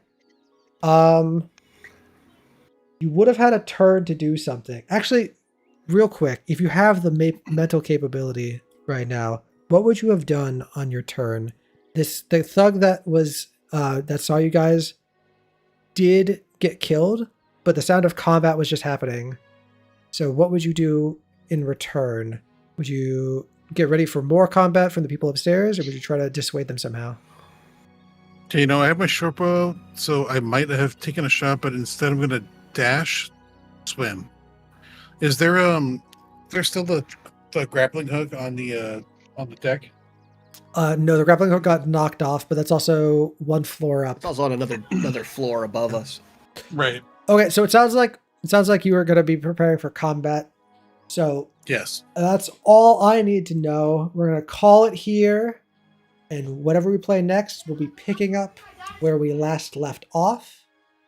In the interim, I'd like you guys to think about which of the next items you'll be going after, and then collectively decide which one is it going to be going after. And then I will start to prepare things for that. And I will send you some information about what you'll be traveling through to get to those locations. And with that information, think about some of like the montage like storytelling that would happen on that like many week journey to those far off lands. But that was fun. Unfortunately, you guys did get seen, but you were in a relatively defensive position, so that's something. We just have to hold the stairs now. Yeah. I was also just, probably just start hacking into the side of this ship. Give us. That's also And we're about to have God on our side. Maybe. maybe. Okay. I had the funniest suggestion planned if the captain got involved. Wait. Could have suggested him instead of attacking him. Well, I wanted. I have something for the I save it. like main Save it for the bit. like the main guy. Yeah, unfortunately, it was really unfortunate because the stealth check, he heard you, and then because you didn't kill him in the one round, other people got to react. So it is what it is, but we'll have some fun combat here, and hopefully you guys can fight your way off ship. Luckily, you're Almost not. pulled a solid snake. Yeah, you guys got pretty close. Dun, dun, dun. I think out of the game, I think attacking when they were eating, probably they were distracted, but I distracted. was hoping for like the leisure time, like we're all getting drunk and merriment. I was kind of hoping. Well, for that was happening, but they're still conscious during that, so they can still like We hear. forgot things. something, but it's too late to fix now. but they're a little loopy now, you know. Yeah. Oh yeah, no. If they weren't loopy, Disadvantage, right, on everything. no, yeah, exactly. I missed this. What's up? That dude would have been surprised. I No, attacked him when I was invisible. He wasn't. That was why you got advantage. He wasn't surprised because he heard a noise. He was ready for like something to be there. Oh yeah, he already Big ass armor. Yeah. So yes, they did have disadvantage on like all their perception checks and stuff. That's why they didn't immediately react upon hearing combat. Yeah. But you know, it is what it is. Luckily, It is what it is. luckily, you know the captain is all the way at the top of the deck, so hopefully, Paylor provides. We'll be fine. what are the chances that he would double dash to make his way down there instead of just letting his entire crew fight? You know. Okay, Well, I had fun. Listen, hey. If you guys have any questions If there's for one thing I know, What's up? if we just incapacitate the captain and threaten the rest of the crew, we can claim the ship for ourselves. Hey, look at me. I am the captain. I have seen a level 3 party do something similar, so true. that's not. we can own a boat now. Yeah, you could steal the whole boat. That's not. It's possible. That's how you make it to Bertal, or that's how you make it to wherever else. Did we take a ship to the other side at the bottom of the? Yeah. Now we got a boat. Now, granted, the only thing I will say is that party also had a Twilight cleric, which we don't have, but we do have a Life Domain cleric, which I'm about to say you put Yeah, down pretty here? close. 2 people with heavy armor too. Ah, man. Yeah, 2 people with heavy armor and 1 person with heavy armor master. Okay. Maybe, you know what? Maybe we got this, boys. Oh wait, heavy armor master? You're fine. Just stand in the doorway. You're a wall. Yeah. Okay. Thank you guys for More AC, players. Shield of Faith. Thank you guys for being great players. We got Dragon West 412. We got Calvin's Going TV. We got the Art of Lore show, and we got Poop Gas. Stinky. I think we're gonna end it here, and I don't know. We'll discuss when we're playing next. It's either going to be a week from now or a couple weeks from now, but we'll see you all then.